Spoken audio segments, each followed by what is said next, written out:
Now we are. Hello, Thank you Hello all and for welcome watching to our so much. Let's Play Hello. of Five Nights at Freddy's. No. I'm gonna It's die. it's all over for you, Spider-Man, now that I have the power of the Let's Play. Welcome, everyone, back to the My Isles of Slim's Wealth. character. Yeah, this is what's happening today. I guess this is the energy. The Wiles of Health. Yeah, it's all over for you guys. the now that I have Wiles of Health? Where did the H come from? I invented it. Wait, the Wiles of Elf. Health. Health. Everybody, welcome to our CVS long play. CVS God long damn. play. CVS. Oh fuck! I'm gonna have a CVS isn't a stroke. video game. It's a place of It could be. business where you can purchase things. Yeah, no, the speedrun category for you have to try and get as short a receipt as possible because that's where you lose most of your time. Yeah, or you Oh, can yeah, do a yeah. bankrupt percent where you spend all of your bank account on CVS. You walk in, go right to the cashier, grab a bag of M&Ms, and like, this is all. Yeah, No, and then you have to no, wait no. 10 minutes for the receipt to print. You go in an attempt to buy insulin. You clip into the back of the cash register No, and no, you do Abby, a that's sightseeing how skip. that's how you stay in there for as long as possible. No. That's the bankruptcy run. Oh, gotcha. You Understood. can actually the fastest type of run at the moment is you can wall clip into the pharmacy area and you'll be arrested and you'll be able to forego the receipt part entirely. True, but I prefer the glitchless percent run. What is this fucking... What is happening? It's not a bug, it's a feature. So, everyone, where we last left off, if we're all ready to go, finally. Yeah. Where we last left off, Jacob, you're good, right? Oh. Oh, no. Oh, Oh, I hear there it. you go. You were quiet. Unless I start screaming Okay. intensely. Alright. Just, okay. You know what? I'm going to... Yeah. I just wanted to make sure you are good. I'm going to turn everyone down a bit again and turn Discord up again in order to attempt to counteract this. And there we go. And then his mic is gonna suddenly decide it wants to be loud for no good reason. Nikki's gonna be deafened, and then someone's There we going to go. have to like inherit the It's stream going to for be like 10 minutes. what's going to happen is going to be like the same side effects as like when you're in a first-person shooter, you get hit by a fucking. You get hit flashbang. flat by flashbang? Yeah. Oh, What had a flashbang? It'll be just like that. That's what's going to happen to me when his mic, for some reason, decides to yell. Yeah. So when where we last left off, to start the day, Sovalis and Errol came with Archmage and businesswoman Tev Zelma, a female Dark Elf wizard, to bring the corpse of the Kraken to a warehouse in the city of Ilyridge, in the center of the country of Zeprana, that is owned by Tev herself. From there, everyone went on their own business for the week. Nara went to the Nogarin archives in the city of Idyhern, checked out some books in order to gather as much information about a few various topics as she could. Meanwhile, she took said books to Ilyridge and used Noodle, transformed temporarily into a rat, to help study the anatomy of the slain Kraken, accompanied by Tev and some of her assistants, such as Wolgatha's brother, Malexius. At the end of that time, hold on, I lost my place. There we go. At the end of that time, she spent some time shadowing Tev and taking down notes on her business, and by the end, Tev, knowing exactly what kind of business Nara was involved with, decided to teach her a spell of her own creation that she's shared with nobody else, which she has originally used to give Zorlo Zondia his famous burn scar, though the spell was quite a bit different back then. The spell, Spirit Fire, calls upon both the summoning of flame and calling from the life force of the dead, two things that Nara is fairly familiar with. And something that I forgot to put in the description of Spirit Fire, that I told Violet, but I don't think anyone else, is that undead have disadvantage on the saving throw against it. I might have us drop the damage down to d8s later if the spell proves to be too powerful, but we'll toy around with it and we'll see. Proteus had a talk with Jasper, sorted out some stuff about their friendship before spending his week helping to train the guards in Jewelsfound so that they can be more prepared for the currently looming threat of Cogroloth and his spawns, teaching them standard fighting techniques as well as information on the weaknesses of certain creatures, how to fend off mental attacks. And this also included using the Infernal Machine's tank of regenerating holy water to simply make gallons and gallons of holy water for the town. Yeah. That I should have seen coming. But here we are. Gemlet went to the city of Ragnar in Vescoinga and spent time with Morva, the wormling dragon with red and white scales, a soul silver dragon of the Shine. He spent time with them, examining the conditions under which he lived and providing information to the current caretakers, how it might be improved, and providing them a lot of funding to do so. Like, I need you to understand, Gemlet literally gave them his weight in gold and then some. It was like 60 pounds worth of gold pieces, and he is a tiny little lizard boy. Yeah. Eldoris paid off a bit more of the cost of his pasta shop, as well as spending some time training with Arabelle, and spending time with Stone Quartz whenever she wasn't busy, which didn't leave too much time for it, but she did get the chance to have a conversation she wanted to have, where she shared the details of her past with Eldoris, who had been so forward with his own. She is/was part of the Polnir family in Ushiotan, who is the head of one of the 4 most powerful clans in Ushiotan, vying constantly for political and economic power. She was unhappy with how selfish her family had been with their resources, but thought that maybe she could change it from the inside until she had learned something that she wasn't supposed to know, and you guys aren't supposed to know either, so maybe don't share it so openly, that her brother, Boldrin, was chosen as the next head of the clan when her father, Oro, would either step down or pass away. This was on top of the fact that they wanted her to marry someone wealthier than the person who was her lover at the time, Jessica Varaban, a human woman who's only a couple years older than her. In the middle of this dispute with her family was when Jessica disappeared completely, after her caravan was attacked on the way to Huhela, a town you've all been to before. After a strange result with the Coin of Death Notice, some failed scrying spells, and a dream spell very narrowly managing to connect to the target's consciousness, the trail leads to Streamflow, the Water Genasi, Grave Domain Cleric of Lathander. Nara, in this dream space with Streamflow, mentions Jessica Varaban, to which Streamflow responds, "Who the fuck told you that name?" And that is where we left off. So, Nara, you are in this dream space with Streamflow. How do you respond? Nara just looks for a moment, is like very confused for a minute. Like she just puts her hand on her bridge of her nose and is just like, hold on. Okay, I might have an idea what's going on here. Streamflow, two questions. First question, are you Jessica? Answer my question first. Why are you asking for her? Who sent you and why? Stone Quartz Polnir. Well, not really Polnir, but Stone Quartz. Really, you mentioned that name, and there's an instant lowering of the. Make a persuasion check with advantage because you dropped the name. Okay.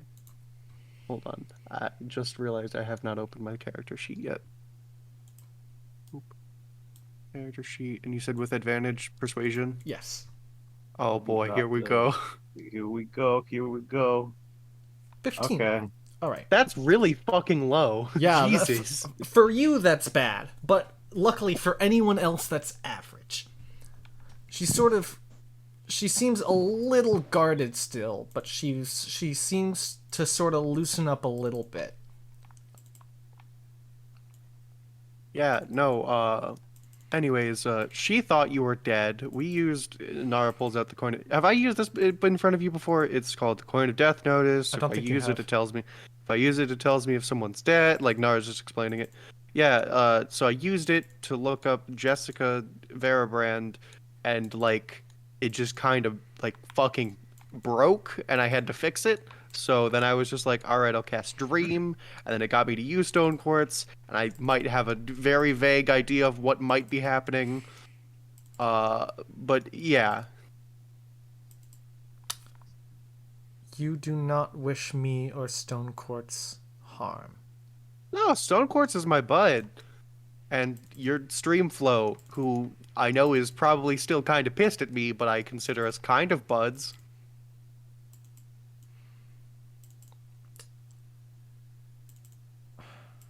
Make another persuasion check with advantage. You can do it. Let's see if this one gets better. Let's see if the dog shit luck I always have in these sessions changes. Why this is I know My I know like 9 is like literally dead average, but like Jesus Christ, That my you are rolls rolling low. pretty low for you, but luckily Yeah. this is something you're very good at. Yeah. All right. I mean, like the past few sessions I've just been rolling really low. Yeah, it has been honestly like ridiculous. Yeah. Well, it makes sense that your search for Jessica led you to me. I certainly once went by the name of Jessica Varaban and lived her life, but this is a bit of a weird personal belief of mine. I wouldn't say that I am Jessica or even was Jessica. I think I've always been meant to be Streamflow, that I always have been, even before I realized it. Does that make Okay. sense? I mean, kind of. Allow me to elaborate. Sorry. I don't know how much of the story she told you. Stoves Courts and I were intimate. Yep. Uh, She told us about that part. I was on my way to Huhela as a sort of emissary of my family, who owns a number of mines, to see if there were expansion opportunities. I didn't really want to go. I hated the whole business. There was no good way for me out, unfortunately. And plus, she and I had our own issues. I didn't have much choice. Anyways, we were on our way. I was in a closed carriage. You know, like... Oh my god, did you get JFK'd? Who? What? Never mind. Someone snuck into the carriage. Cloak, face obscured. I'll never forget those curved, wicked, kind of sickle-like daggers. They sunk right into my bodyguard's throat. They were quiet, they were stealthy. Again, closed carriage. I was alone, no one else could see it. Tried to scream, nothing came out. I was a goner. Then something incredible happened. At that exact moment where the blade was lifted, poised to strike, there was a crash. Some sort of huge fucking sandworm was attacking the caravan at the same time. Would you believe that, Luck? Damn. Crashed into the car. Sandworms, The am I attacker right? went flying. I went flying. A lot of pain. Most of it's a blur even today. But I'm pretty sure I got dragged away by it at some point, because all of a sudden I'm in a cave and there are corpses around me, and the next thing I know there's a Merid there, a water genie. Turns out they were in the caravan, disguised as a normal human, and they wanted to save as many people as they could. They slew the beast. They were badly wounded in the process. I was the only survivor. By the time they carried me to Huhela, neither of us had much time left. Something about that worm was unique. Healing spells weren't working. There was a cleric there who knew how to do something incredible. And you've probably put 2 and 2 together Yeah, at this point. That was my theory. The ability to cure the incurable and heal the unhealable, but at the cost of having to merge the life force of 2 people together. Take a water genie and a human. Water genasi. Yeah. Somehow the Murd and I got to Huhela and had undergone this ritual before the caravan had made their way to town as well. I looked completely different, got a change of clothes, thought the assassin would probably be among the people there looking for me. So I hid until they left. I wanted to find Stone Courts, tell her who I was, what had happened, warn her of what might be happening. Revealing myself would just make me a target again. Of course, that was assuming she actually believed me. Yeah. So, I never contacted her.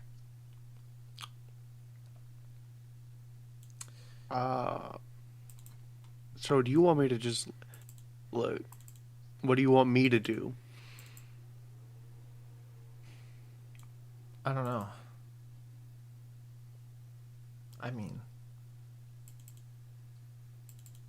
Because she's just like waiting there for the moment that I wake up. Like, I want her to know I'm all right, and I want to know that she's all right. So, I'm not interested in her anymore. But she said generally the same thing. But I'm very bad at explaining the reasons why. Look, it'd be better for her to explain it to you. I can't really explain someone else's intimate and personal feelings for them. I get it. Yeah. I think at some point, yes, at some point I'd like to meet her in person. Maybe not too soon. Okay. I didn't even know she was live. I mean, I got word she had disconnected entirely from Polnir family operations. I didn't know what that meant. I thought she was probably killed because she learned something about my attack, or she just went missing, or something else terrible happened to her. I was too scared to find out what happened, or that checking would drag me into it too, again. Do you want me to just tell her that you're alive and that you'd like to see her at some point sometime? Mm-hmm. Okay. Should I tell her, like, the state that you're in and that we also know you? Or do you want... Yeah. I mean, do you have the ability to cast Sending to explain to her? I can. I think I mostly just need time to figure out what I would say. Okay, so just tell her that you are alive and that at some point we'll get in contact again to bring her over to meet you. Mm-hmm. Okay. And don't explain anything about the whole merging with the water genie. If you would like to, go ahead. But at the very least, I would like you to say what I've... those few things. But if you would like to explain generally what happened with the whole situation, the assassin, the wicked daggers, the merging, the sandworm, yada yada. Okay, got it. And I'll give her the cleaned up version eventually. Okay. Have a nice night. You too. Oh, and the dream just fucking you- ends. You fade out of this sort of arcane alternate consciousness, and you head down. I don't have her on the map, but she's sort of in the lounge at the moment, sort of waiting, fiddling with some of her gear, kind of with a book off to the side. You'd like to go straight to her? But go straight to Stone Quartz? That's what I'm asking. Yeah. Sure. I mean, I thought Stone Quartz would be waiting for like when Nara woke up, since it would only be like an hour or so. Yeah. She's waiting. It looks like she's been trying to sleep and hasn't been really succeeding. Okay. Hey, Stone Quartz. It worked. She is alive. God, where to even fucking start with this one, huh? She's safe. She's fine. Okay. She is a paladin of Lathander. All right. I don't know how to fucking. Okay, so. All right. Let's start with what happened in the past. I will just work chronologically, and Nara just begins to explain like All right. what happened in the past. Like, all right. So so she was attacked on her way to Huhela, is it? Yes, No. Huhela. Yeah, and that is the Huhela. town that you have gone to multiple times to meet her. Yeah. On our way to Huhela, and then like there were giant fucking sandworm just absolutely demolished fucking everybody apparently. But there was a water genie and some cleric that could like combine people kind of, but one of them oh Christ. How right, the ability's been described to you in the past is basically their life force is merged, but one of them sort of stays the dominant presence. So then one of them is healed and gains some of the memories of the other. Yeah, Nara explains it like that. And it's like, all right, so now she's the dominant personality, and she like lives in Huhela, and yeah, she says that she would like to meet you at some point, just not exactly right now, because Okay. she still has to Okay. learn, basically just figure out what the fuck how to explain it to you. I mean, fucking God, same. God, what do I say? Huhela, that was that one town we went to fight that big shadow thing. Yep.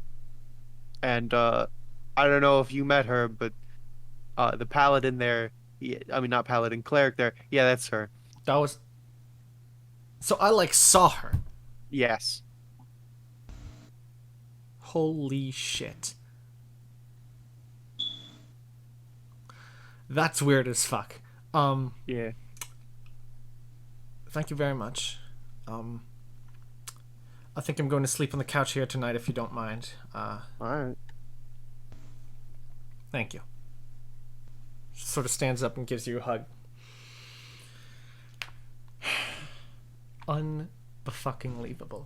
I gave up on this for years and years, and I tell one of you, and you all have this solved within a week.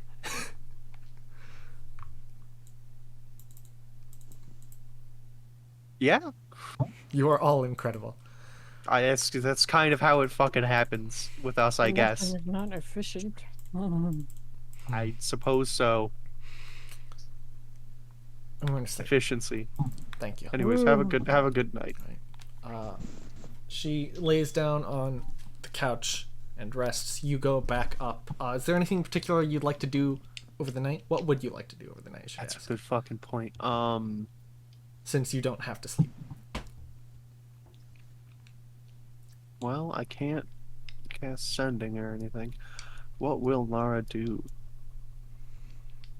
Good. I guess Nara is going to read some more of the books that she checked out, and she's going to go and like monitor and take down some notes on how the fuck the thing in the basement is doing. Yeah, the thing in the basement is it's pretty much progressively steadily progressing. Yeah, you can see now they're like every maybe like 30 seconds or so it gives off a very ever so faint glow. Like it is certainly getting gradually powered up just over time and by this holy water. Yeah. And I guess Nara's then gonna fuck it, I'll do this. Nara goes and sits on the porch. Mm-hmm. So Nara's on the porch.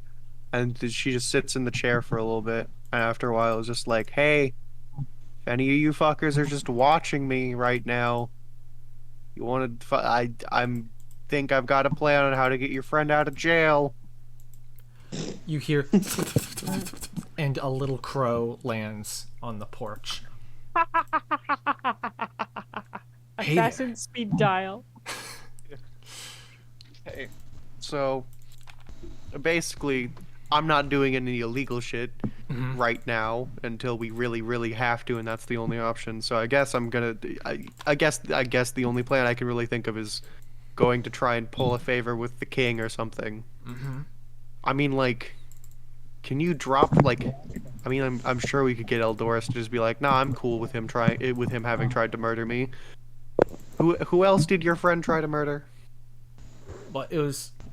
Like specifically, like with proof, like that he got arrested for doing. Well, he attacked your friend Eldoris, and from our reports, it seems like someone else just so happened to be present.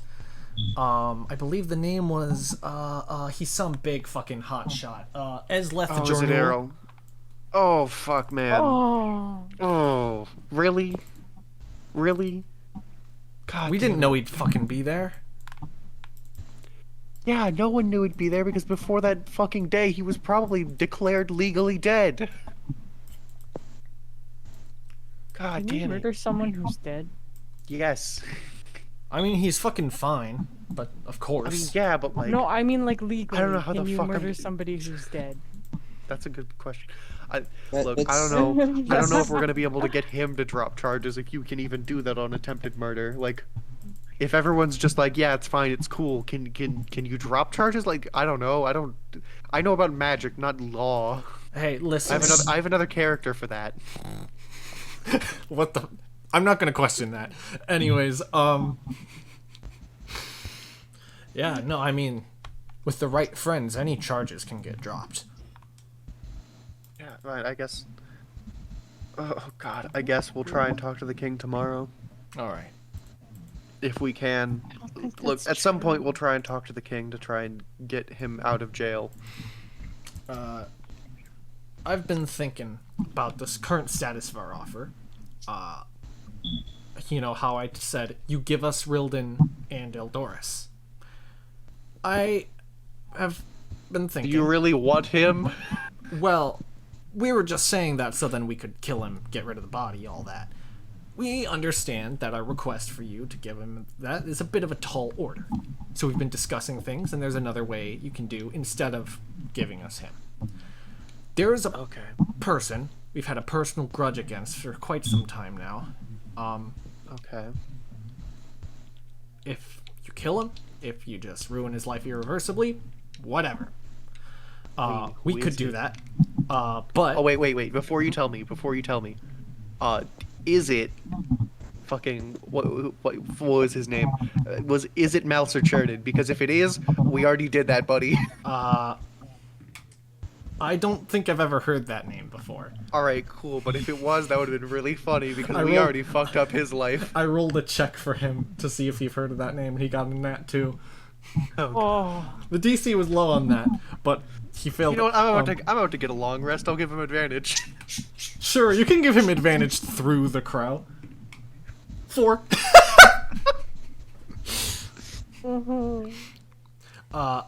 There's a very specific magical enchantment on an item they keep on or near their person at all times that alerts him to the presence of us specifically.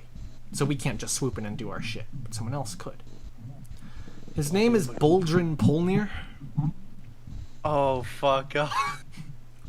Like the leader of the Polnir family, dude. Yeah, that guy. Oh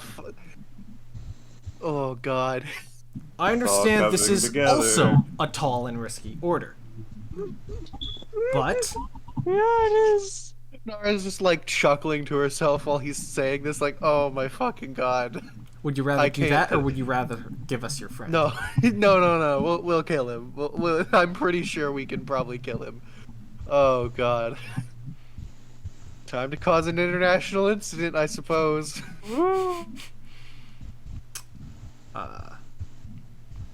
Right, we will. Oh god. Yeah, no, we'll kill him. It's been a Just- while since any of us have worked for him, so we aren't super familiar with what sort of allies that he has. If you're talented, you can do this without implicating us, without implicating yourselves. Then you will earn your trust, and we'll leave you alone forever. All right. Cancel him on Stone Twitter or something. Stone Twitter. Stone Twitter. We will try to get a sort of dossier together about the stuff we know about him. If you don't want to kill him, there's a lot of shit you could dig up on him. I am sure Oh, yeah. that would ruin Yeah. everything. Oh yeah, sure. We don't have all the worry. details. Don't worry. I think we have plenty of information on top of whatever you're going to give us that we could probably ruin this motherfucker's life. That sounds fucking excellent. Oh. This is gonna. Oh my god, you just made it so much easier too. Like, honestly, we're like just reviving Eldoris after you guys fucking kill him. Oh yeah, no, we wouldn't that have would've gone been- for that. We totally would have like- gone after you if you'd done that. Oh yeah, I mean, but like, still, like, it would have been that would have been so much harder than just killing this motherfucker or ruining his life. Like, you just made it easier. Like, oh yeah, we'll fuck his shit up. Like, Glad you're agreeable. anyways, yeah, like, we'll talk about getting your buddy released. And then we'll at some point fuck up this dude's shit.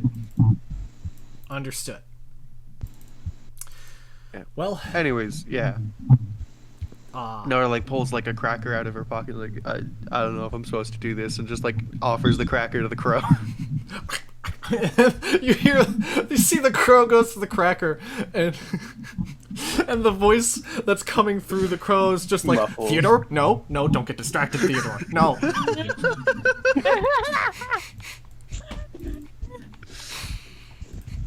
God, I fucking love familiars. Anyways, yeah, we'll do that shit. Have a nice night. All right, have a nice night. And then- Theodore, and then no, Nar Theodore, goes back. go, fly away. It spends a couple more seconds finishing up the cracker, and then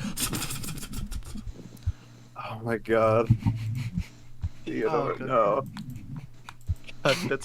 Nara's like laughing her ass off as she gets back there's to work. nothing just you could re- do to break the intimidating persona quicker. Nara just goes back to her research, back to her studies and stuff. All right. So the morning comes. Everyone gets a long rest. All your stuff recharges. I guess at breakfast, Nara's like, good news, everyone. First thing though, Nora, Wolgatha is going to tell you something that I will send you in Discord. Discord.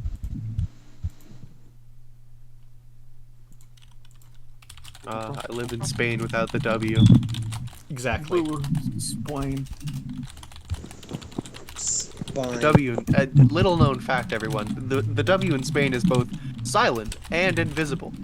Explain. Swain? Wayne. There we go. That is what she tells you.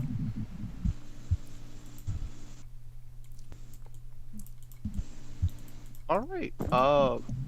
I guess we'll just keeping on and hope nothing bad happens. And if anything does, I'll fucking do something about it. Of course. Breakfast. Yeah. Anyways, good and kind of indifferent / maybe bad news, Right. everyone. I guess should I start off with the news that is like mixed? Sure. Everyone's just sort of gathered around the table. Stonecourt slept on the couch, right? Yeah. Stonecourt kind of comes in and gets some breakfast. I slept on the couch Right as you're beginning to say this. Yeah. I went out and talked to the assassins last night. Actually agreed to drop the "we need to kill Eldoris" thing in favor of, "Hey, Stonecourts, how do you feel about your brother?" Immediately, Stonecourt's like kind of knows where you're going with this. Oh. I don't know. He's a piece of shit. They gave us He's a real multiple piece of shit. options. Multiple options. One of which is to just ruin his life instead of take it.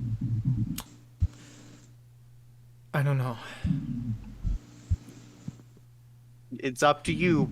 I'll leave that part. I'll leave whether or not you want to give us information. Up to you.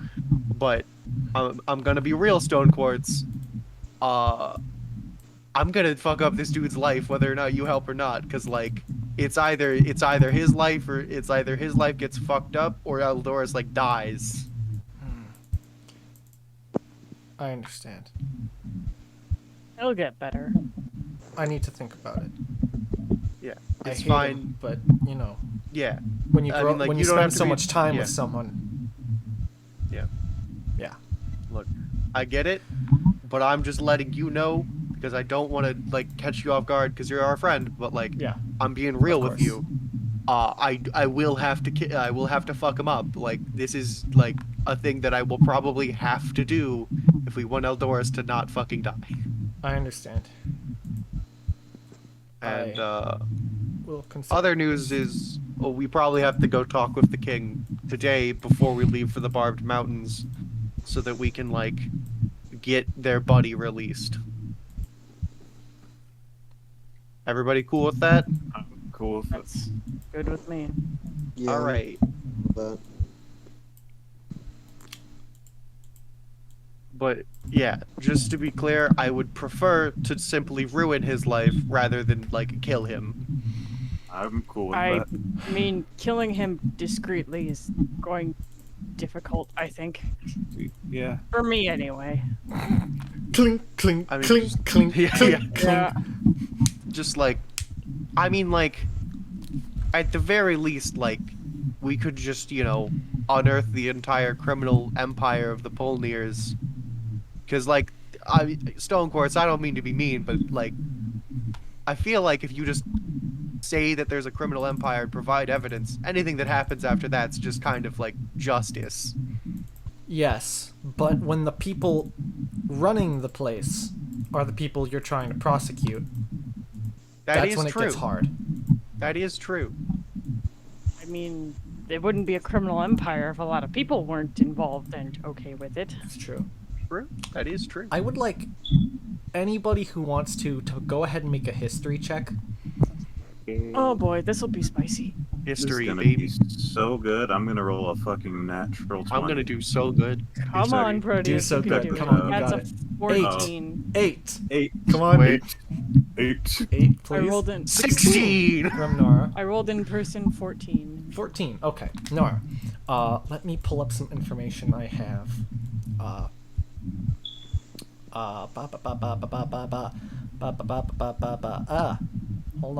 Hold on. There we are. You know that the main sort of, I guess you could say, the capital of the Polnir clan's operations is in the city of Clona in Ushiotan, up to the north center-ish. You haven't been there before. You were briefly in the city of Kaesan when you teleported there in order to head to Huhela through the desert a while back.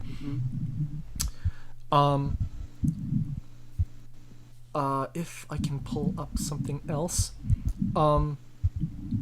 Clona, the Polniers have been subject to some criticism, to some controversy.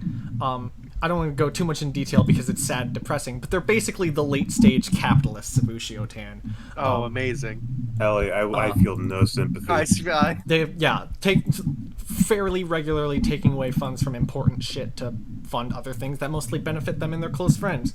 So whenever you go into some place in Clona and it's fancy, it's probably because of that. And another thing you know about Clona with that 16, for about 3 years now, it's had a strange condition, I suppose is the word. I don't think epidemic is quite right. It has been noticed that for a few years now, those who are in the city of Clona and are either sick or old have been passing away quicker in this city than in any other city. It's also been found that people who work jobs that are particularly stressful will often wake up sore more so than in any other city as well. These are the results of founds from multiple studies done over the course of the past few years, approximately, and so far investigations have concluded that it is most likely some sort of magical influence over the area, but there is no substantial leads as to the source or how it can be fixed. So that's just what you know about where you would most likely be going to in order to investigate the Polniers. That's just a bit of lore information about that city. Okay. Well, yeah, no, so, I'm just keeping it real with everybody. Like, we're probably gonna have to either physically, emotionally, or both fuck up Stone Quartz's brother. Stone Quartz is just like, there are things that I would be... Excuse me, that was a burp. There are things that I would be more upset about. Yeah, I just didn't want to, like, ever spring it on you, and, like, I just didn't want to do this behind your back. Of course. Oh yeah, But he's a I'm piece of letting shit. you know- Like, yeah. don't get me wrong. Like, I knew that you would agree that he's a piece of shit. I just didn't want to, like, either Yeah. ruin your brother's life or murder him behind your back. Yes, thank you very much. And I'm making it explicitly clear to everyone that I would prefer to just simply fuck up his life rather than, like, murder him. I think I would probably prefer that as well, and I think this is something I would like to take part in.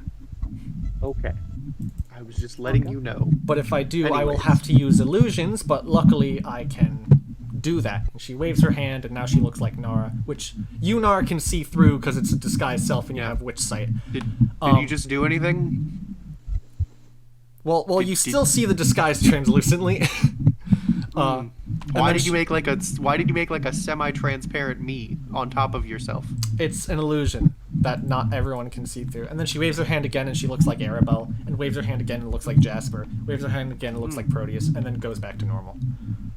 Don't do that, please. Sorry. That's weird. It's like looking in a mirror, but worse. It's like looking in a mirror, but you see the bad angles.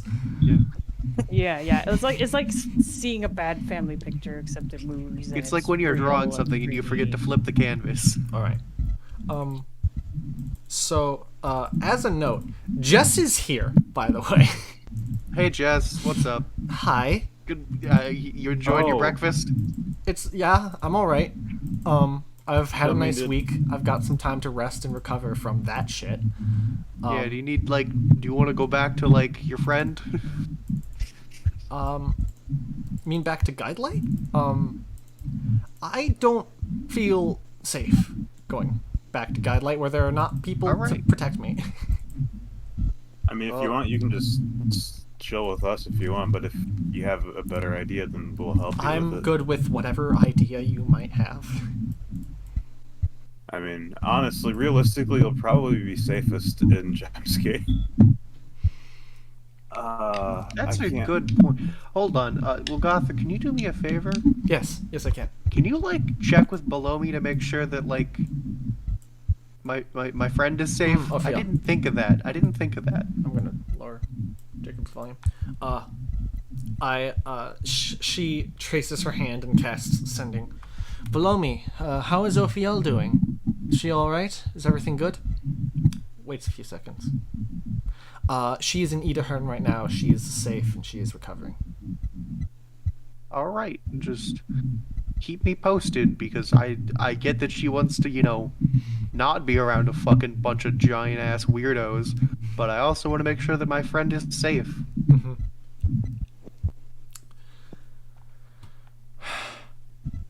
Yeah, it's cast another sending spell.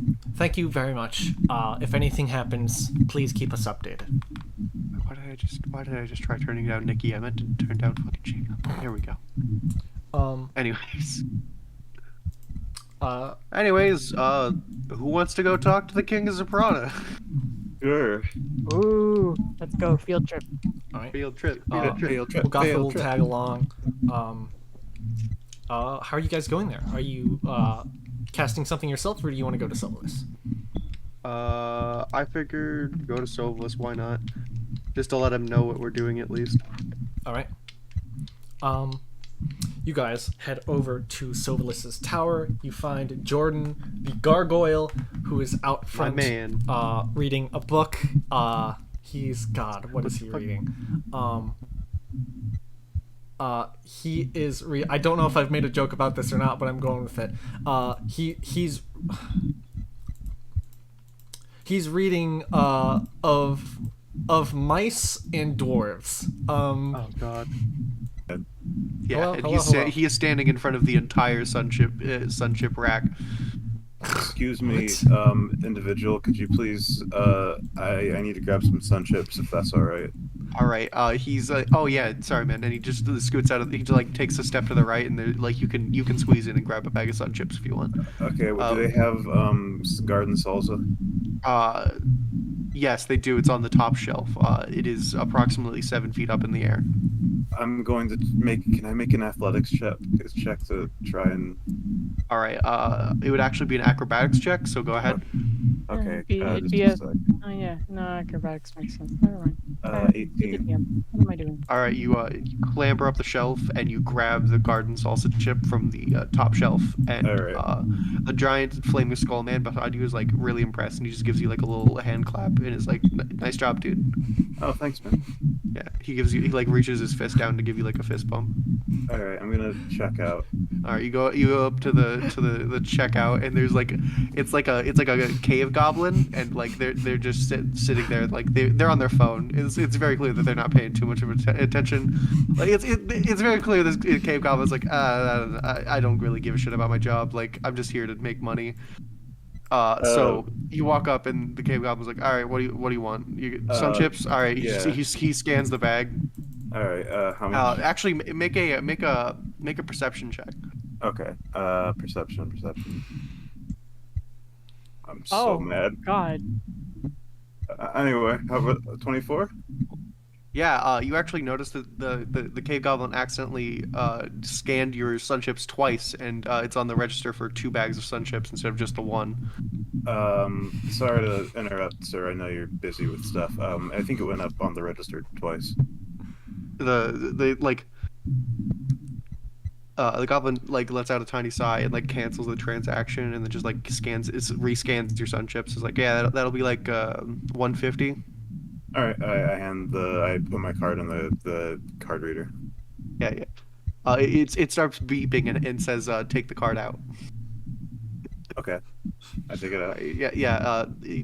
You wait like 3 minutes while the receipt prints, and the cave goblin just like passes you the receipt. It's like, hey, have a nice day. Like, it's very clear his heart is very much not into his job. He's just like, yeah, have a nice day, dude, and goes back to browsing, I don't know, fantasy Twitter on his phone.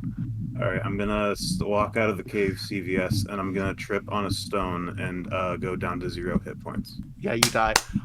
Darn, because you were about to level up. You were about to level up too. What level was I? Actually, you were like level 93. Oh, okay. Yeah, you were about to level up to level 94 with the with the holy sun chips from the CVS temple in the middle of. God damn it! I hope you guys know I've been here for about 3 minutes. I know, I heard you come in, but I was like, I have to finish this bit so bad. I was about to get Dream 2. 0.5. Damn so, where was I when the connection cut out? You were about to start. I have no memory. I'm so mad I got a nat 20 on perception. That's right. Joke. You went and you just went past Jordan. We're about. Yeah. Jordan speaks a phrase into the door in Primordial and lets you in. You see Sovalis, yellow robes, Wait, what balding does he say? blonde hair. What? What does he say in Primordial? If you want to try to listen to it, he's kind of whispering. Go ahead and make a perception check. Yeah. God, I really got hope like the password's something dumb. Oh boy, I got a 1. You try to listen, and you're trying to focus on the words, but you focus on Jordan's face, and you realize, Jordan stays out here a long time, and it seems like he's content in his books, so you don't want to say too much, but it's just it I don't know, it seems like he is just like, this is just going through the motions for him, and it's like the cave CVS. You are. Oh my god. You're. Sorry. I don't know. Like, it just seems you may have a little bit of concern with a 1 on perception.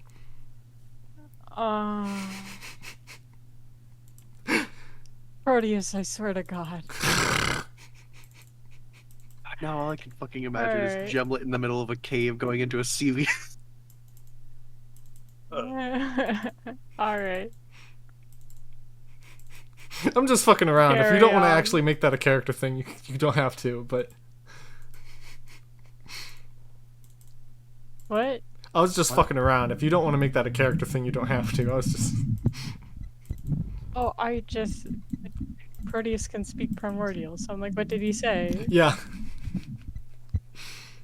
That's fine. That's fine. He does not hear it. Let's go. So, you move forward into the tower. You see Sovalis with yellow golden robes, balding blonde hair, dark skin. He turns towards you. He has like some potions and some pouches on the table, along with a bunch of notes that he's going through.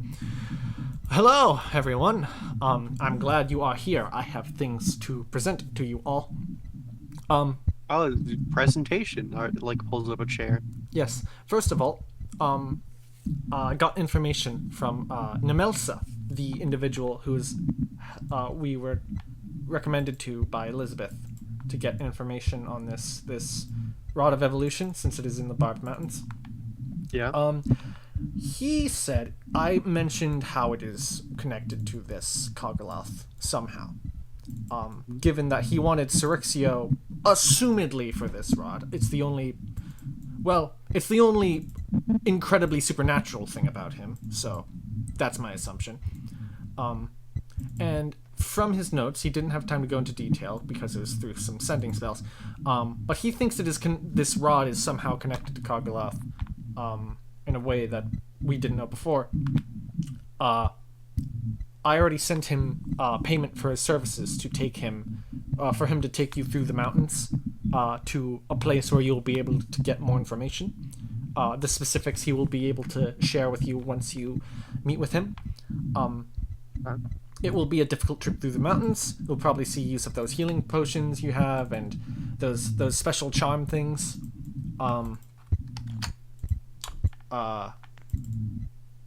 And Nar, you notice your little charm of vitality, the little trinket, where after you used it the first time, the glow kind of went away. Now it's back because you wasted it the first time, and I don't want to. I want you to get actual use out of it. Okay. And Gemlet, you don't have yours because you sold it. You sold it. Okay. Well, you did. You got something out of it.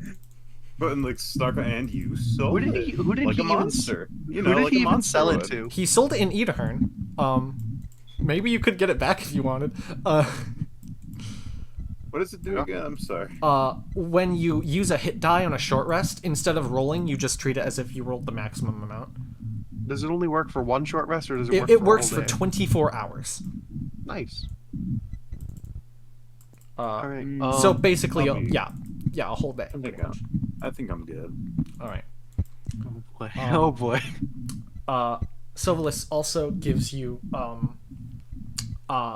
it says this is a bunch of stuff from a combination of myself, from Ragnar, from King Orvelos Nogoran, and from Tev Zelma, and he gives you a bunch of pouches and some potions. All of you, including Jasper and Wilgotha, Jasper's not here right now, but they'll get it. All of you receive 150 platinum pieces, Holy fuck, dude. 1 superior healing potion, and 2 greater healing potions. Hold on. I think it would be One superior. So I know. How much gold was there, or plat was that? 150 platinum. All right, Okay, and then 150. what do we receive in terms of potions? 1 superior and 2 greater healing.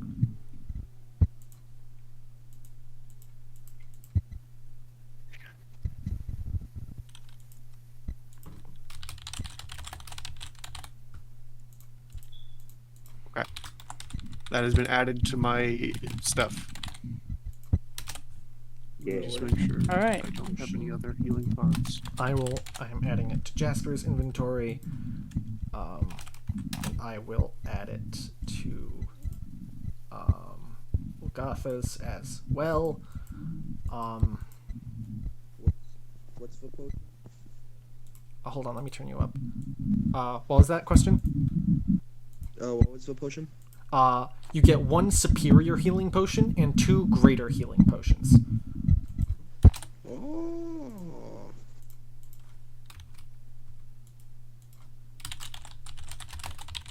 So Tev sent these? A combination of Tev, the King of Zaprana, Ragnar, and Silverless himself. Oh, nice. Well, thank you. I guess we'll have to send the other 3 some.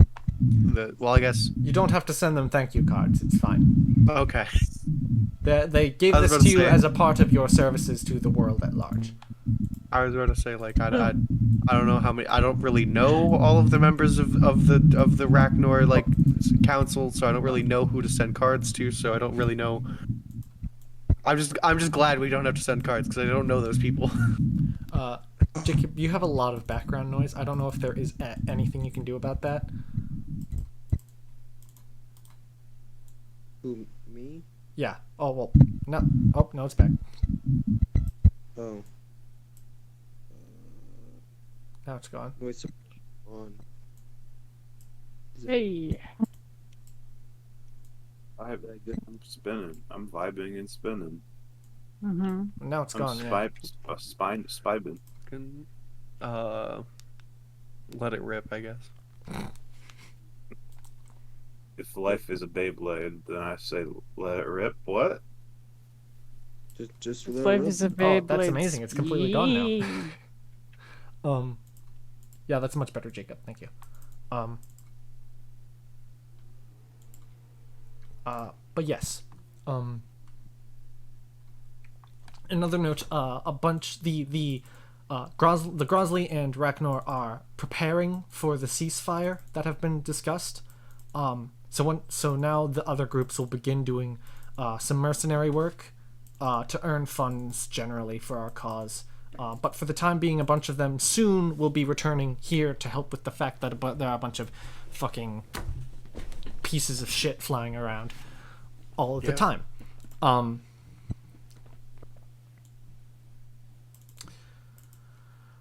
We've also received some word from the guard generally that the big Kogoloth was spotted, but it was slow and sluggish, and it seemed afraid of even just a few guards. So it seems Kogoloth has returned, but right now he's incredibly weak. So we have some time to spare before he makes any big moves, but we should probably hurry. Go fast. And if any one of the 6 that you are normally going with would like to stay here and help with that, then you would have more time to go and do what you need, but it would be more difficult to do that. We should go do that as quickly as we can.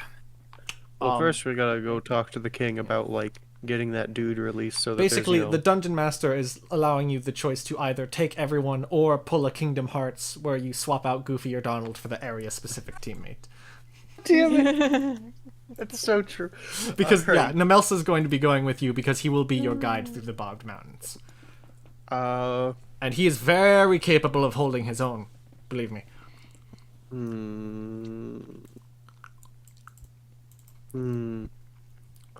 On a can scale of 1 to 20. On a scale of 1 to 20, approximately 17. Okay. Ooh, okay. And He is a 600-year-old elf. So That'll do And it. like, what's their specialty when it comes to combat? If you had to guess, he has a big fucking hammer. Barbarian. yeah, like, got it. but how does he use? Okay, I was gonna say, how does he use the hammer? Does he like to get angry with the hammer? Well, I haven't really seen it, but apparently there's he really likes the Goddess Shar, so he strikes me as a Okay. paladin type. Paladin. Oh, that was Okay, close. So we'll have double paladin. Always a good combo. Yeah, Okay, two so paladins of 2 gods that are juxtaposed, complete opposite from each other. Oh, that's true, aren't they? Yeah, Shar and Saloon. Oh, is Shar like the sun god or something? No, Shar is the goddess of darkness and loss, and Proteus would know this. Is seen as basically the evil twin sister of Saloon. Oh, that's weird. Yeah. All right, and then so we have. No, I was like doing fucking mental fucking math in her head. It's like, okay, Maths. so we'd have 2 people that like at least 2 people, 2 to 3 people that are good at close quarters fighting, a fuck ton of spellcasters. All right. Yeah. You can think about it on the way, or Also, rather, Stonewood. while you go and talk to the king. And did Nara just kind of like gives Sovas a look of like, hey, do you want to come with us or do you want to stay here? Into Like the no Barbed judgment. Mountains? No, like Yeah. Yeah. To Idyhern. yeah. Yeah, I can come with you. I can take you there and take you back. Actually, I can take you there, and if you would like well, no, we would have to come back and get Jasper, or we could go just make sure Jasper is here now. I mean, all right. So Unless you want to come back here after we're done talking to the king, anyways.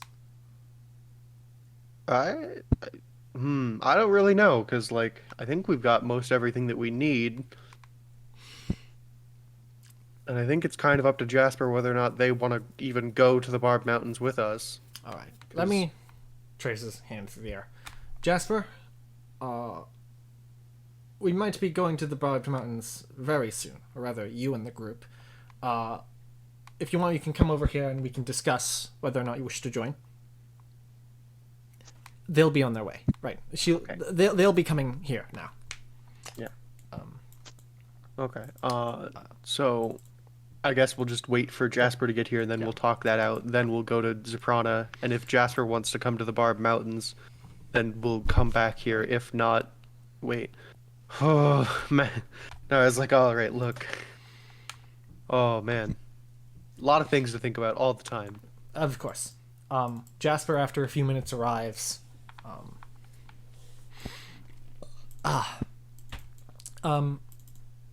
Yes, I have all my stuff packed and ready, and if you all want to go to the Barbed Mountains, I can definitely... hiccups. I can definitely be there to help kick ass. All right. Let me think, because right now we have 2, and I'd say like a half close quarters combatants with like Proteus.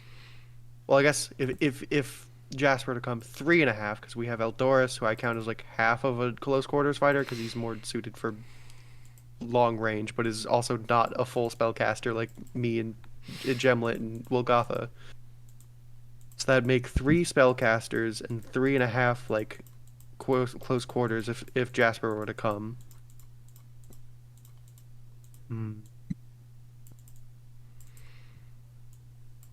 Versus here at home, who do we have? Just the other shit ton of people just around, having to keep track of a whole city. Jasper, would you be cool with watching over Jess? I can do that. You sure? I want to make sure this is something like you want to do it, not just us telling you what. Fine with however I can help. Okay. Because we want to make sure Cograloth doesn't get her, and make sure Cograloth doesn't become a problem while we're gone. Yeah. I mean, if I were to stay here, I'd probably just be going around and patrolling and making sure no spawns are around. But, I mean, there are a number of people other than me who could watch over Jess if that's what you're worried about. That's true. Joan is big and scary, after all. Oh, yeah, Joan's here. But Cograloth's also kind of after Joan. I think that was only because of the I parasite. mean, I guess we don't know why. Yeah, he we possessed don't who he know chose. for sure that it was just because of the. Well, we can have don't 2 know. people there. Yeah. The way I see it, like specifically because we only have 2 people we can jump out of the party, because otherwise we're leaving out PCs and we can't do that. What? The, Whatever. I'm going to don't assume I know worry. what you're talking about. The only 2 people that we can really leave behind would be either Wilgotha or Jasper, and I want input from the rest of the player characters. Yes. On who we should leave behind, because I'm kind of trying to see whether we'd be more balanced with like leaving a spellcaster or a fighter behind. And you don't have to leave anyone behind if you don't want to. Yeah. I just feel like it would be a good idea to leave someone behind. It's basically like it'll basically be the like how many like if you leave someone behind, the fights will be tougher, but you'll be able to take long rests more frequently to recharge stuff, because you'll have more time to do what you need to do before bad shit goes down. I think we should leave someone behind, and it should probably be Jasper. Okay. You cool with that, Jasper? Understood. Well, all right. Do you need anything for the house while we're gone, or like? No, I can get do you things have for the do you have house. do you have grocery money? I just got 150 platinum. Yes, I That's have grocery true. money. It's an orange. What could it cost? A platinum? Can make it cost a platinum. Anyways, if I'm staying here, I guess I'm going to be Gemlet, no. going now. What does that mean? It means the Gemlet's going to artificially inflate the cost of oranges by buying all of them on the planet. I'm like a scalper, but No. with like natural goods. I wonder how many platinum it would take to buy every orange on the entire planet. So much. There's a lot of oranges out there. I mean, there can only be like a few million oranges, right? And like at 1 copper, that's like you could buy 100 oranges for a gold, and for a platinum, you could buy 1,000 gold. Yeah. So like 1,000 times there's 1,000 thousands and a million, so that's 1,000 platinum for 1 for, like, million oranges. okay. And then if there were Jesus 3 million Christ. oranges in the world, then you'd need 3,000 platinum or 30,000 gold. In Jesus order Christ. to So we're buy going all to the Idyhern orange. now, yes? Yeah, we're Yeah. going to Yeah, Idyhern. yeah. All right. Sorry, Sovelitz. That is fine.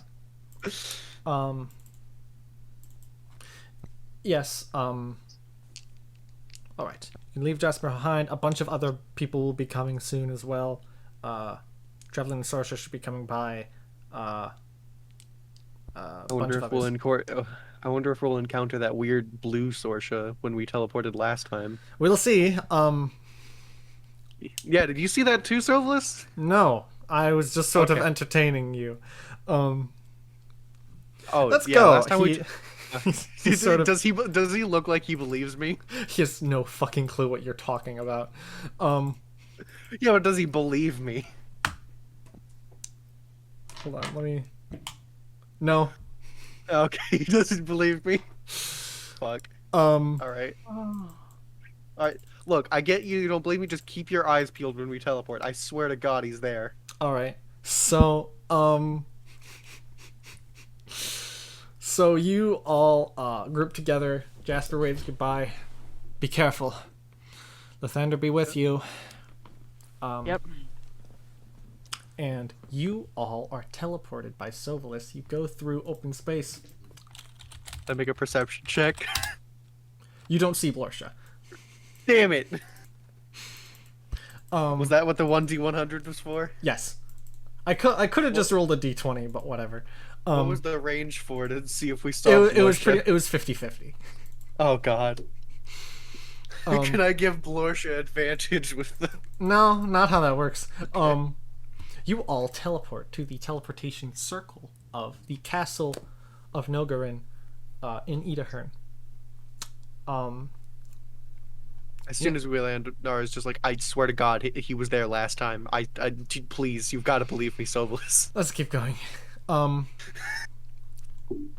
So you all proceed to the Throne room? yeah, you proceed to the throne room. You leave your spellcasting focuses and shields start- and weapons outside. Just start comically pulling shit You out probably just leave your whole bag of holding there without Yeah. having to take shit out. I like to like you imagine Nara just drops it on the table and there's like an echoing like just giant like everything shifting around in the bag noise from that comes out just like the sound of like metal crunching. And you all are directed through these big doors into the chamber you've been in before. You see the Sovelus would have, before you guys went over there, talked to some people and been like, hey, we're here to talk about this thing that I discussed with you before. Can you get the council members and the king and all that? And with relatively short notice, maybe 15-20 minutes, as you walk in, the council members are getting in their seats. If I can pull up who they are, there's the human individual, Shen Kala, ambiguous in gender, sort of the sort of keeping notes. There is a halfling, Zana, who manages basically relations with other countries. There's a Tozo, this big Leonin, a big lion man. He's super buff. You don't know if he actually could, but he sure looks like he could lift a house. And Cecilia Jornul, in her gray robes, long blonde hair. And you are not quite close enough for the... Actually, no, I think eventually you do get close enough for your witch sight to kick in, and you just see giant ancient bronze dragon. And you're just like... You sort of like play around with your eyelids a bit, and you find a way to sort of turn down the opacity of the translucent form, so it's less distracting. And the elven king, Orvalo Snogarin, takes his seat. Hey there, once again. Hey, how have you guys been? I'd We've say been about like hanging in there. on a scale of 1 to 10, 7 to 8 maybe. I mean, that's pretty good. It's It pretty is pretty. It's Toes is pretty just good. like, Little. Sire, is this relevant? Not really, but I like to make small talk. I'm a king, but I'm a person. Of course, my liege. Anyways, yes. You are here to talk about. I believe his name is Rilden. Oh wait. I forgot to ask Solis to bring something. Could I have retroactively asked Solis to bring something? You can retroactively flashback. Solis, can you bring the scrying bowl that lets you look through planes? Sure. Okay. Flashback. I just want to try something. Yeah. Two things. One thing is that short, there are some people that want to kill us. I have no doubt about that. But this time it's less that they want to kill us and more that they're blackmailing us by basically holding all of our loved ones in like a soft hostage situation. And that basically we can get them off our backs if we like give them back their friend that tried to kill Eldoris. Okay. Who is currently in one of your country's jails. Sort of thinks about it a bit. That is no good. Do you trust these people to keep their deal? That's a From what Eldoris told me about this dude, he doesn't even seem to want to be an assassin anymore. That's right, Eldoris. Right? When you talked to him, he didn't want to really be an assassin anymore. He wanted to do your weird pasta shop idea. We only talked about pasta. I don't really. He said, "Oh, I want to be a Hello? assassin." Yeah, Jacob, you're distant from the microphone. I like to imagine Eldoris is in the corner of the giant throne room, and he's just talking from the back corner, yeah, no. He's using his indoor speaking voice, and he's half a fucking throne room away. Okay. Eldoris walks back up to you guys because he was in the corner of a fucking throne room. Okay. Yeah. Anyway, all we talked about was pasta and shit like that. Okay, so I mean, I don't really know these people as much as you do. Do you trust them to keep their deal? Vaguely, yeah. All right, that is. I'm gonna be real. That's the best answer we can give. Okay.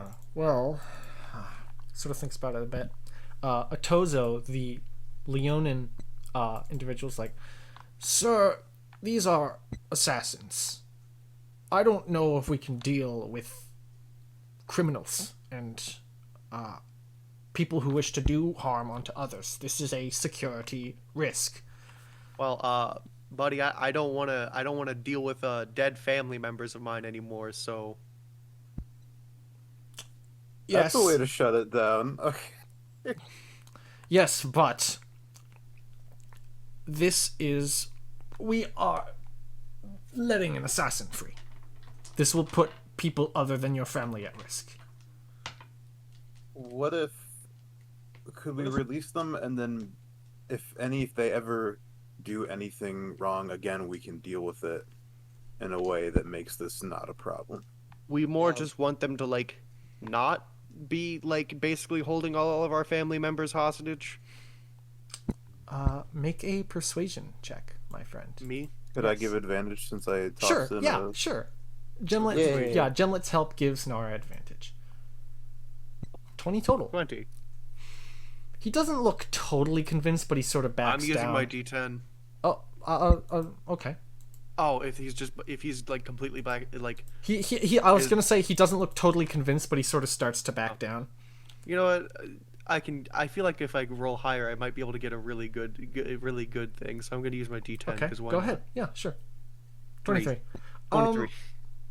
He sort of ponders your statement for a little bit, and sort of is starting to kind of consider it.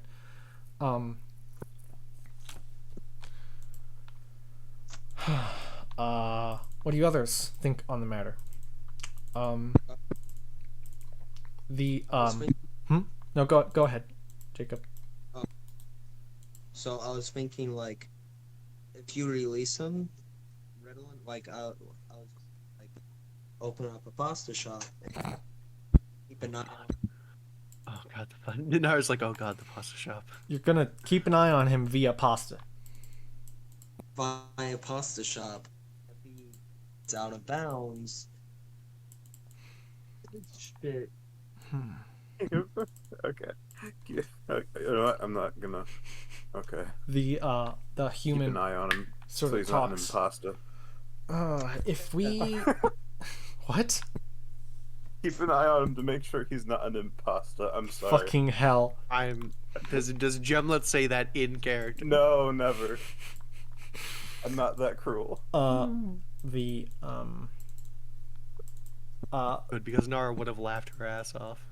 the human was like, well, if word of us doing this got out, that wouldn't be good for how people view us.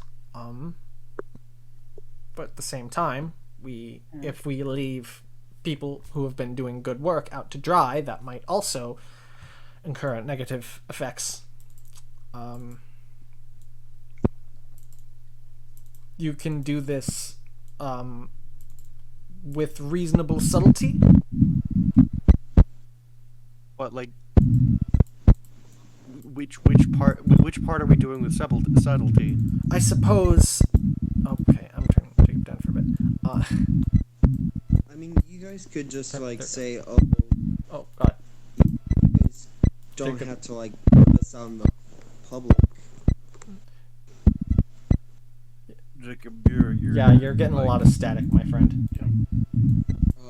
Hold on, I think my earbuds are charged up now, so I'm gonna give those a try. Okay. Oh yes, that would be amazing. Give that a few moments. Yes. your mic better stop commuting to me. Commuting to What the fuck did you even just say? Okay. You're communicate. Okay. I was gonna say Oh, your that's mic so much better better. stop communicating to me in Morse code. But I tried to say communicate and my brain could not pull it off for several seconds. So it just wasn't happening. The joke fell apart. Oh, F.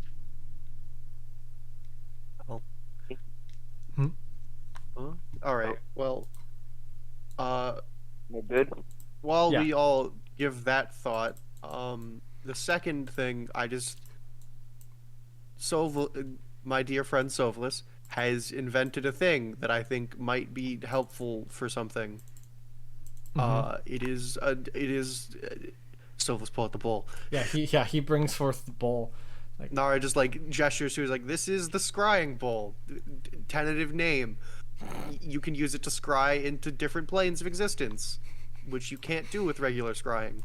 And I thought it might work with like demi-plane instances, which if I'm right, might possibly be those weird capsule things that Zondia uses. This Possibly. rule won't be of high consequence, but because you're like because you are bringing this forward like an advertisement, I'd like you to make a performance check. Oh god, performance. This is the one that I'm not good at. It's still based on charisma. You're just not proficient. Yeah, like that's That's pretty good. 13. All right. Yeah, this was not a high consequence roll, luckily. Okay. And if what I'm thinking is right, that those capsule things might be where your family is. So I thought maybe you might want to use this to try and scry on them. That's a good idea. Sovalis, if you would like to help us with that in the future, we'd appreciate that. Sovalis nods. I can do that for you.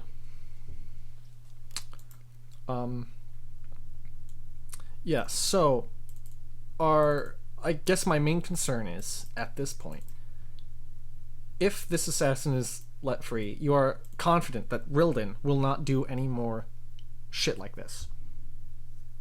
I defer to the opinion of Eldoris, which is a thing I didn't think I was going to say today, but look, I'm saying that if he does cause extra damage, that we'll take care of it, I suppose, is what we're trying to say. Yeah, if anything were to happen, I will personally take care of it. And it won't happen again. I guarantee you. Both of you can go ahead and make persuasion checks. Individually? Yes. Okay. Persuasion. That's the one I'm good at. 19. You can do it. I believe in you, Eldoris. You can do it.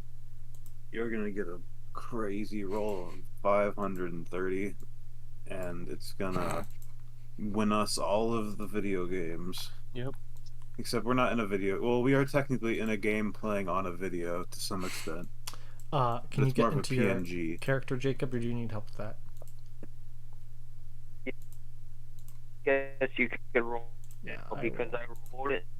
The number one. Then once What was that? you disconnected from the server. Oh, okay. Server being goofy.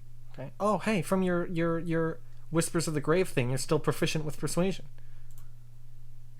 Woo! Got a 25. Damn. All right then. It's better than Nara. I trust you. Zana, Cecilia, neither of you had said anything. Do you have any thoughts? Cecilia is just like, I'm not a fan of it, but these people are important. All of them here. So, I will say that the moment Nara, the moment like she starts speaking, Nara's expression just changes to like, just kind of like a slightly angry and annoyed look on her face, like the moment a word leaves her mouth. And it's not like, it's not subtle. as hesitant as I am about this, I say we go for it. Zana speaks up. I think if we need to, we can find these assassins and destroy them. King says, understood. Tozo, start getting paperwork around. This Rildan will be released into the care of this group. And we can monitor him with scries and such from a distance for the time being. Tozo just nods. Of course, my liege. You don't have to call me my liege. We've talked about this. It's weird and informal, but of course. Anyways, yes. Follow me. The Leonin individual. Oh, do you guys not want to try at the scrying bowl right away, or no? Orvelis speaks up. We'll organize a time and some. We'll talk to Sovalis about it. Okay.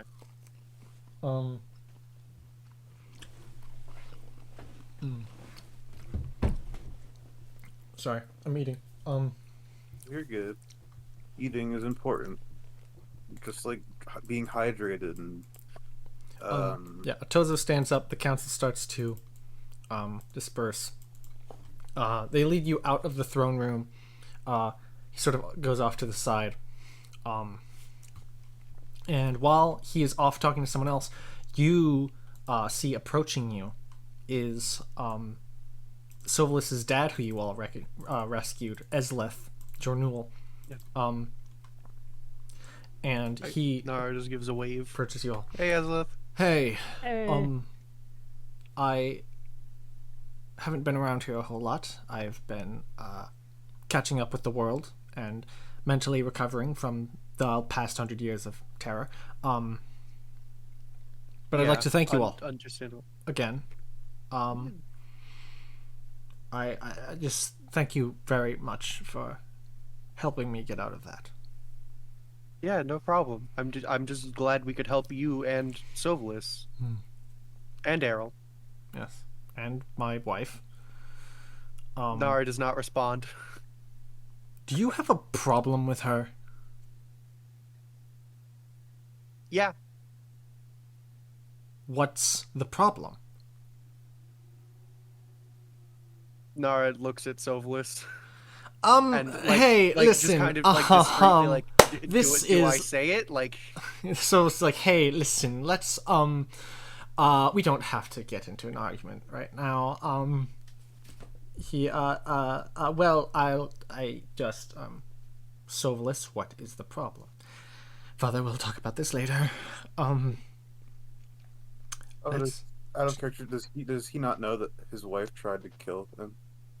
seemingly no. Huh. Yikes! you know what? Okay, so this was what we were dealing with when Proteus just joined, right? It was Yeah, one of the first yeah. things you dealt with, yeah.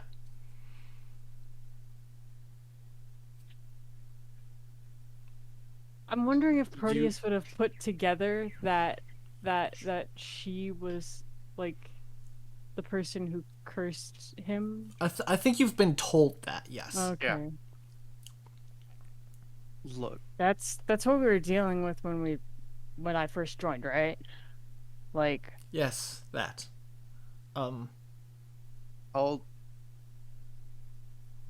just say for now that your wife caused a very, very dangerous and very, very irresponsible situation for me and my friends. And I'll leave it at that for now. Eslith walks away. Does he look angry at us? He make an insight check. God, Can am I I make gonna? one too? Go for it. Why am I? I'm giving myself advantage. That's horseshit. Why am I always so bad at critical rolls? 21. He seemed like Oh my god. 21 for both of you. Seemed like something about what you said made him angry. Okay. Solas just takes a deep breath. Wow. Thanks, Nara. I love that. Yeah. Look, I just want to make sure that it's good for you, because ultimately this situation affects you the most, but I do want you to know that, like, I also harbor a very large anger at your mother for not only what she did to you, but like all the shit we had to go through. So I'll keep deferring to what you want to be done, but just know that I am also significantly angry at her.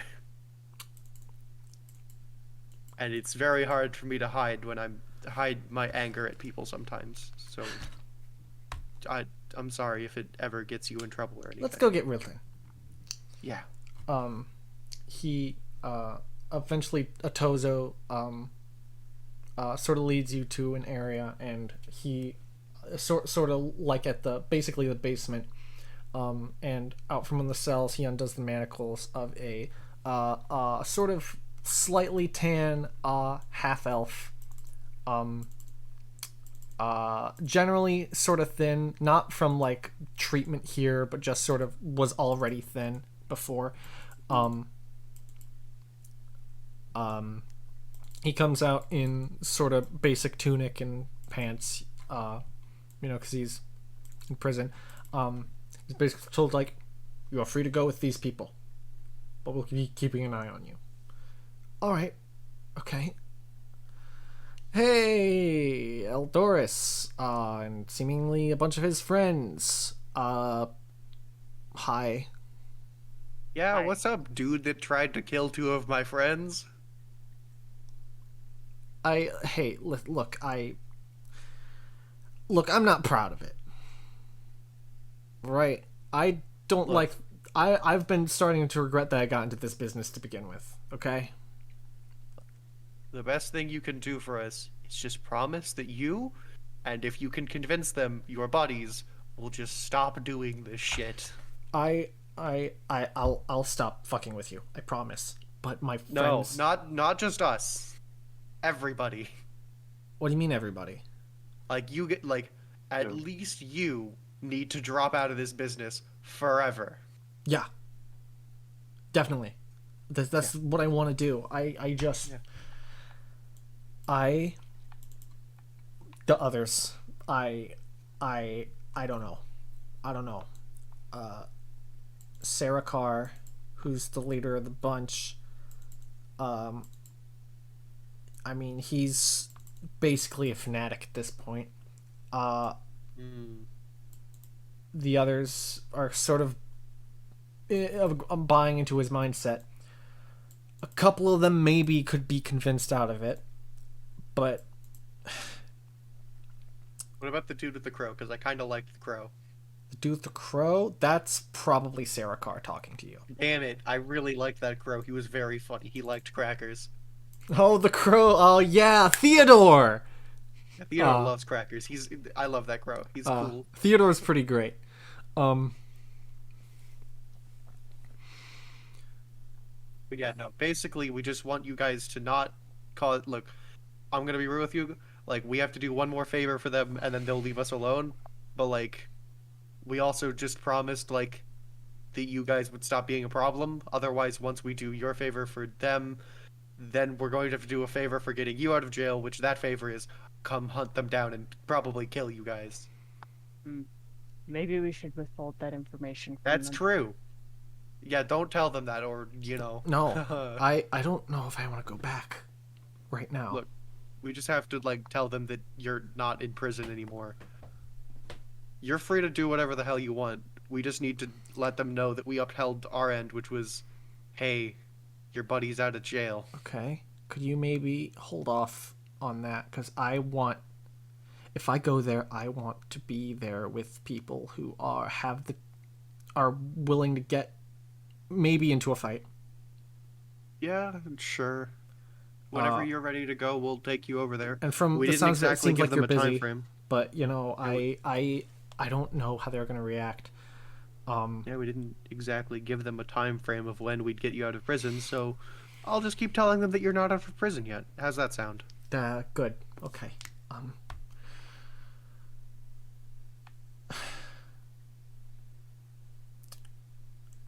Yeah, I think a couple of them I can convince to join me in getting out of there, but 2, maybe 3. But that still leaves 3 or 4 left. Yeah.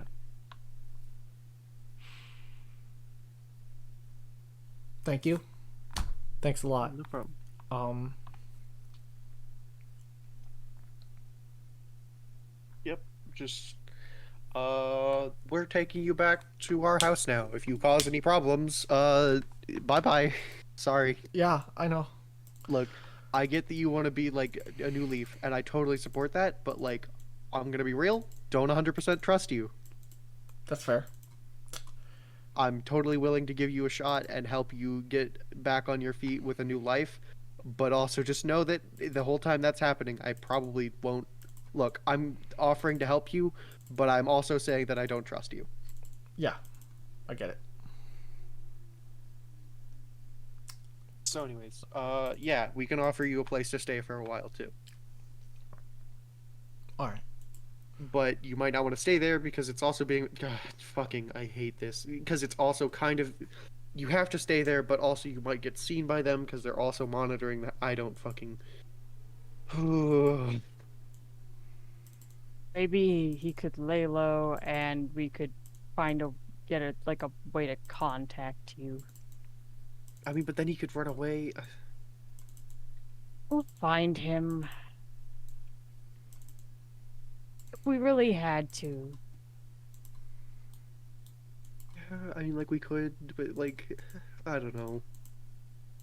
Solas, what do you think? What's he gonna do? Is he gonna ally himself with like an archdemon? Because that's what he'd need to stay away from us at this point. But, Solus. I don't know. Well, Solus got a natural 20 on insight on this man. I think he is scared shitless, and I don't think he's going to be making any moves on us anytime soon. Okay. Cool. So, fine. We'll find somewhere safe for you to stay for a while. And then until such time as you're ready to just go, then you can just lay low and live a normal life. All right.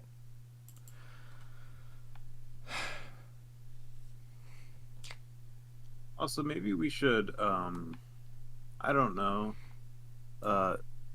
Didn't they try to kill Esleth Jorno? They were going for Eldoris, and Esleth just so happened to be there.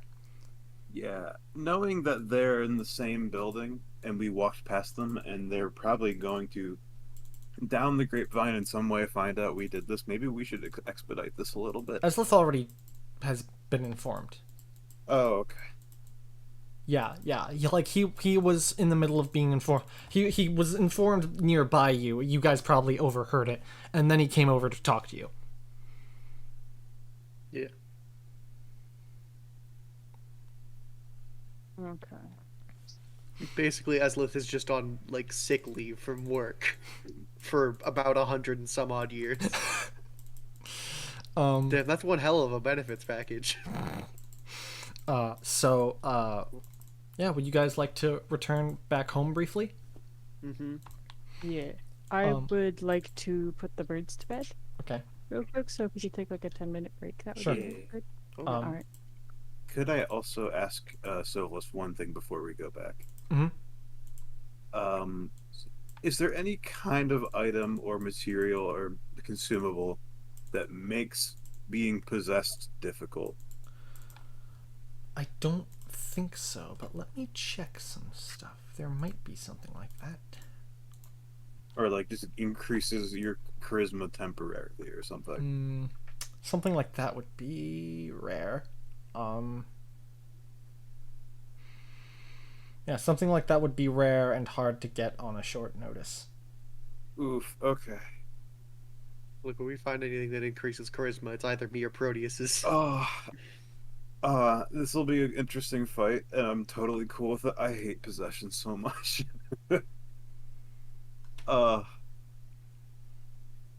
They'll be weaker the faster we deal with them, so that gives me some comfort. But I hate possession enemies. Okay. So before we go, Yeah. All right. I want to use the restroom. Okay. All So what did I miss? Oh, right, you went to the restroom. We went down to where Rilden was being kept. He was pretty much just saying, yeah, I want out of the assassin stuff. I don't know if I can convince maybe two, maybe three of the other people in the guild out of it. But the leader, Sarah Carr, will probably be upset at even just Rilden leaving.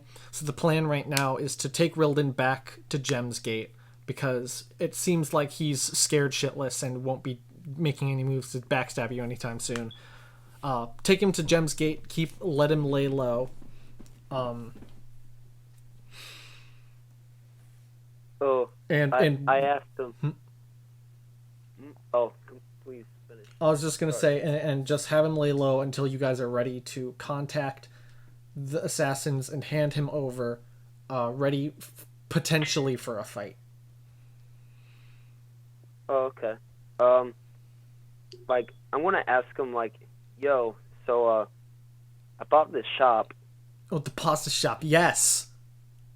Are you getting it together? Oh yeah, Oh, yeah, dude, we're getting this together. oh yes. This is great. Like you got, like, do you have like a location or like?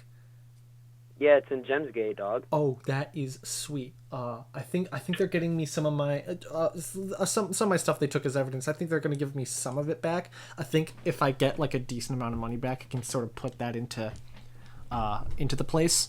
And I'd like to start doing work that is not, murder. So yeah, Oh, maybe I yeah. can do that, earn some extra money for the place. And also, if you convince some of your buddies out of the guild, Yes. they could come join us. Yeah, Yes. it gets even bigger. Yes, they're one of my friends. You were impersonating me, so you've met her, Halentar, the big fucking minotaur. I mean, she could probably carry like six plates at once. Like, What a scale.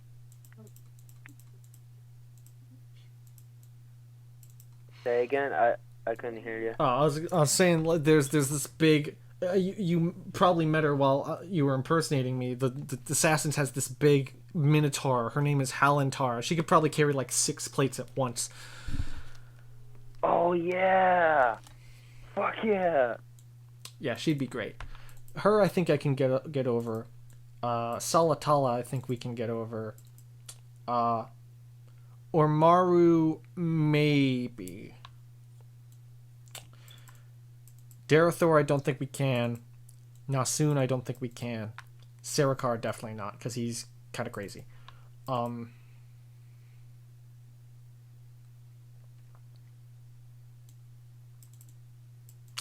Yeah, that's the status of it. Dope. Okay. So Let's see. Right now we're just waiting for Abby to come back after the birds. I can close out of that tab. What can I close out of now?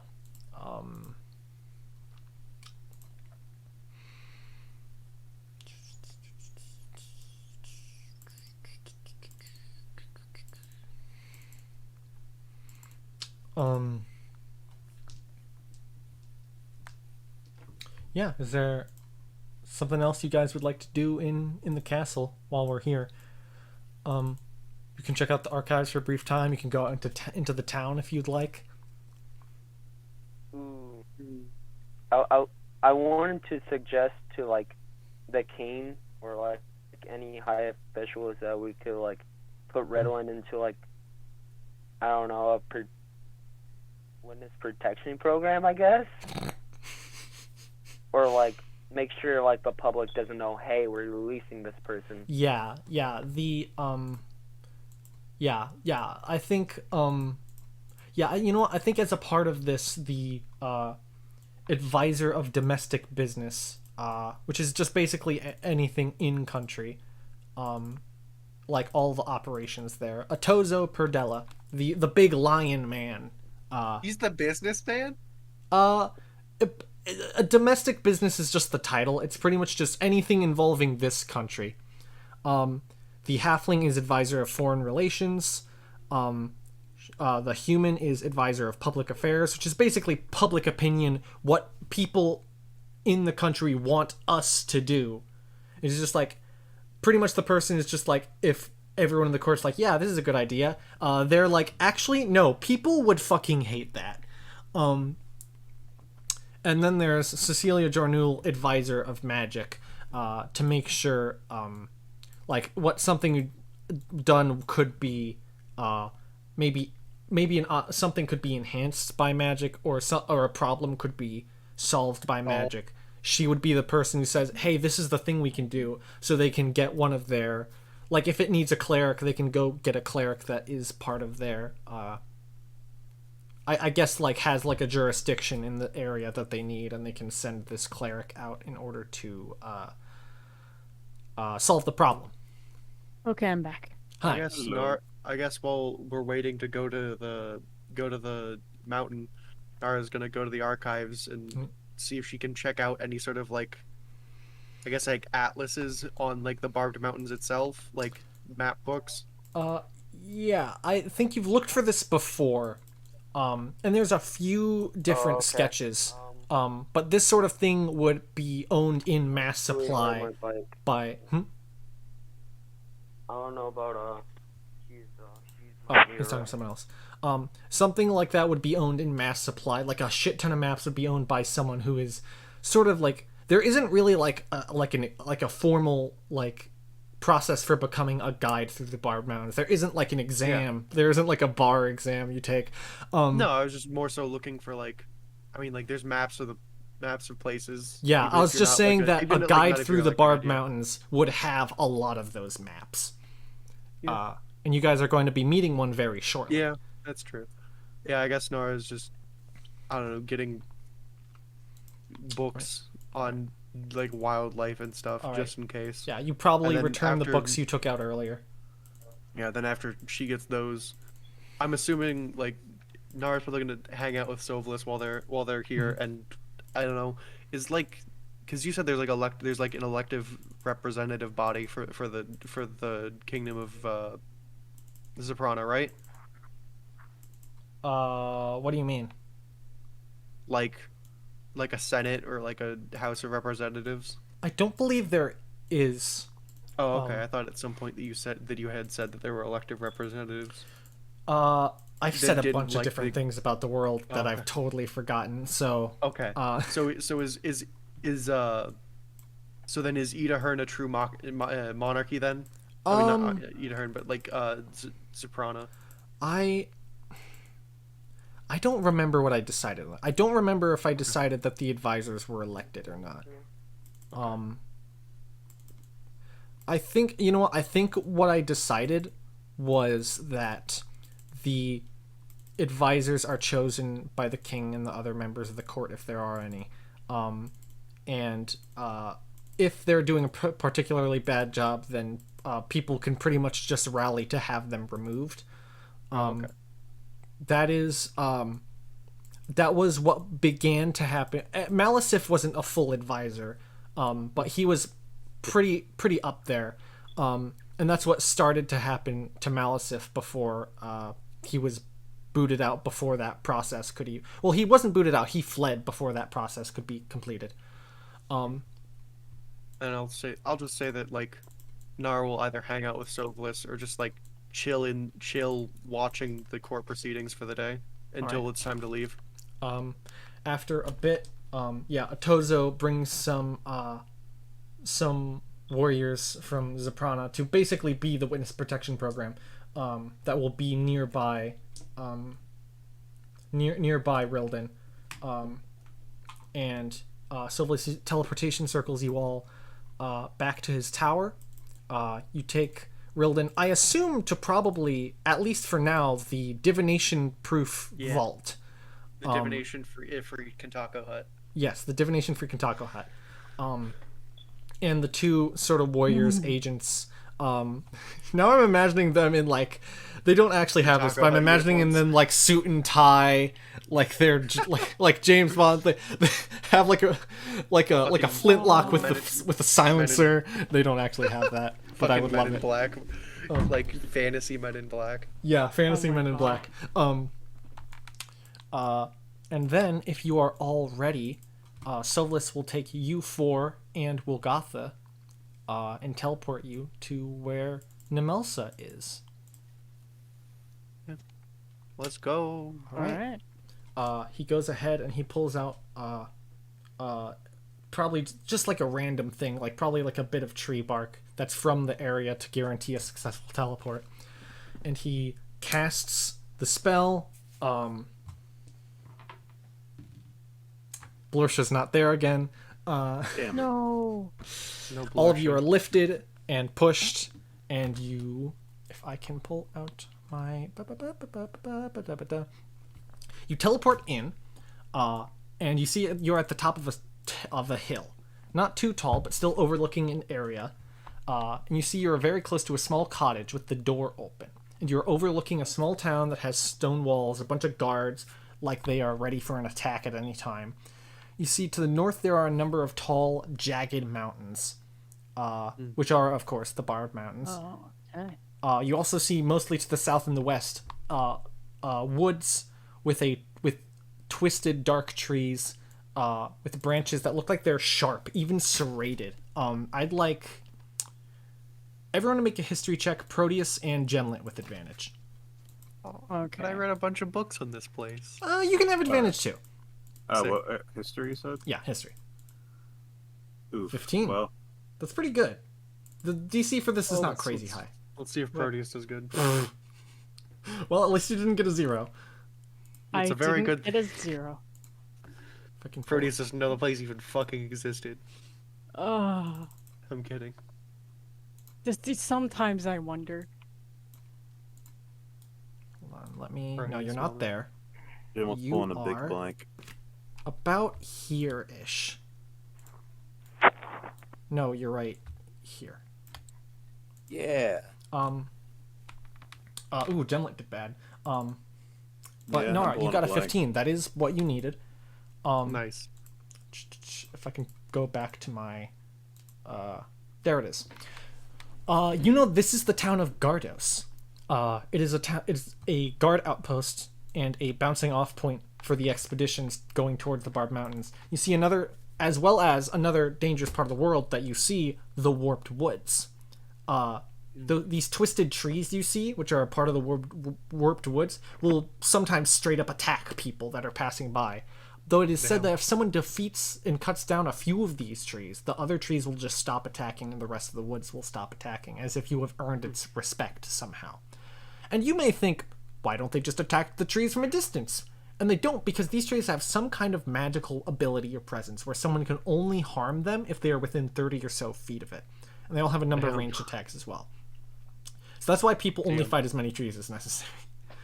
And this sort of earn your respect part of the forest is also how a number of dangerous monsters manage to make their living there. And Proteus, now that if Nara sort of speaks like, oh yeah, this is the Warped Woods, Proteus, you would remember like, oh yeah, I know that. This area is a bit of an anomaly in terms of the Order of the Silver Rose. The sort of basically, I guess not quite police force, but basically like semi-mercenary force that like. Damn, I can't believe Proteus is a bastard.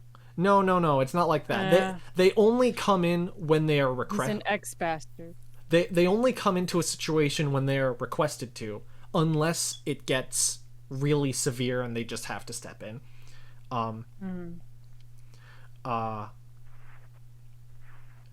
This area is an anomaly for the Order of the Silver Rose having to deal with stuff because the Order is split into 5 sections, and most of them have a bunch of villages. But the area with the Warped Woods only has about 4 villages. Like there's Gardos. There's another place called Viceral that has a monastery that you don't know much about. There's only like 4 villages. So theoretically it would be less work, but this section has to deal with shit from the Warped Woods. So this is typically where they send the people who are part of the Order that are really good at fighting but have very little mind for diplomacy. The people who come into the Order who are like, yeah, I'm gonna kick some ass, this is where they send them. They're just like, okay, we don't want you near a delicate situation. You just go over here. Oh boy, just put him somewhere else. Yeah, pretty much. Just take the weirdos and put them somewhere else. You look into the cottage now, and you see now approaching an old, wrinkled Dark Elf man, which is not a common occurrence, with gray skin, wearing a black leather eye patch over his right eye. All of you have scars and cuts across your bodies from various battles across your adventures, but he probably has about 3 times the amount of scars that all of you combined have. Dude, Ow. do you have like... Do you have regular skin tissue? A little bit, he has. It may take you a bit to notice depending on your perception, but his left arm and right leg are both prosthetic. The paint perfectly matches his skin color. It's pretty realistic, and he's wearing boots and gloves. So the only thing that tips you off are these fairly small seams where the prosthetic connects to the body. Eldoris and Gemlet notice it within a couple minutes. Proteus, it takes a while because your passive perception is 9. My God. Probably like 20 Notice is minutes. fucking... Right now he's not in battle attire. He is in a tunic and basic cloth pants, but you can see in the back of the room he has a set of plate armor on an armor stand and a two-handed hammer next to it, both of which with visible arcane runes and traces of magic on them. And you know magic items do not degrade very easily at all, but both of these items have clearly taken a beating over the years and have had repairs done to them as necessary. This is a man. This is the ultimate I've seen some shit guy. Yeah. And he speaks to you. Boy, hello there. Oh god, he's Australian. Yeah, I'm Australian, mate. Oh god, the sniper. I suppose you all are the lot I've heard about that want some info about this Rod of Evolution, Altar of Evolution, somewhere in the mountains. Getting all this right, yeah? Same people? Yep. Yeah, that's Yep, us. that's us. Yeah. That's us dumb idiots. Silverless bounces out and he's like, well, have fun. See ya. I'm not dealing with this. Boop, gone. Yep, see you, dude. Wimp. Well, to get the answers and don't- solutions. Yay. What was that? Nars pretty says it like, yay, no, shut the fuck up, Proteus. Well, to get the answers and solutions you really want, we're going to have to go into the Barbed Mountains themselves, go to a specific location. Oh my god. I am sure, of characters course, you've heard of Bob. the stories of the dangers within this place, but I've also heard a few of your exploits from your elf wizard friend, Silverless, right? Yeah. Yeah, Silverless.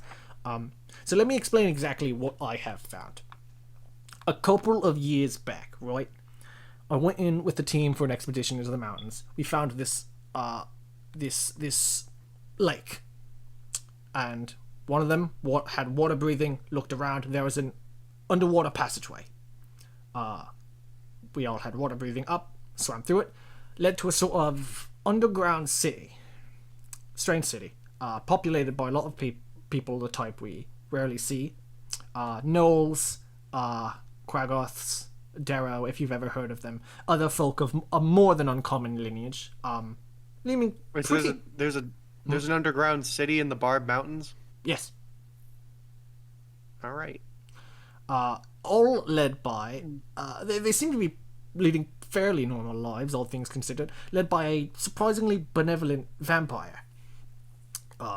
We asked him what was around the area. He gave us a few notes of his own on what he said was an underground ruin of some kind, further underneath the city still. It wasn't much. He never bothered to get that far into the tomb. It seemed to be a tomb of some kind. He wasn't sure.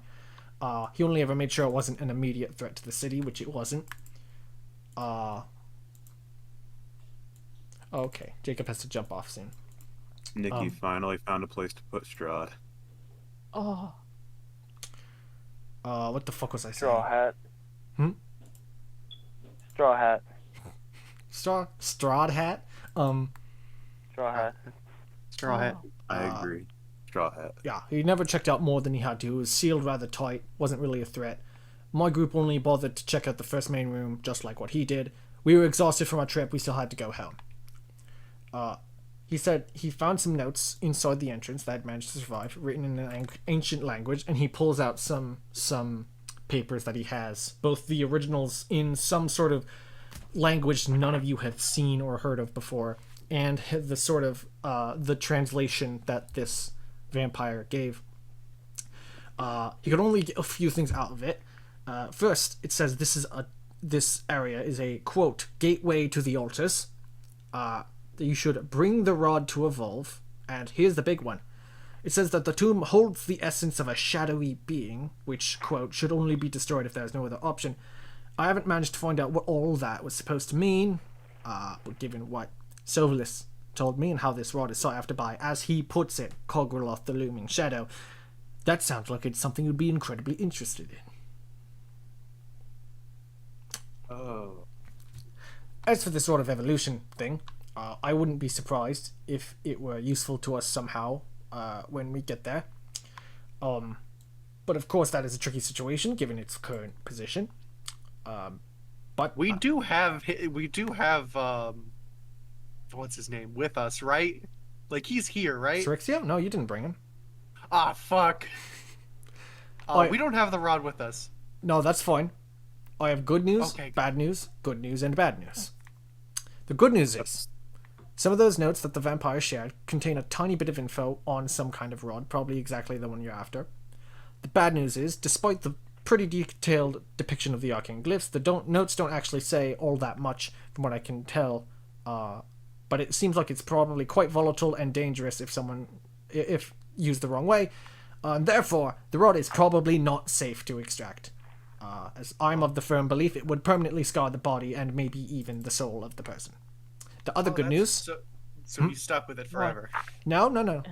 The other good news is that the notes mention that there's an item that will allow you to make it safe to extract for long enough to actually do so by nullifying its powers and making it inert for about an hour. Okay. The bad news is that I never found it, and the vampire never found it, so we'll probably have to find those ruins, go further in to the places that have not been entered. So... Well, that seems straightforward enough. Let's go. We go find this lake. We go into this passageway. We find the city. The vampire did respectfully as he could tell us to leave as soon as possible. Outsiders make people pretty uncomfortable. I could sense it too. But I'm sure he'd be fine with it if we explain the severity of your situation. But anyways, we get to the city. We go to the ruins. We fight our way through. We find this nullifying device and whatever this essence of a shadowy being might be. Seems like it'd be helpful if we destroyed that. Alright.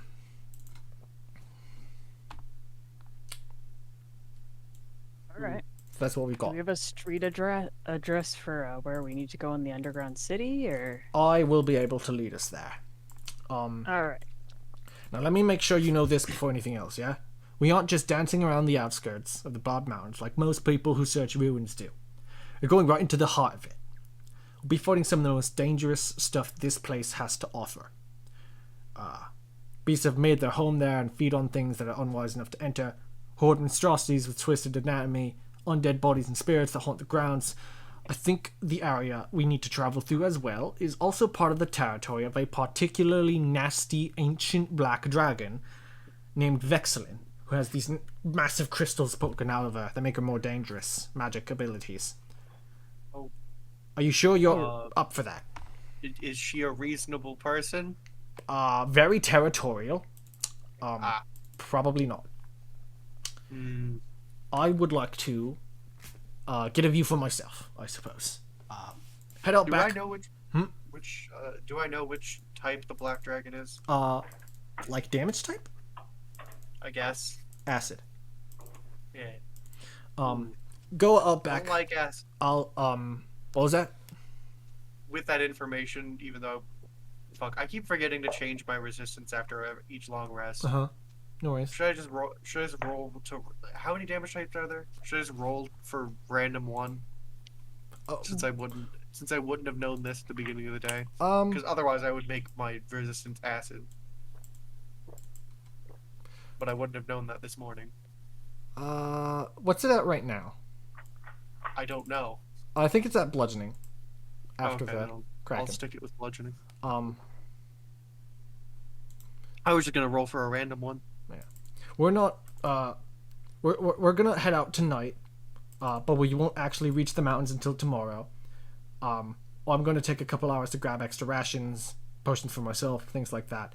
First, though, I would like you to meet me out back. I just want to see one at a time, see what you can do. Hit me once or twice, I hit you once or twice. Just to get a read for what you can do, alright? Okay. Alright, go ahead and head out. He goes and goes to the back of the room towards his maul and his armor, and he starts to put it on as you guys head back. And you go back to the backyard of this little fenced-in training area. And after a few minutes, he comes out with his plate armor on, big ass magical hammer with him. Oh, right, who wants to go first? Wait, before we do this, Nikki, am I correct in assuming that we will have a long rest before the next time? Yes. Before the next time we have. Okay. Yes, you will. I guess I'll go first. Nara steps forward. All right. So you're like a barbarian, right? Fuck no. All right. Nara casts Force Cage. And does he get out of it, or does he try to counterspell it or anything? I mean, he has no way to counterspell. So you Okay. bring down this sort of purplish colored cage of energy on him. Sort of ting ting. Oh, not bad. That Alright, will be very, very helpful. I could do that about once per day, and then I could do this about 3 to 4 times per half an hour, and then Nara just starts casting. Nara just starts casting Web of Fire. Okay, you the 5 strands of fire start to converge on him. Holy fucking crikey! He has to make a dexterity saving throw. 16. Roll damage. That fails. Oh. Web of Fire, 1 target, 43 damage that he just takes because Ah, fucking Christ! Crikey, mate! Ah! Okay. Oh, you're having a lot of that's- fun with this character.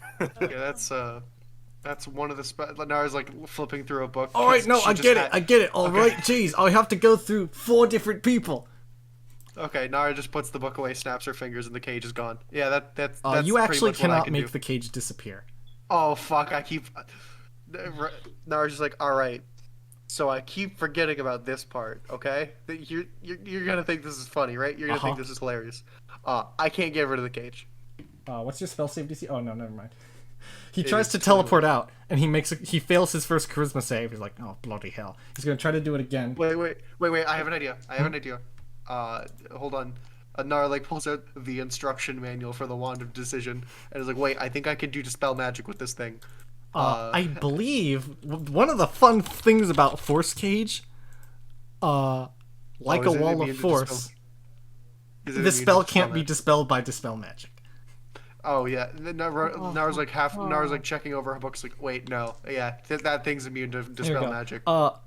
Yeah, you can teleport out if you succeed a charisma save, and he is a fucking paladin. He got a 33 on the second one. Holy fuck, yeah, he's out. He misty steps out. The first one he got a natural 2, so that was a total of, including his charisma score, his proficiency bonus, aura of protection, and his maul gives him a +1 to all saving throws. It's a +15 to charisma saves. Alright, that's pretty good, I guess. That's cool. I'll say that Nara just like climbs up on top of the cage and sits down to watch the other people. Well, I'll go to see how well you can take a hit. Oh fuck, that's right. Whoosh! 2 attacks. 22 and 24. I'd like to say that like Nara's like trying to climb up halfway. And he's like, wait, and Well, hold on there. Like, he just says that Nara's like, oh yeah, I forgot about that shit, and then just gets like fucking as soon as she's like shit, just gets slammed in the That side was by a like a high mace. roll. 23 It goes- damage for the and first. goes fucking flying. 23 for the first and 14 for the... No, 16 for the second. So, 39 points of damage. 39. Holy shit. Whack! Whack! I'd like to say she just goes like flying from her position trying to climb You go the cage. flying like 20 And just go- feet. You go and just skidding in slams the into a dirt, wall. like over the fence. What? You stay in the back, yeah? What? What? You stay in the back, Usually yeah? she Yeah, does. absolutely. Okay. You can do a lot of damage. You have good control stuff. I like you. But stay in the back. Who's next? I think I have a broken rib. I guess I'll go Proteus next. gives her like 10 lay on hands. Thank you, Proteus. No problem. I'll go next. Eldoris or Proteus? Both of you said you can. You can go first, Eldoris. Okay. All right. Eldoris, how would you like to attack this man and prove your ability? Alright, first he's going to cast Silence on him. Okay. And then after that, when he gets in, like, the zone, like, the Silence Zone, he's going to cast, God, what is it? Fucking... Nature's Veil, so he's fucking invisible. And you can't hear him. Okay, so you cast silence, so then you are in the zone of silence. Yes. Okay. Luckily, Like, Nature's Veil is not a spell, so it doesn't require components. Yeah, you go invisible. You are completely silent. Not bad, kid. And he has no way of detecting you. at the moment. If you would like to make attacks. Okay, I guess I'll make a sharpshooter shot with the dagger of the deep. All right. Okay. Would you? Okay, so you have advantage because he can't detect you in any way. You can go ahead and roll if you're able to at the moment. Okay. Go ahead and go down to sharpshooter, which. Oh! Okay. 28 plus 16, And that's 44 sneak attack. damage. Oh yeah. So this man has taken 80 plus damage in 2 hits from Oh us. my. Oh boy, you're pretty sneaky. God. You're pretty sneaky. Oh fucking hell! Ah! Christ! So, on top of that, Whale of the Graves is also a thing. Yes, but that would normally have to target a creature other than the one you hit, but for now I'll let you do it. yeah. For this one instance, I'll let you do it this way. Oh my god. So you see as he gets hit by this arrow, and these 6 translucent ghosts appear around him, and just like sort of like do damage through his their presence. An extra 2 necrotic. That is 46 extra damage. Alright. Okay. Oh, wait. Hmm? But we're not done yet. You want to do another attack? Hold on. With the dagger of deep, I do the what's it called? Oh, suffer with the drowned? Where you yes. Okay, he's gonna make a strength save. Beating up this poor Aussie. How He dare we? that's pretty good. That's a 21. That's gonna save. So roll 6d6 and he'll take half. Okay. Oh shit. Okay. I can do this. 66. Yeah. Roll 6. Not d20. Get out of here. There we go. 16 half down to another 8 points of damage. You watch he gets hit by this arrow, a bunch of ghosts surround him, and then this dagger, like, a portal opens behind him and tentacles try to drag him into a watery demiplane that just thrashes him and he pulls away. God fucking hell, kid! Ah! I like to imagine just every so often it just looks like Eldoris has a fucking stand.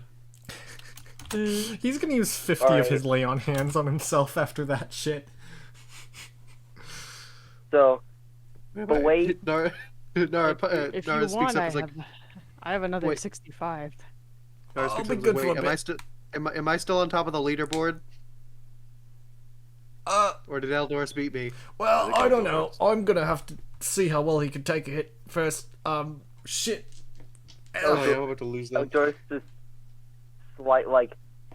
in front, he goes up in front of him, close, and just gets out of the fucking nature's veil. Alright.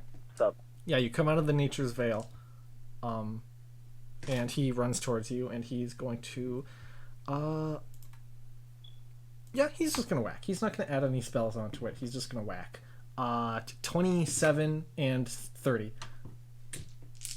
That definitely hits. for 14 damage and 19 damage. So 33. There's just this old man who looks a little frail, and he picks up this hammer and just bludgeons the shit out of you.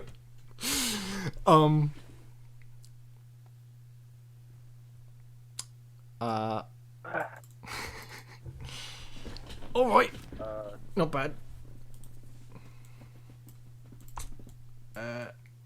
Proteus, you want to go?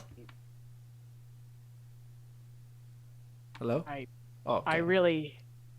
I really think you should take the lay on hands, buddy. No, I'm fine. I'm fine. Maybe in a bit, boy can take some more hits. No, buddy, you I should. do 5 attacks in one turn. Buddy, you should take it. He uses the rest of his own lay on hands on himself. Fucking bring it, mate. All right, good, Don't forget to use the shield later, Proteus. absolutely. What do you? He's also gonna cast Death Ward on himself. Nara sees that. Good choice. All Is silence still up? right. It could be if you want it to be. Fuck it. Yeah, they're probably I- practicing in the area away from Is there a possibility that I can move it? Not after you cast it, no. You can cast it again to move it. Oh, okay. What the hell do I have prepared? I don't have any of this. The. Oh wait, I have Wrathful Smite, I think.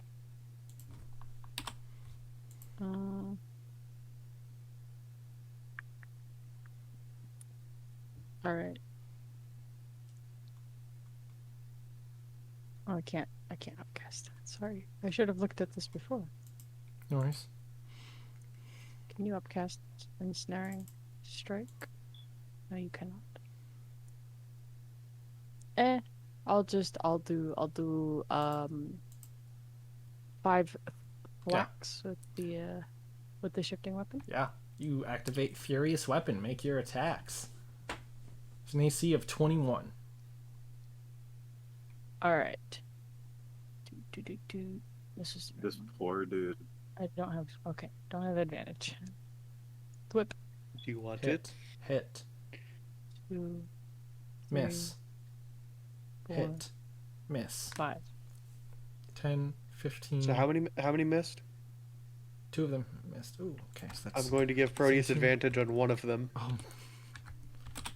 Nar like gives a little whistle and just like waves the wand, wait, wand could from I behind have- his back. Could I have activated Guardian of Nature to get advantage on all of them? I think at this point it's a little late for that. But Alright, fair enough. you did do 42 points of damage without even needing aid from spells. But you did use a bunch of charges with shifting weapon, but no All right. spells. Wait, doesn't Proteus get to reroll I- one of them yeah, specifically because I gave him Yeah, advantage? go for it. I rerolled No, one of them. I'll- I got a nat 18. Okay, yeah. I'd like So I'd like to say that Nara just gives like a little whistle and just waves the wand from on top of the cage. Yeah. yeah. So the high, we'll go with the high damage one because why not? Yeah, another Yeah. 21. Shink, shink, shink, shink, shink. Ah, okay. Looks over to Nara. First of all, not cool. Clever, but not Sorry. cool. Not bad. That's pretty good. Ah. I'm surprised you didn't use smite. I thought about it, and I'm kind of happy with that. But I can use you know what? Let's just do it. Let's do it. 3 level 3 Holy shit. Divine Smite So and that's- 1 second level. Okay. That's a total That- of He said bring it. 15 d8. I think Proteus is going to win. Yeah. Okay. 71. He On has top of that. 28 hit points. Ah, you really went all out there, kid. Ah, Well, yeah. God, that was pretty That was fucking over funny. 100 damage in one turn. I have no level 3 spell slots. How about I try? And he pulls out Alright, go his for it. hammer God. that kind of has smoke coming off of it. He casts a spell and it erupts with light. It glows very brightly, and he runs towards you. He's going to use a bonus action for Vow of Enmity on you to gain advantage on all Alright. attack rolls against you, and then with What? Holy Weapon active, make 2 attacks with advantage. 29 That and hits. 24. That matches, so it hits. You take an extra 2d8 radiant from Holy Weapon.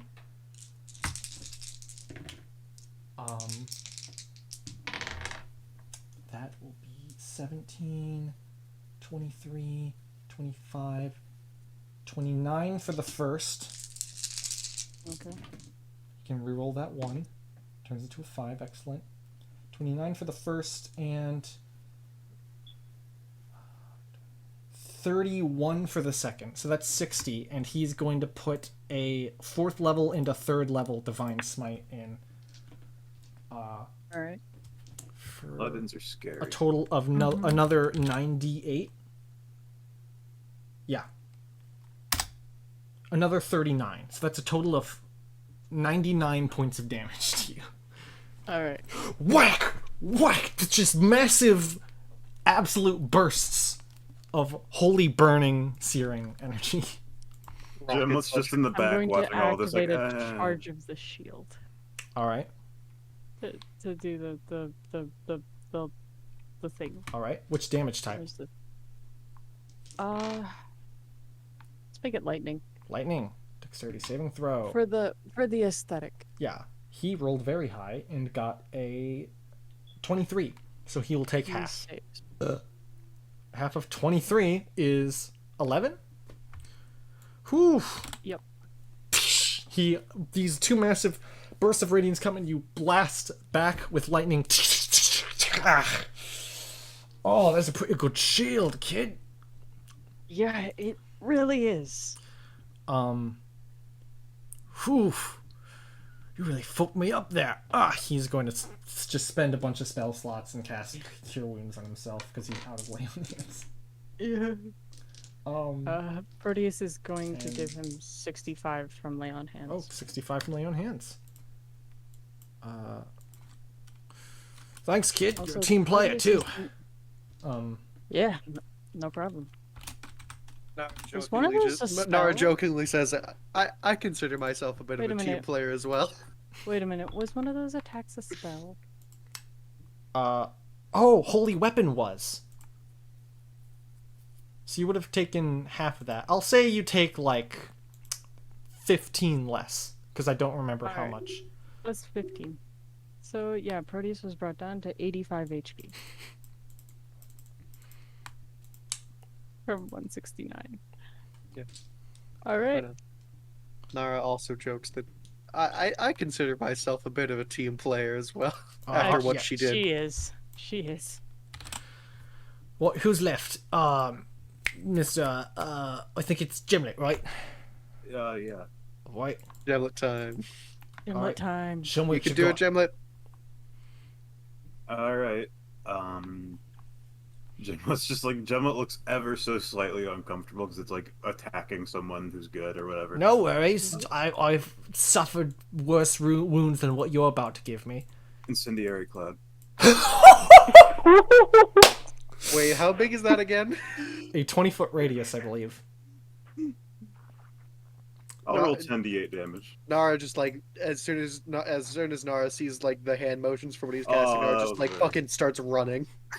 Uh, I'm gonna use my bonus action for grasp of the so grasp of hold the on. carnivore. What type of saving throw is it? Is it dexterity? Dexterity. All right. He beefs it. He takes 41. Oh. God, you people are crazy. Bonus action for grasp of the carnivore, which will probably fail, but I mean, it's fun to try. All right. So you use the staff, and these vines wrap around him in the midst of this heat.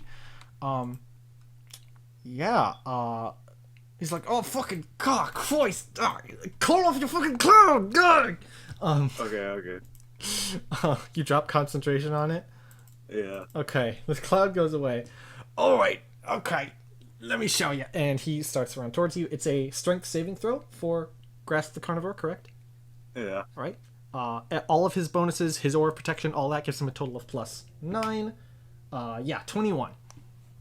Oh, just barely succeeds. God damn it. All He right. breaks through the vines, and still, actually, I have to make a concentration check for Holy Weapon. That stays up. He's gonna whack you twice.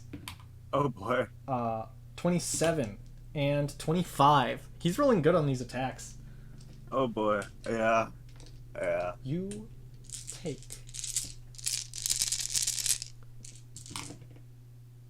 He can re-roll that one. Okay. Ooh, that was a high roll. 22. 34 for the first one. Oh boy. And 20, 27,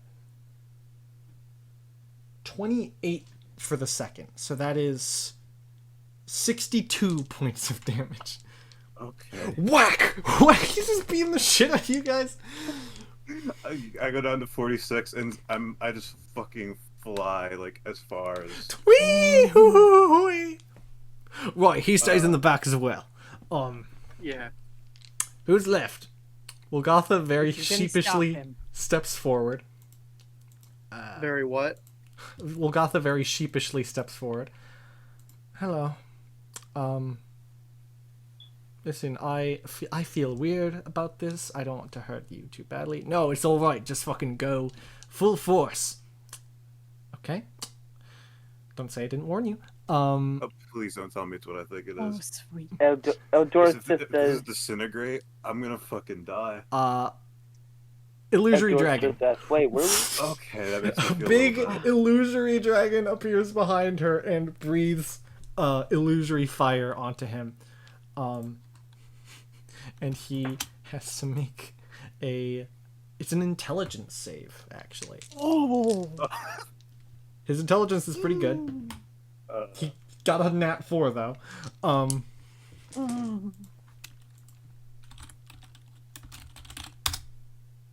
28 fire damage.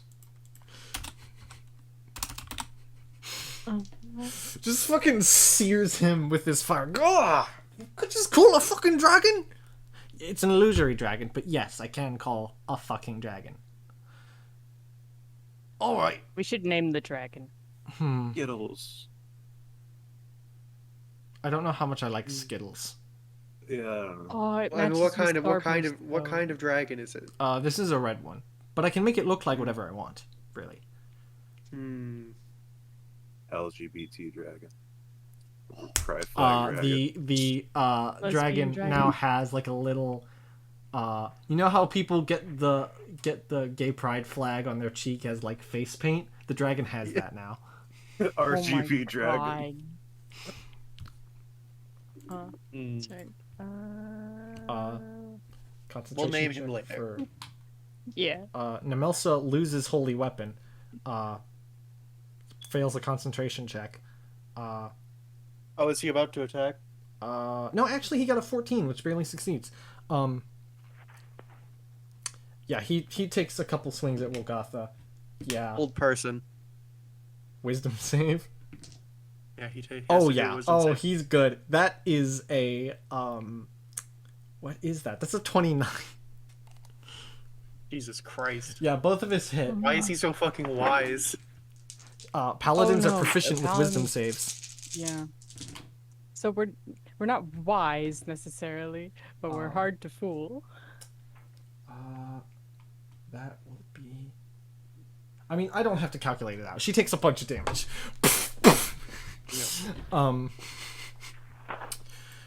Ow! Ow! I'm sorry. Are you all right? No, I'm fine. I'm fine. I'm good. Okay, so you're in the back. I'm glad we have established who's in the back, who's in the front. All right. Like a mullet. Sure. I guess. Does he make any response to me trying to hold person him? Not really. Oh, mullet! I just registered. Right, well, this is very informative. I'm glad to know who I'm traveling with. I'm glad to know you have all some really fucking crazy shit up your sleeves. You know, I'm more Absolutely. comfortable now. You can go ahead and rest. If you'd like, you can come with me and take a look around town. But we'll be leaving maybe... At this point, it's probably like noon. We'll be leaving about maybe 6 o'clock. That's enough time for a long rest, right? It's enough time for a short rest. Not quite enough for a long rest. But you Oh, guys I will... thought you said. You guys will go forward and camp out before you get to any actual encounters. Okay. That makes me feel better. I was like, I just I was wanted gonna be to like, make wait, little no. spell slot. Yeah, no, you guys are not going through past like midnight. That would cause like Okay. levels of exhaustion and shit. Okay.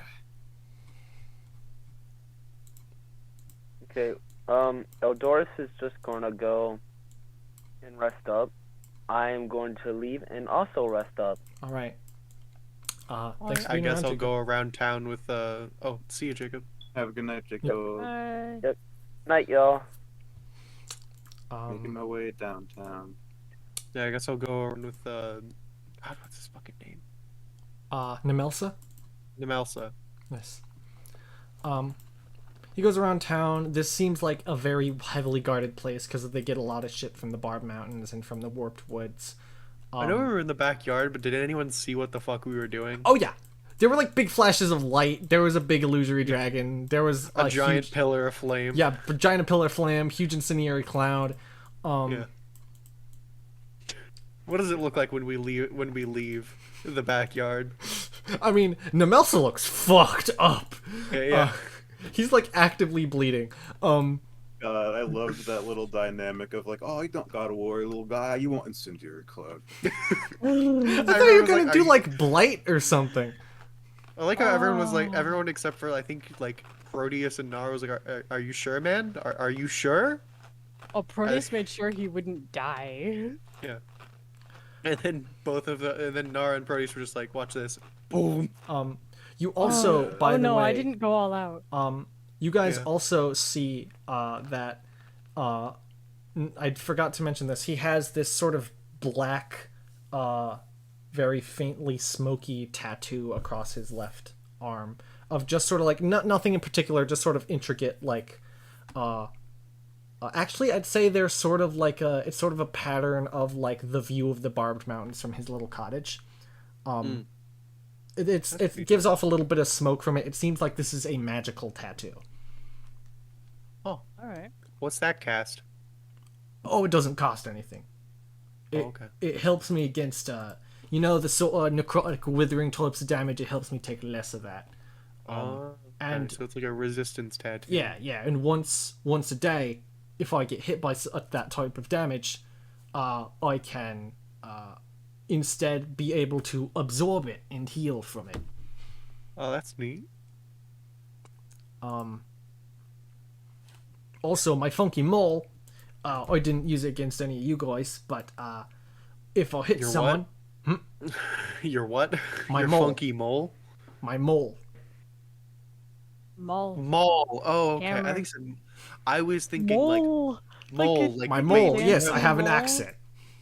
I thought you meant like I know. Like I misunderstood what you were saying through your accent. I thought you meant Oh, like I understand. like I thought you meant like the animal, and I was like, wait, do you have like like an animal companion that's a mole? That's Not that's anymore. dope as shit. Not anymore. Not any. Whoa, what happened to the mole? Not anymore. Well, moles, they get old, they die. That's true. Yeah. Just like Pets do anything. get old Just and like die. I will eventually. Yeah. Not me though. I'm Not gonna me live either. forever. Yeah, I'm gonna live almost forever. Who wants I to think you live two are forever? fucking crazy. Anyways, my mole, if I hit someone with I it, mean, like, I was joking. He unironically will not ever get old though. Like, I I'm mean, pointing for at like a Gemlet. thousand at this years. point, I'm not going to explain it. I'm just going to show it. Who wants to get hit one more time? Not me. I'll pass. He Does this starts mean like that you're going to randomly decide. he starts like Coin pointing toss. between Nara and Gemlet. Eeny, Eeny, meeny, meeny, miny, miny, moe. mo, catch a tiger bite. Hold on.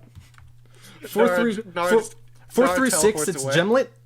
1 through 3, it's Nara. Wait, if he's doing like the whole Whack! eeny meeny miny mo. Wait, if he's doing like the whole eeny meeny miny mo, Nara like teleports away with the wand of decision and starts running. You're running, and he dimension doors over. Hello Oh, there. fuck. Woof! Ah, shit. Natural one. And Wow. okay, You no, really this- whiffed it, dude. The second one is a 28. Oh. And you take, yeah, he's not going to bother re-rolling that one. Another 16 damage. And when he hits you, he teleports both himself and you about 15 feet. Oh. Okay. That's what Ow. I was trying to Ow. explain, but you Fuck. kept fucking talking about my mole and how I was talking weird, so I thought I'd just show you. I didn't say that you were talking weird. I said it was hard for me to understand your accent at some times. You're right, that is what you said. But you did keep talking over me and you and my friends, so I thought I'd just show you. I do apologize for that, but I was trying to explain that that my friend Gemlet truly will live for an incredibly absurdly long amount of time. Right, anyways, sorry about that. That was funny though. It was very funny. I did my best to escape. You did.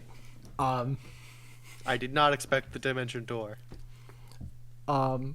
Right, so he goes around town, and everyone's seeing, like, it seems like a pretty average sight around here to see Nemelsa just super fucked up, because no one seems to be questioning it. They're just like, hey man, how's it going? Right, Nice to see you today. Lovely weather. Oh my god. He picks up a healer's kit. He picks up some healing potions. Some ordinary ones, some greater. He picks up rations for everyone. It's only supposed to be maybe like a 3-4 day trip. But he's bringing potions. He's bringing rations for about a week. Just in case there's some sort of terrible, like, sudden inconvenience. Okay. By the way, what's the name of that vampire king? I believe it's been a while. Let me see. Actually, I'm gonna just roll randomly to see if he caught the name in the first place. Yeah, 15. It was Jander something. Jander. Okay. Do I know anything about a vampire king named Jander? I mean, I guess make a history check. The DC for this is pretty high because this is very esoteric knowledge. Ooh, could I try? Hey, Nikki, Never mind. give it to me. Okay. Give me Sure. the knowledge. I guess you get to know everything about this guy. Now that the name has been mentioned, and now that you've been talking about this whole time, and you've been thinking about it, you actually do remember hearing a story about, and I mean, this is a story you probably would have been presented to you as fictional. You remember hearing a story about a vampire from the Shadowfell realm of Ravenloft, the domains of Dread, named Jander Sunstar. And there are some recordings of his exploits, various good things he's done, various bad things he's done. You don't remember much from this book that, again, was presented as fictional, so who knows how much of it is true. There's a bit you remember about a strained relationship with the daughter. And there's one part you remember where he had some sort of accident with some sort of magical device in Ravenloft, so he was split into dozens of different selves. So basically, assuming this is true, there are a bunch of copies of Jander Sunstar who all believe they are the real Jander Sunstar. Oh, God. And assuming this is true, you're about to meet one of them. God. And actually, I know you just got a nat 20, but go ahead and make another history check for something else that's related. Let's see if I do dog shit on this one. That'd be really You funny. can do it. If this is another nat believe. 20, I would love that. God damn it, where's history? You got this. 11. I'm gonna give myself advantage. Go ahead. 15. That's not great. There's something else about the appearance that that Nemelsa is describing that you remember reading. Long blonde hair, red eyes, fangs. You feel like you sort of recognize that, but you can't recall where from. Wait, long blonde hair, red eyes, and what? Fangs. You know, like a vampire. Thanks. That sounds familiar to me.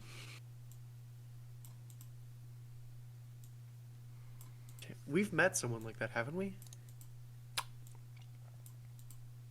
Hold on. With that information relayed, could we try to make checks to figure out? If we've met I'd that say person? once they get back, yeah, you can go ahead. You two can also make history checks. Oh, like when they get back, or right now? Yeah, I'd say eventually they come back and they tell you, and you can Oh. go ahead and make the check. Okay. Motherfucker, you remember seeing this guy. When you were in Avernus, there were these steel trees that a bunch of corpses that were impaled on, and there was one that was alive, who was a vampire. Oh yeah, it's that dude. Huh. Yeah, we've seen like a version of him before, when we were in hell. What the which we fuck are you banned talking from. about? Oh yeah, we went to hell. I'm banned from there, and we saw banned. like a copy of whatever the king of that place is, just like stuck on like an iron tree, impaled in like a lake of blood. A copy? Oh yeah, like have you not heard like the stories about him? Like there was Not like an really. accident with I like have a lot of other things to keep track of Oh. with information. Yeah. No, there was like he had like some sort of accident with a magic item and it like split him into a whole bunch of different versions of himself. I think we ran into one of the versions down in hell. Right. That sounds Man, fucking that's a insane. wild thing Um, to say. Yeah, also I'm banned from hell. That I don't know how to feel about that, to be perfectly honest. I mean, it was out of something we did that was good. So Yeah, I punched Asmodeus in the face. I feel like you don't That get is banned impressive. from hell. We survived Yeah. her punching Asmodeus in the face. We survived that. I feel like that's pretty cool. It's pretty neat. Yeah. So, anyways, I got my Fuck stuff. today. Let's head out to the edge of the mountains. We'll take a rest, regain our abilities, and all that. And then once that's done, we will head into the mountains proper. All right. You guys go ahead and pack up your things, and you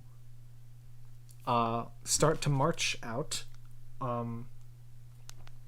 Actually, I would say, Proteus, you have Starburst. You have the Broom of Flying. Gemlet can Wild Shape, and because he has access to the spell, Nemelsa would have his own Greater Steed. What form would it take? That's a good question. I'll say that Nara summons like a horse for Gemlet and Wilgatha and then just rides on her broom. Yeah, Gemlet can Wild Shape Yeah. into a flying Then she- creature. Wilgatha can ride on Starburst with Proteus. Okay. And then Nara will just ride on her broom. And Nemelsa, I'd say his Greater Steed is probably a Periton. I might decide differently later, but for now, that's what I'm sticking with. So you see this, Peritons are medium. you see this big, sort of like head of a stag, with the body and wings of a bird of prey. It is a truly horrifying creature. And you also see this creature has its shadow does not look like what it should be. It looks like the shadow is a humanoid. Oh. Like it. That's a pretty interesting steed. Yeah, it's pretty fucked up. Yeah. This, of course, is a magical one that was not spawned through normal means. There are some of these creatures in the Barbed Mountains. There are stories about how these things came to be. Some say through terrible sort of rituals, like the sort of things hags do. Bards tell a story of it was a whole deal. Like a woman got jealous of someone else because her wife was, or her husband rather, was interested in her, so she cut out her heart and ate it. Why would you eat your heart out? You know what? I don't care. No, she ate the heart of another person. Oh, well, that's significant. She had a husband who was looking at this other girl, so she killed the other girl and take her heart out and ate it, and she was hanged. And then the birds feasted on the corpse and transformed into this thing. But that's just the stories. Who knows if that's actually true, because bards are pretty fucking crazy. Yeah, that is true. Yeah. Yeah, basically. Anyways, let's ride. He gets up on the Periton that makes this weird, like, screeching sound and takes off. And you all follow him because he's the one who knows where he's going. Up north to the edge of the Barbed Mountains. You guys fly for a couple hours, maybe 2 or 3, and then eventually land. He pulls out a couple tents for everyone. Wilgatha casts Liamon's tiny hut and makes a dome that cannot be penetrated. So if anything were to come during the night, they would not be able to attack you through the dome.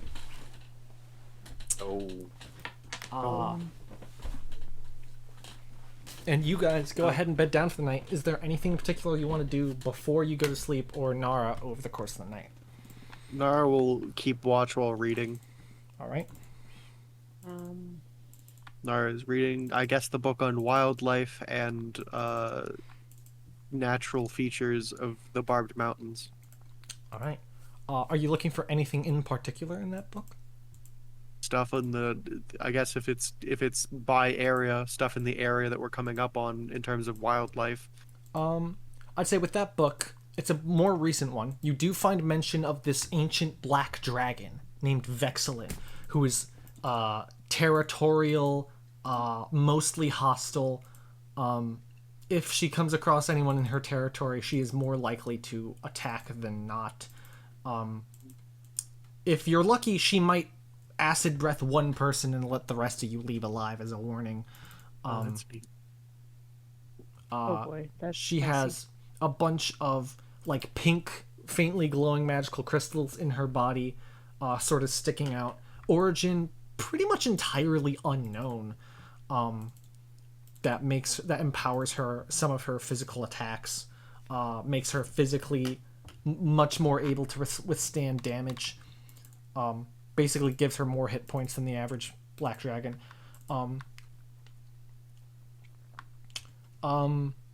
You find that there are non-hostile creatures in the Barbed Mountains that manage to scrape by. A lot of giants go through on hunts to get various food and whatever treasures may be left behind by people who went in and perished. A lot of undead, well, not like a decent amount of undead, spirits of creatures that have died and sort of haunt the grounds.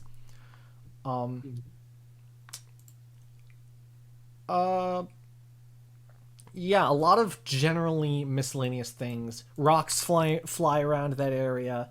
The most in terms of natural wildlife would be like really hardy shit. Like elephants go through there, and like I think you might find mention of like the occasional like T-Rex herd that managed to survive, and mammoths and stuff like that.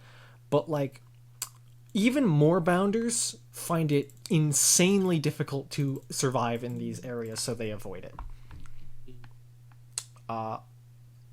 More bounders can be pretty fucking nasty. But you're asking about the wildlife and natural features? The most in terms of natural features are ruins left behind of some long lost civilization that existed before the current one. That society's slowly been getting more information about. Some of the magic they used, some of the what's the word? Yeah, mostly the magic. Not a whole lot about the civilization. Not a whole lot has survived. And there isn't really anything about what destroyed this civilization either. You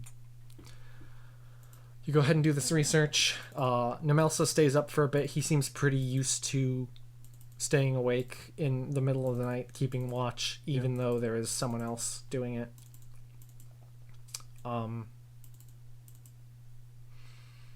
Eventually he falls asleep, and you guys wake up the 31st of Kana.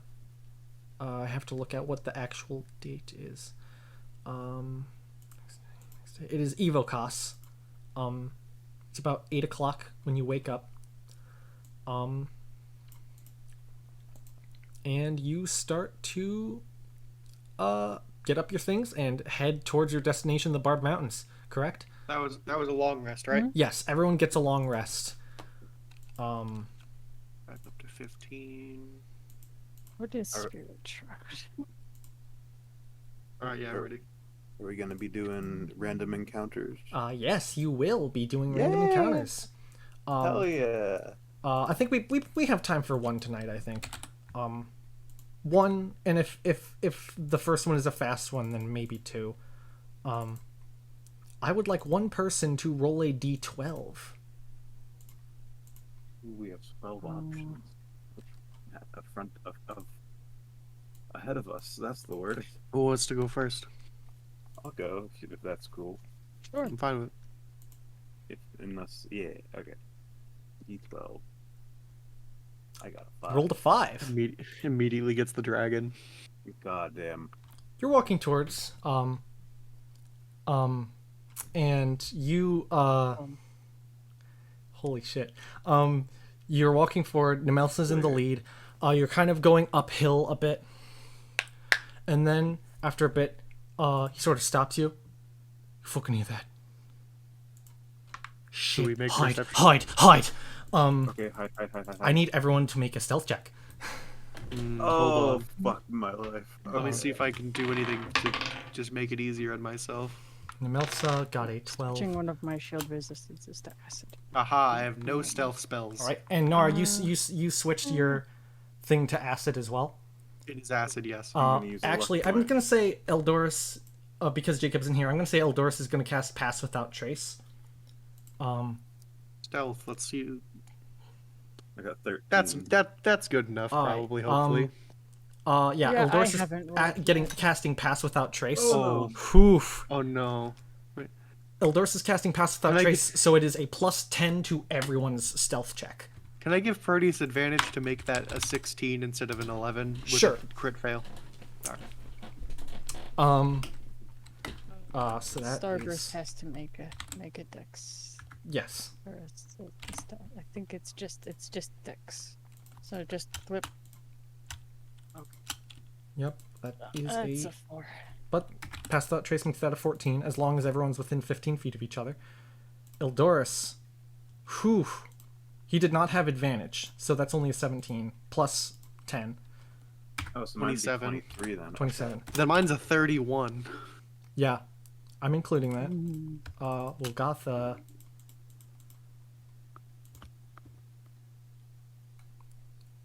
gets a 8 plus 10. That is an 18. All right. Don't forget that that Proteus has a 16 instead of an 11. Because I gave Proteus advantage, which makes it the 6 instead of the 1. Yes. Whew. That Pass Without Trace might have saved your guys' asses just now. Yeah.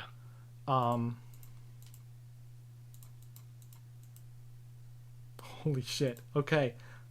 You guys all scramble behind a bunch of rocks and hear The as dragon. a black shape in the sky. I'm gonna fucking die. You got the dragon immediately. At least that's Oh when we my- would have been most capable of fighting, maybe. You guys Oh. dart behind rocks as quickly as you can. And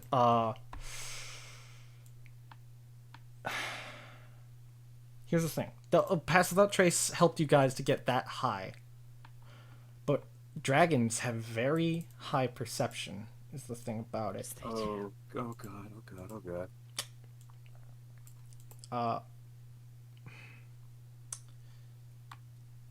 Yeah, I'd say yeah, Starburst and well, would Starburst be in the box at the moment because you're walking? Oh, I Well, we put were them in the- flying. Oh, you were flying okay. earlier. Okay, yeah. You probably would have taken to the ground in order to hide. So would you have kept I don't think we would have had time to put Starburst in the box. Could I have just flipped it real quick with like the time? It's that an we had and then- action, so I'd say you would have had enough time. Okay, I Okay. would absolutely do it. Then, This thing was 100%. not like 100 feet away from you. It was a few hundred feet away at least. Okay. But yeah, Proteus with your 16 and Golgotha kind of low. The two of you kind of both trip over the same sort of big piece of stone in the way, and the dragon lands on the nearby, eyeing you down. Hello there. Now who might this be? Oh, so it Taurus. sees us? It sees Wilgotha and it sees Proteus at the moment. Okay. We're tourists.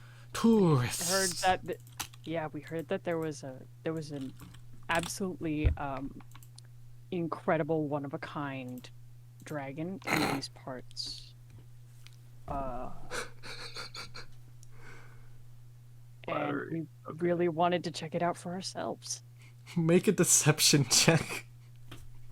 Jesus Oh. Christ. Wait, hold on. I need to roll portent for Wolgatha. Don't roll yet. I would have just done the cower, plead, and beg thing, but She okay. is going to give you her natural 19. So what's that a total of? 23. 23.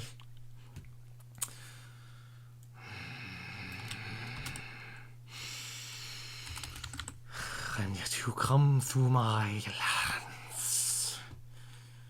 lands. Oh man, we must have gotten lost. I'm so sorry. Is there any way we can make it up to you? Like, any favors? Anything like that?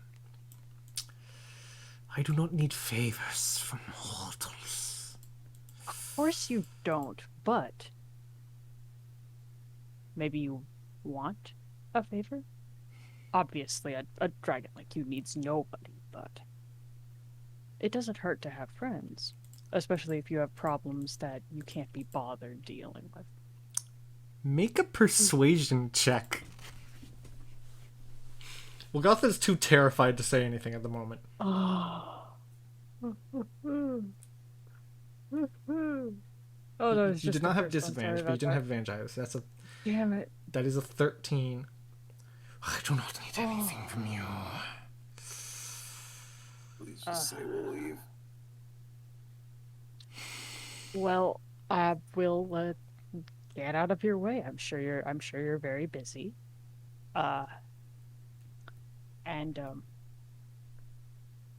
would you like us to run away screaming? I do not need your patronizing. No, Do I was being not serious. come I will across do that. me again. Okay, sounds good. Sort of starts to slowly back away and starts to fly away with that 23 on deception thanks to Wolgatha. It sort of starts to fly away, but it stays sort of close for the moment. At the moment it's hovering. Basically. Yeah, I like would- maybe like how a about- couple hundred feet away. Okay.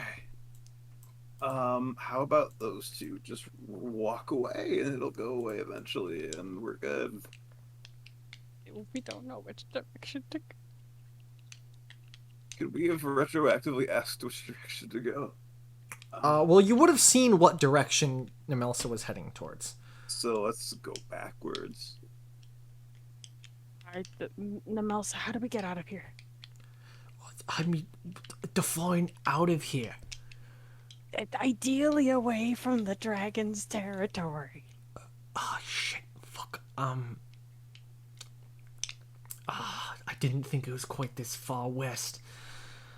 We're gonna have to go west from here, out that way, and kind of points. Shit.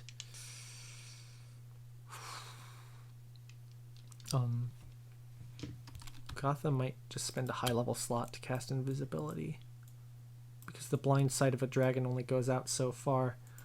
How did we start? Like, 1, 2, moving away from the dragon's territory, and then we cast invisibility. And then we book it. Right, but we can't really For God's sake, do something. Fuck, we can't really just leave. If it sees the rest of us hiding, it might be provoked. If they- That's if- true. That's true. That's true. All right. Let's just let's get invisibility. Let's get invisibility. Let's Wolgatha just- will have to yeah, cast we'll- invisibility at 1, 2, 3, 4, 5, 6. That's would be, I think, 7th level. 1, 2, 3, 4, 5, 6, 7. Yeah, 7th level invisibility in order to make everyone invisible, in order to be able to move away. Okay, let's do it. Let's just book it. All of you, Honestly, better 1 7th level spell than all of us. all of you are invisible, slowly sort of keeping your track away. Actually, she probably would have made the 4 people who weren't seen invisible instead, in order to not attract suspicion from the dragon. Yeah. So everyone but Proteus and Wilgotha are invisible. They sort of start heading west away from the dragon's territory. And after a bit, it sort of peels off for the time being. Holy shit. You got the dragon right away! Okay. And that dragon has like special magic crystals stuck in them to make them better at magic, right? It makes them generally more powerful, yeah. Jesus Christ. I like the idea that Gemlet comes up from the rock trying to look like all composed, and he's like wiping tears like, okay, yeah, totally, perfect. Alright, let's keep going. What, that could have gone better. Now I kind of wonder what that dragon specifically's humanoid form looks like. I'm guessing goth. Yeah, me too. You guys continue onward after that fucking experience. All right. Okay. You spend a few more hours traveling without incident. Also, I should have, Nemelsa would have mentioned earlier, I forgot. Making a lot of noise in the Barbed Mountains will attract other creatures.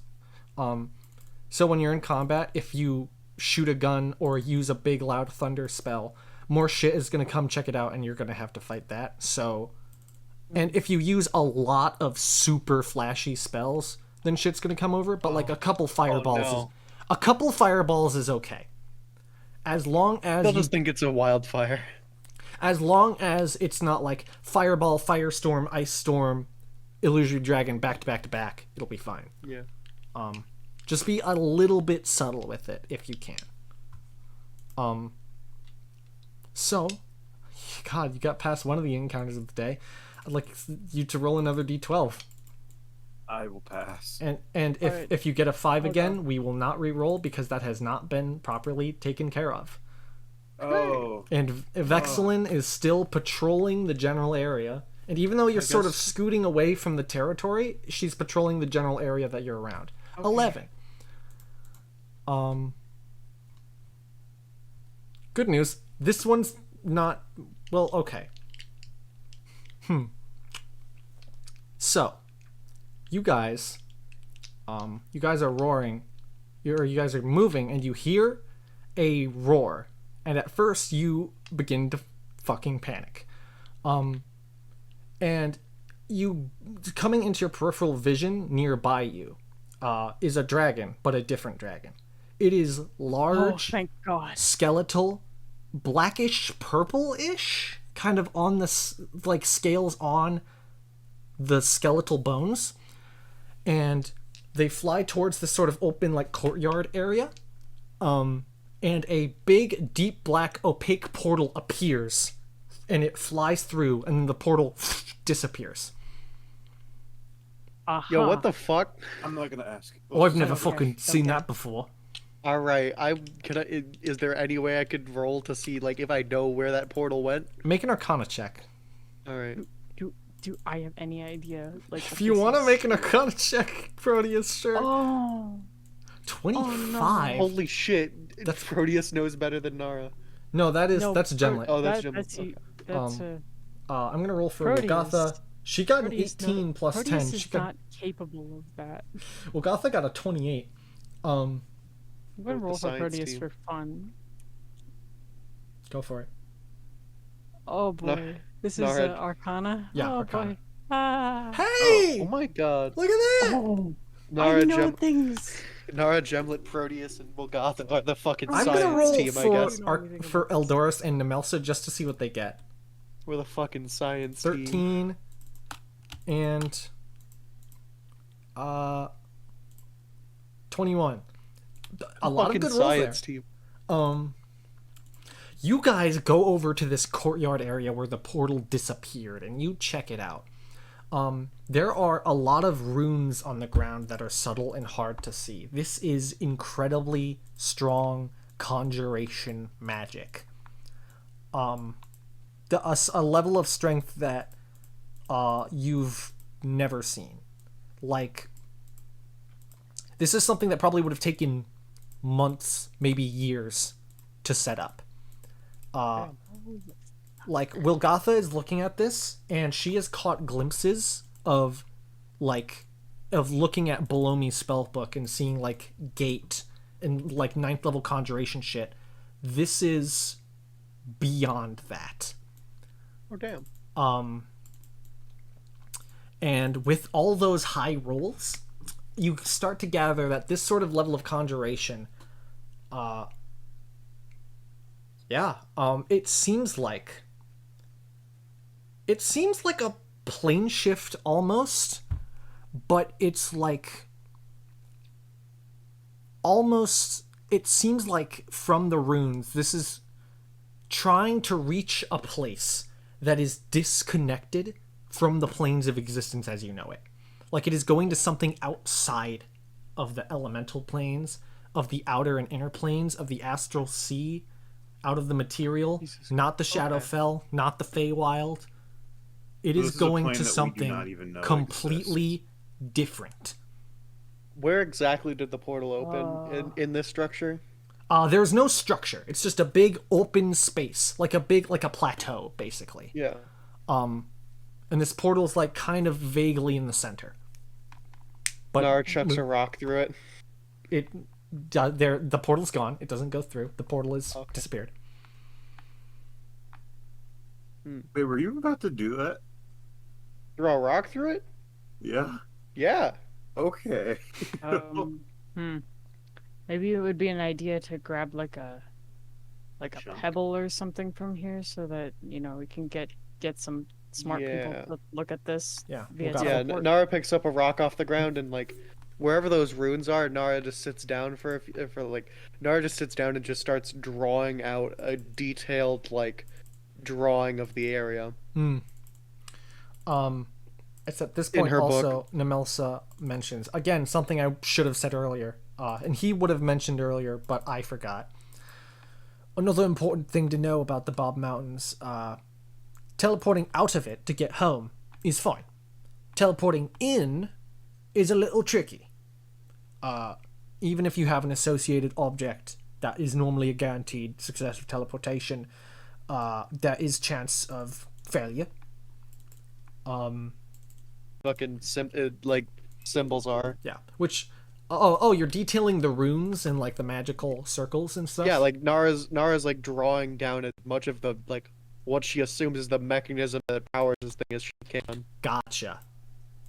Like she's drawing down what she thinks makes the spell go. Yeah, and with a bunch of high arcana checks, you can copy it down with some pretty good accuracy. There is some stuff that even as level 15 and with Wilgatha level 16 spellcasters, this is just beyond what you know.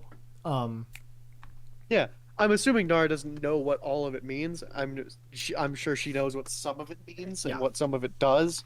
But like she's still copying down the symbols that she doesn't even know what they do. She's just copying them down into a drawing. You know what I just realized that you guys do know? Conjuration is none of your specialties. You want to know whose specialty is conjuration? My man Sovalis. Your man Sovalis. His specialty is conjuration. Yeah. So if you show this to him, he might be able to make heads or tails. I pull out the stone of far speech. And I click it. Hello, Noah. Sovalis. Hey, Yes. You know how you can see stuff with the holographic thing? Yeah. Because I turn it around. This opened up a giant fuck off portal that leads to nowhere in the entirety of the planes of existence. I'm going to make him have an Arcana check with advantage because conjuration is his specialty. 26. He seems to be. He just sort of details what he's finding, and is pretty much the same as what you guys have already found. There is something sort of sinister here that I don't like. When you get back, I would very much like to take a look at your copy of Drawing? this. Yes. Yeah. I'm getting as good a copy as I can. All right. Please do. This gives me a very bad feeling. Bad vibes, got it. Exactly. Bad vibes. All right.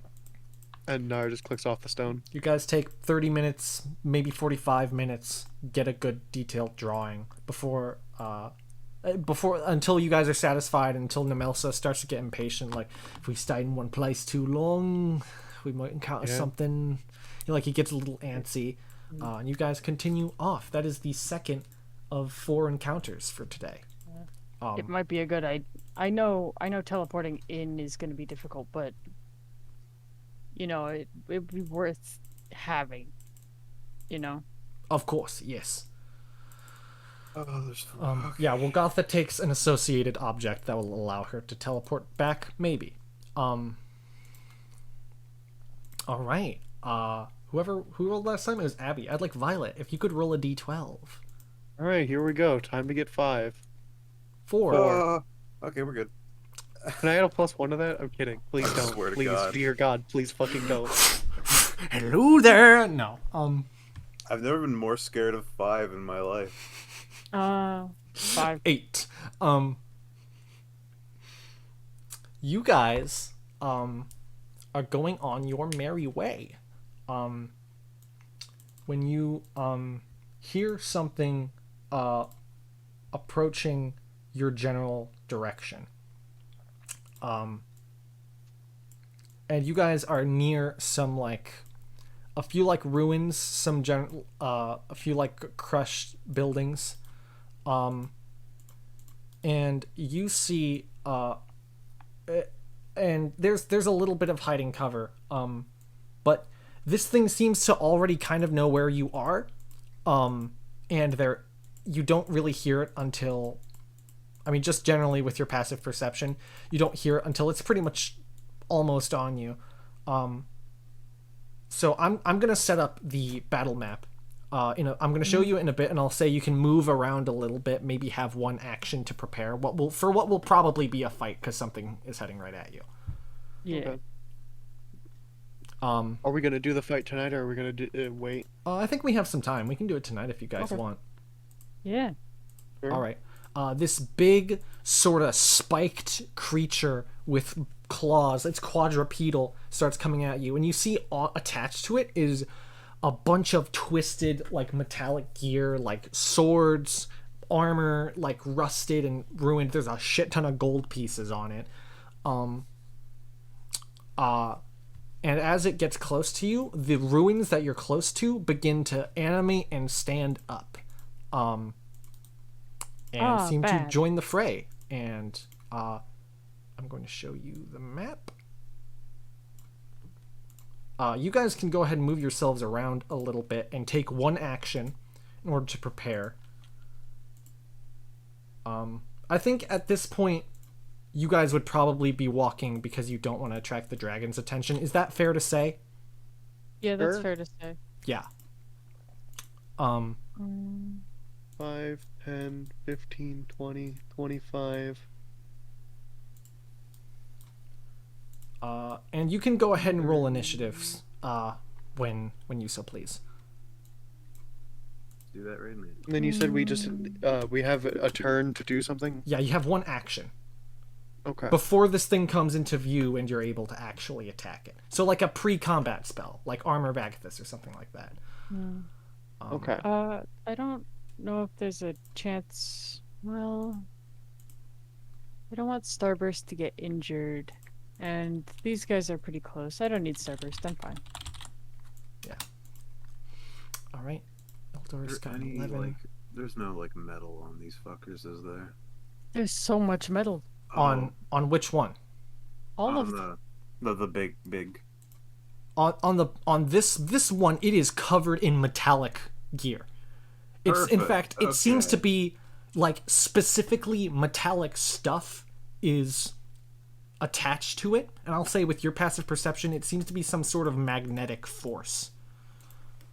Okay. So Eldoris got. I'll add the battle music in a moment. Eldoris got an 11.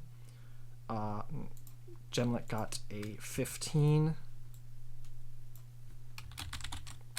Nara got a 19. Proteus, you can go For ahead and roll once. initiative. I'm gonna fucking heat metal this bitch. Proteus, can you roll initiative? Yeah. 17. All right, we're starting Oh. with Nara, and then after that, going to Proteus. For once, I get to start. Yeah. Hmm. Um. All right, so it's my turn first. In a moment, I'll say Eldoris will go over here. And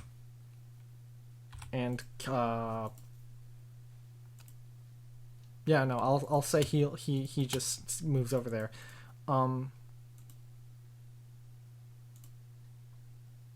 Yeah, and Nemelsa will cast haste on himself and move in front of everyone. Which, by the way, I should visible to everyone. See, bam, there you are. There's Nemelsa's health bar. He is hasted. Doesn't haste have a downside to it or something? When it ends, you lose your next turn, but Oh, God. you get an extra attack. Your AC goes up by 2. Your speed is doubled. You have advantage on dex saves. That's pretty good. That's pretty amazing. So, yeah. And Ulgatha is going to go ahead and cast a spell, and you watch ice forms over her body. Yeah. And she's gonna move over here close to Nara. Alright, I'm gonna add the music. Allow me to add the music. Oh. For my action, could I activate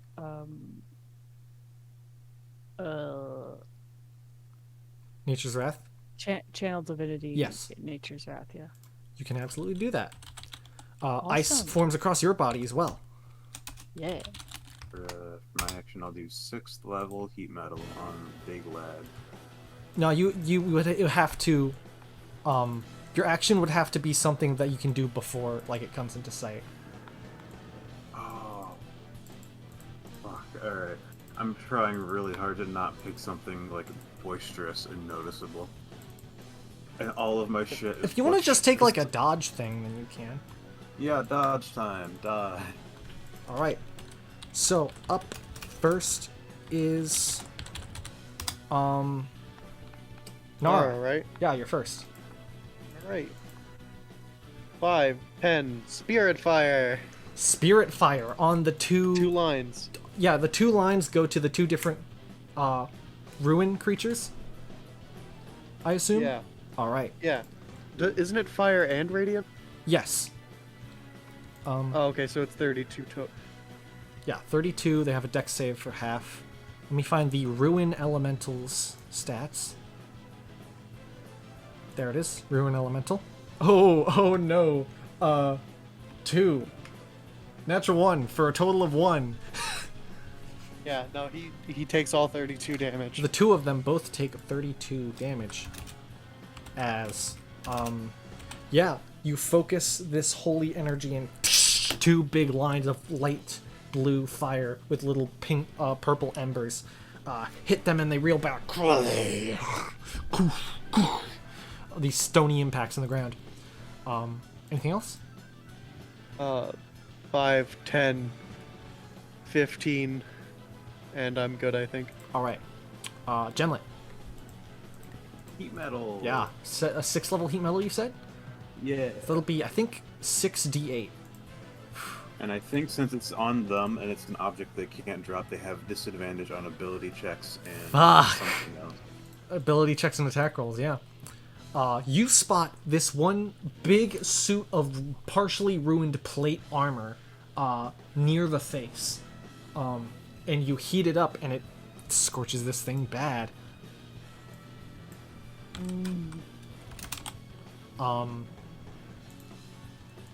Yeah, it scorches this thing bad. Anything else?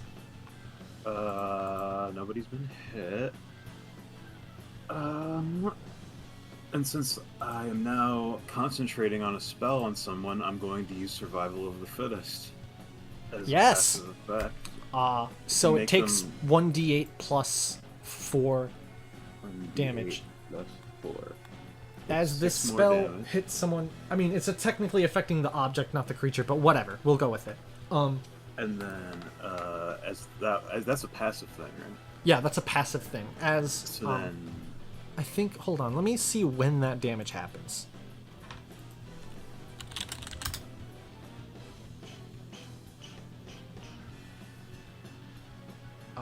Staff of the Wild. The damage happens at the start of your turn. So at the start of your next turn, they'll take that 6 damage. okay. And then as a bonus action, I'll do Grasps of the Carnivore. All right. Yeah, you go ahead and you tie these big vines start to wrap around it. And if it moves more than if it tries to move 10 feet, more than 10 feet away from where the vines are planted, they have to make a strength save. Yeah. That your turn? That'll be the do. All right. After Gemlet is the Ruin Elementals. Oh god. Actually, how far is that? 1, 2, 3, 4, 5, 6. Yeah, I'm pretty sure they have that. Yeah, they can move that far. One of them is going to... Yeah, this would hit their allied elemental, but whatever. They slam the ground super hard, and I need everyone... The one next to Eldoris does this, and I need everyone within 20 feet of it, which I believe is everyone. Yep, everyone, to make a dexterity saving throw. Oh no. No. My only weakness. Roll that. The consequences of my own actions. Nemelsa Under saves. There we Ulgatha, go. Much better. I don't. Ulgatha, I think, gets a 14 plus what? Plus 3. So that's 17, which barely saves. Gemlet saves, Nara and Proteus do not. And Eldoris gets a 27, saves. Okay.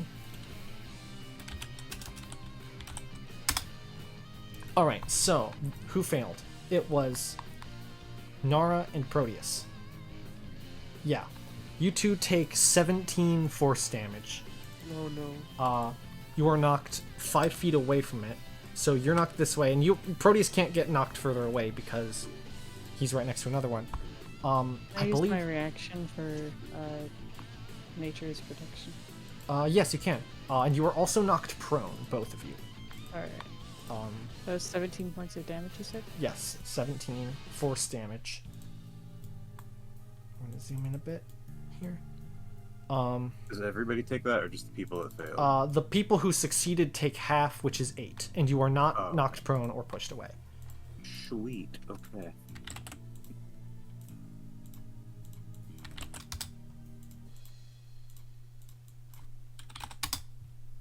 I think also Wilgatha, I always forget about this, unless she took it off. No, she has a brooch of shielding, which gives her resistance to force damage that I always forget about. Yeah, so she takes 4 instead of 8. Nemelsa takes 8. Concentration check. Yeah, he is fine. At least I'm pretty sure. Yeah. Even with just 11, yeah, he's fine. And then the one next to Proteus is just gonna swing at you twice with its big meaty fist. 25 and 29. Those both hit. You take high roll for the first. 25 bludgeoning, and that one's correct. Not as high. 19. So 25 and 19, that's 44 extra. Yep. Yeah, you wanted to use Nature's Wrath on which one? Yeah. The first one. Alright. That is a strength save?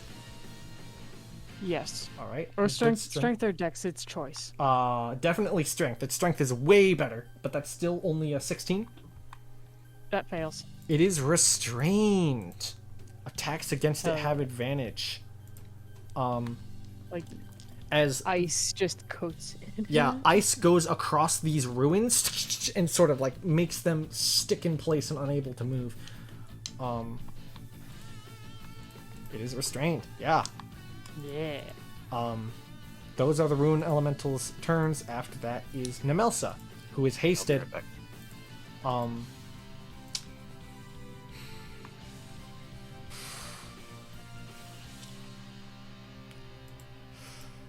He would love to take advantage of that thing being restrained, but he's going to come over here and tank the Lodestone Marauder. And make... You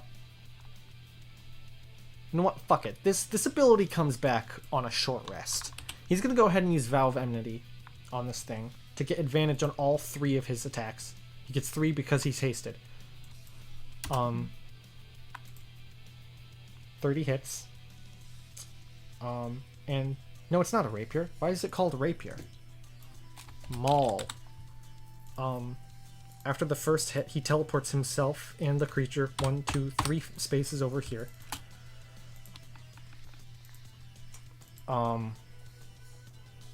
Yeah, first one hits. Second one misses, I believe. Let me find...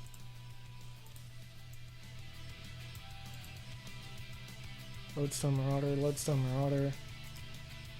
Yeah, 15 misses. And then the last attack is a 25. 14 plus 24, 38 damage. Whew.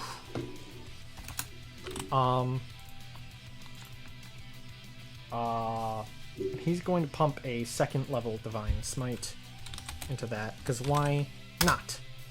19 extra damage on top of that. Holy shit. This thing's already hurt. It's already hurting. That is Nemelsa's turn. And up next is Eldoris. Guys, what do you think Eldoris should do? Well, he's right next to this restrained guy.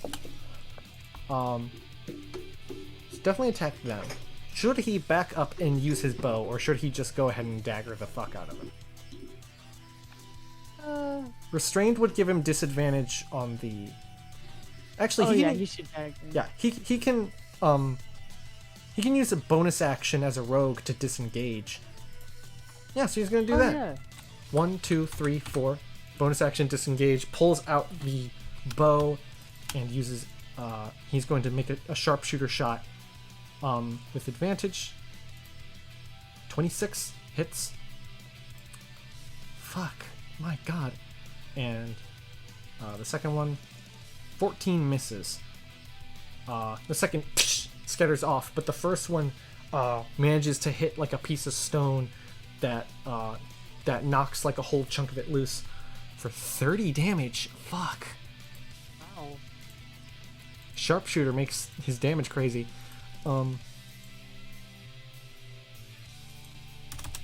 Yeah, ow. That'll be Eldoris' turn. The Lodestone Marauder are going to 1, 2, 3, 4 and take an attack of opportunity from Nemelsa with advantage.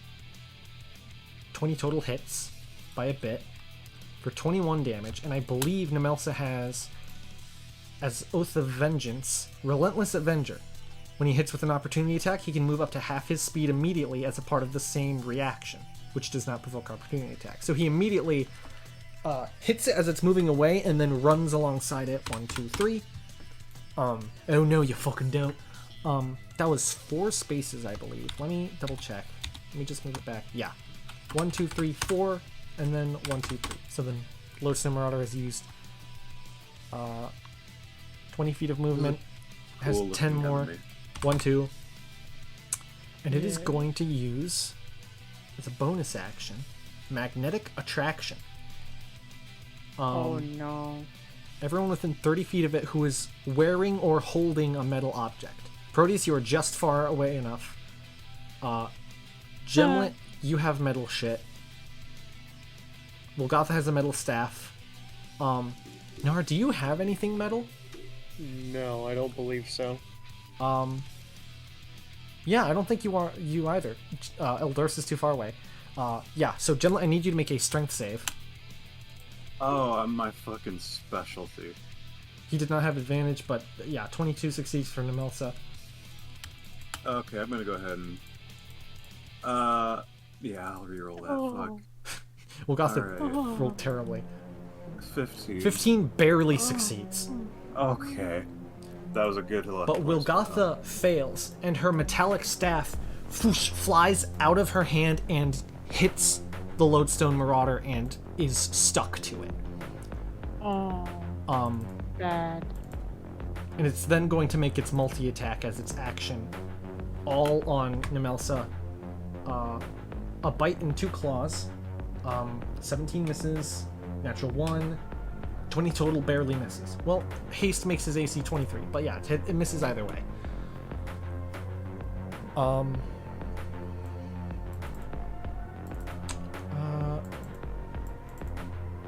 Oh, I forgot about that trait of it. Oh, whatever. I'll.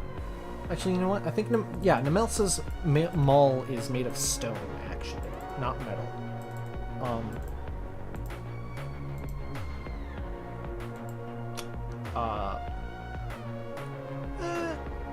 I'd say it has a little bit of metallic in it, but not enough to make really much of a difference. That is the Lodestone Marauder's turn. Wilgotha, what should Wilgotha do, gang? I mean, honestly, she should probably just fuck up this Ruin Elemental. Her staff is attached to a big piece of shit, though. Does it look all that dexterous? I don't know, not really.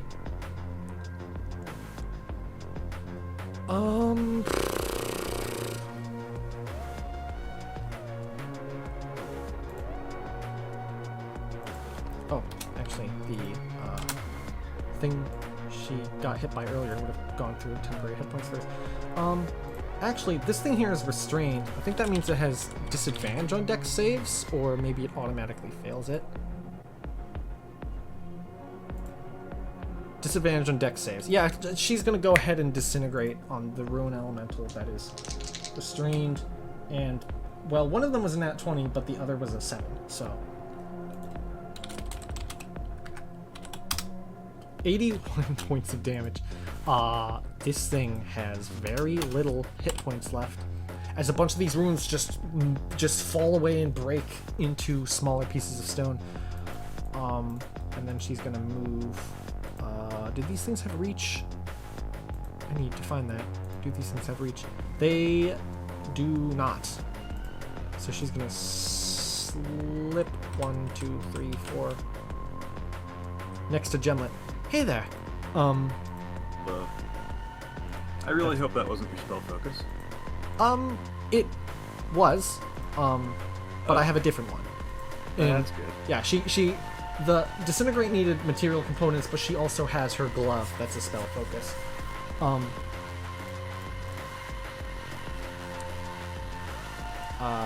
Yeah, that's her turn. I think we're back to Nara. Wilgotha was at the bottom of initiative.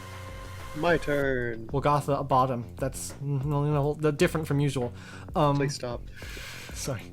You're prone at which the one moment. of the Which one of these? Oh, I'm prone. Okay. Yeah. Well, I'll use half of my movement to stand up, I Alright. guess. Yeah. And then which one of these two is the most hurt? That one very much, because it's restrained. You know what? Actually, it's got to be a line. What's its reach? Only 5 feet.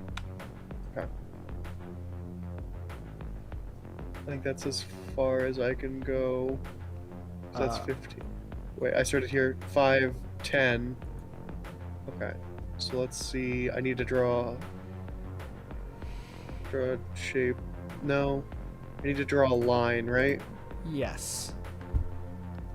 Is there any way I can do this without hurting Proteus? Or Gemlet? Is it magic? It is, in fact, yeah. magic. It's a spell. I'll be fine. I didn't mean to... Oh, I'll make my own. Okay. I will be curb stomped.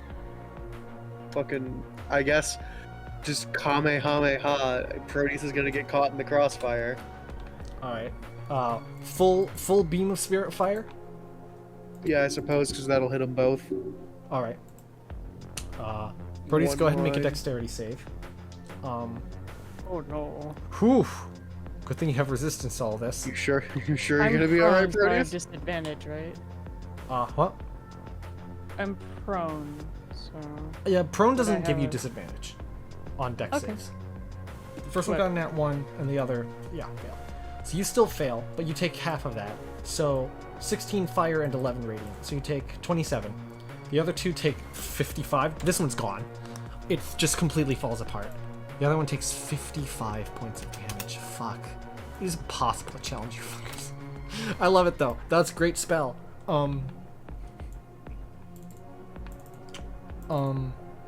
Alright. Yeah, Proteus, you are hit by this, by the energy of the life force of the dead. But you, being guarded by Saloon, only take half damage. Hey. Anything as a bonus action? Nar? As a bonus action? I don't think so. All right then. Up next is Proteus, I think. Yes, Proteus. I wanna stand up. All right, stand up from being prone. Yeah. I'm just gonna do 2 whacks. T2X. Go ahead. 1. 20, yeah, both of those hit. 17 plus 16, 33 damage. This thing is fucked up. I'll stack on a first level divine smite. Go for it.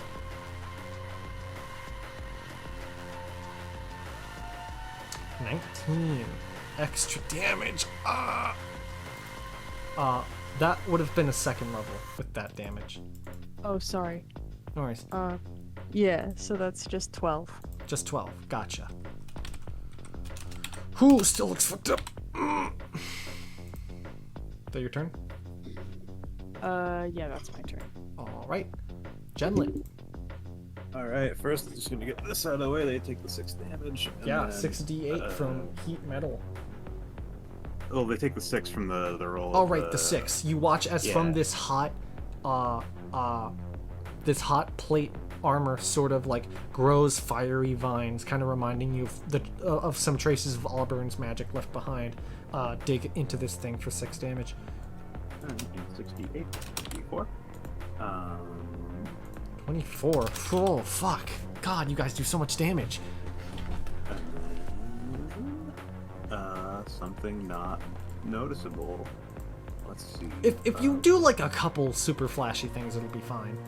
Okay. As it's just as long as it's not the whole party doing it every turn. Let's see. What can I do? What can I do? I'm just gonna do wall fire. Wall of fire. How would you like to set up that wall of fire? Actually, I could do some surgery shit right here. Uh-huh. Okay. I'm gonna move that. It is how long again? 60 feet? It is 60 feet. Holy shit. Okay. I need to learn how to fucking draw. Draw shape. 1, 2, Artists 3, 4, everywhere. 5, 6, 7, 8, 9, 10, 11, 12. Got it. Thank you. Okay. I want to clip this and clip this. There we go. Oh, wow. I did not think that was possible. And I'm gonna cast that at 5th level. Okay. Now, wall of fire and heat metal are both concentration. Fuck. That's okay. We've been fucking these guys. Oh, we'll deal. That's fine. I'll just drop heat metal. Drop heat metal? You got Or up. could I? Hmm? Could I? I can't cast wall of fire and then just immediately drop concentration without. You would still lose heat metal, yeah. All right, that's fine. I'll live with it. All right. I'll just do wall of fire. At Drop heat metal? 5th. Yeah. And then. That would be 5d8 made to 6d8. All right. And they have but a I'd dex still be able save. to do the. Oh Hmm? yeah, sure. They have a dex But I save. still be. Okay. This would not provoke survival of the fittest because it's not Oh, on a jeez. specific creature. On a specific creature. That's The Lodestone Marauder got a 19, but I think that still fails. fails. And yeah, 6. Both of them take 30 damage. Whoo! The last ruin elemental falls to pieces.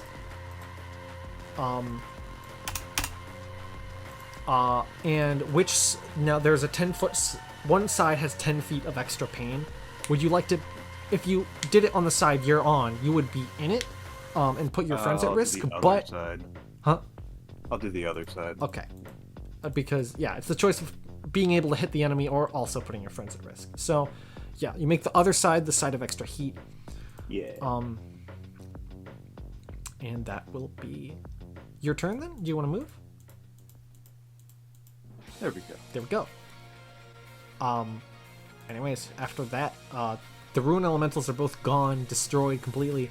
Nemelsa still has Haste up, and Vow of Enmity is active, which is giving him advantage. 22 hits, 30 hits, 29 hits. 21 plus 16 plus 16, that is 53. This thing is getting fucking demolished. Eldoris. 1, 2, 3, 4. I'm gonna make 2, probably just normal shots. 28 and 23 for 14 damage. This thing is fucked up. Up next is the Lodestone Marauder. That's going to move out of the wall. I'm going to see if it gets magnetic attraction back. It does not. And instead, it's going to attack Nemelsa 3 times. Nat 1. 25 hits. And 18 misses. So 1 hits for 7 plus 6. 13 slashing. Concentration check. He's fine.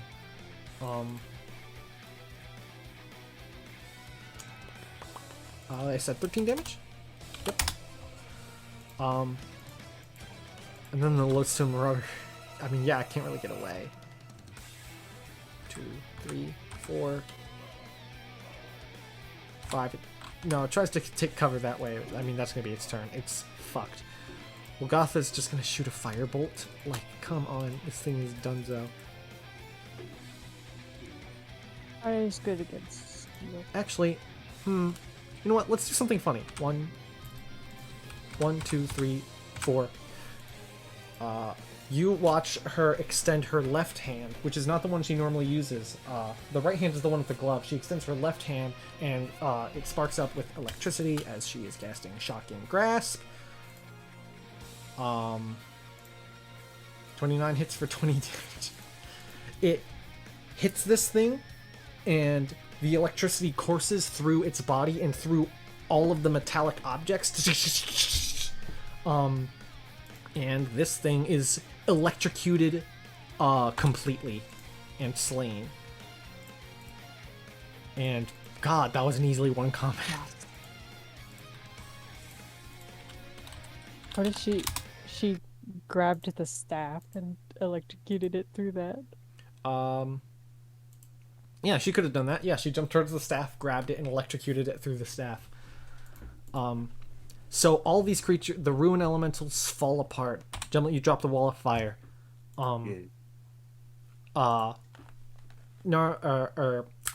Golgotha gets her staff back.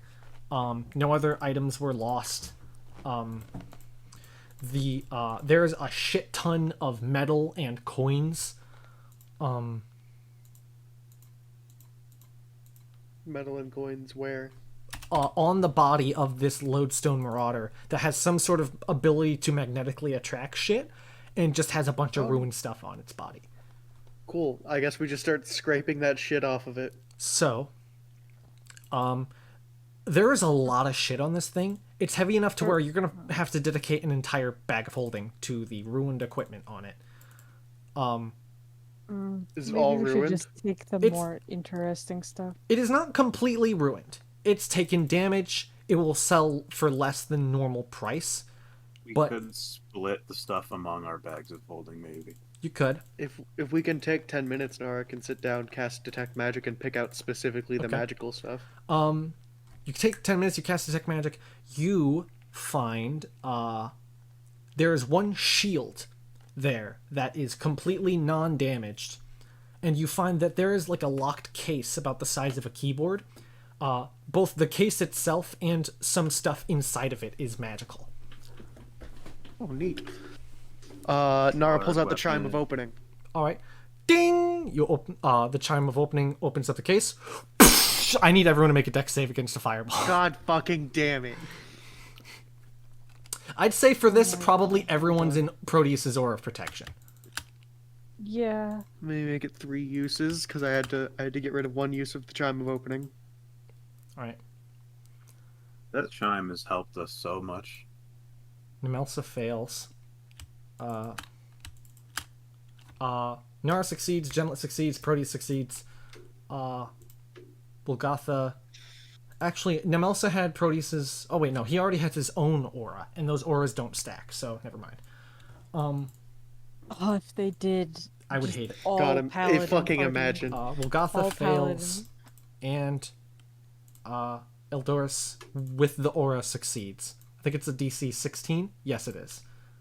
So it's a 5th level. Paladin party, but everyone chooses. So a everyone who aura. fails takes half of this. Everyone who succeeds takes a quarter.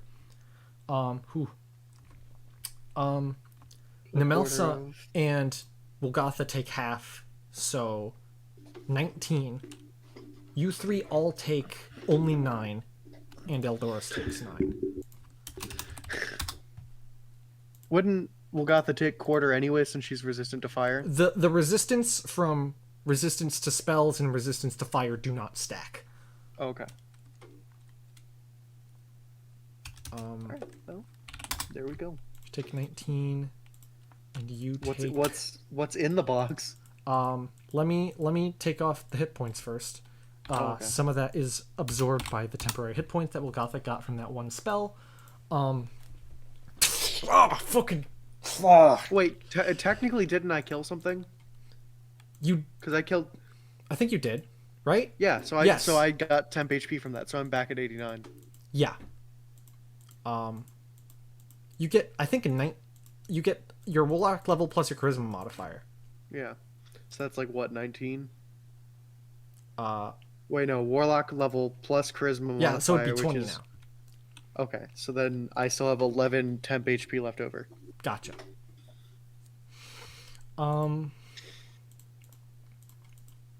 Yeah, so now what's in the case after you've recovered from that, there are 3 potions there that an identify spell from Wolgatha will tell you that they are all potions of acid resistance. And there are 3 arrows with barbed black tips that an identify spell from Wolgatha or Nara will tell you that they are 3 arrows of black dragon slaying. Alright, anyways, here you go, Eldoris. I feel suddenly a little less afraid of 5. Did I find anything else besides the shield and the, It's the and shield the- in the case, and then there's a bunch of gold, and there's a bunch of ruined stuff that you guys are taking that you'll not completely ruined. Like some of them could be salvaged, others like useful things can be taken out of, but you're not going to get full price for them. Okay. If I can look up whose bag of holding do we want to use to carry all of that? Since we each have one. I'll carry the potions. Maybe Eldoris can hold the arrows. Eldoris will definitely take the arrows. Yeah, Arrow of Slaying. An Arrow of Slaying is a magic weapon meant to slay a particular kind of creature. Some are more focused. There are both arrows of dragon slaying and arrows of blue dragon slaying. Unless someone else wants to hold the potions. But... I mean, I figure here's one for Gemlet, here's one for Wolgatha, Yeah. and then either Proteus or Eldoris gets the final one. Okay. Which I one of you already wants have it? acid resistance. And I can already give myself acid resistance. So Eldoris will So take the here you last. go, Probably Eldoris. All right. Acid. I'll put in his inventory acid resistance potion, and yeah. So when a black dragon is hit by one of these arrows, they have to make a con save a DC 17. If they succeed, they take half. If they fail, they take 6d10 extra piercing damage. Holy moly. That's a lot. And there are 3 of these arrows. Well, damn. It seems like this equipment was probably brought by someone who wanted to fight this dragon, or at least a black dragon, and lost this somehow, whether they just kind of lost it, or maybe they were slain. By the thing. By something. Dead. Probably dead. Probably dead. They're pretty dead. How Yes, you get how much, all like, of this. just raw coinage? Yes, the shield you get is a shield of deterrence, non-attunement, +2 shield, and once per turn, you when someone makes an attack against you or forces you to make a saving throw, you can just deal 2d6 psychic to them. Oh. I forget, is Nara even able to use a shield? You are not as a warlock. I thought so. Am I able to use a You're shield? you're using a shield right now, baby. Oh, is it a +2 one? You have a +1 shield. Okay. It should go to, I'm Who You wants biased. have it, dude. Oh, thank you. Yeah, I Yeah. figure, like, you're the only one left that can even use it. Yeah, And Pro- Proteus has hasn't just the fucking mega shield. I'm gonna adjust my AC to 20. Yes. Nara hands it over. Is like, it's not like I wanted to be harder to hit anyways. It's cool. It's fine. Thank you. Uh, What is it called again? a shield of deterrence. I'm gonna alter the thing in. This is great. This is grand. Yeah, I'll put Plot the twist, it specifics and requires attunement. items of interest later. But God, if it did require attunement, I think Gemlet would just explode. yeah, you like there's all this partially ruined equipment. Yeah, there's like a bunch of warhammers, great axes, great swords, armor, a single suit of plate armor, a bunch of breastplates, some chainmail, like 14 or so shields. It's a lot of shit. And you find a bunch of gold pieces that equal out to a total, if like, translated to gold, to 1,712 gold, 5 silver, and 8 copper. All right. So however you how guys do would we- want to divide that. God. I take all of the silver and copper and just throw it at Gemlet.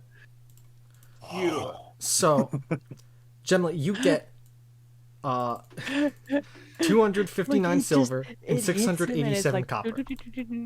Oh god, I gotta do brain math. How much? Hold on, I'll PM it to you. Okay, thank you. Like Gemlet is getting over that now, but Nara does that, and he just gives her the nastiest stink eye. Nara laughs. Oh my god.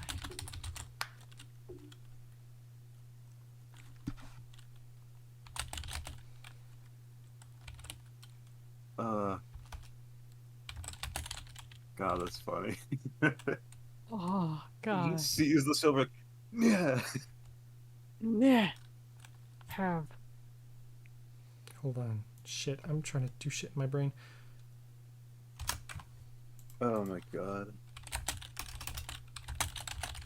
But now I have like so much silver that I don't have to worry about running out, so like I'll get used to it. Oh wow. Yeah, just put the silver and copper in your inventory, because you six. wouldn't actually be able to translate it to gold here very easily. Okay, so 6 silver and 8 copper. Okay, so that's 15 silver total and 8 copper total. Okay. And then the 32 can just go towards the overall pool. Yeah, sure, why not? And then there is 87 platinum and 810 gold for everyone else, or if you want to divide that evenly. Alright. How much for each? I mean, if you're dividing it among 6, if you want to include Nemelsa in that, Yeah. 14 platinum and 140 gold. All right. Is that right? That makes. I mean, this thing is telling me it is, so I'm gonna assume it is. And then how much gold did you say? 14 platinum, 140 gold Okay, let's see. Each? each. Yes. Alright. That means I don't have the amount of gold equal to the year Headstrong came out anymore. Oh my god. Damn. It won't take me on anymore. They won't take on anyone.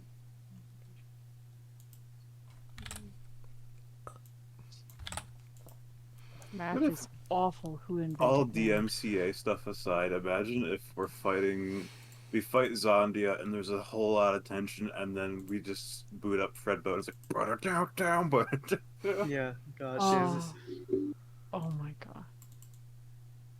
The connection of the stream must have gone out at some point recently. Oh, Whatever. that's not good.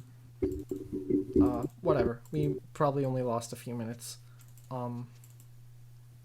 I'll recover from that. Financially. But yeah, you guys pile all this equipment together. And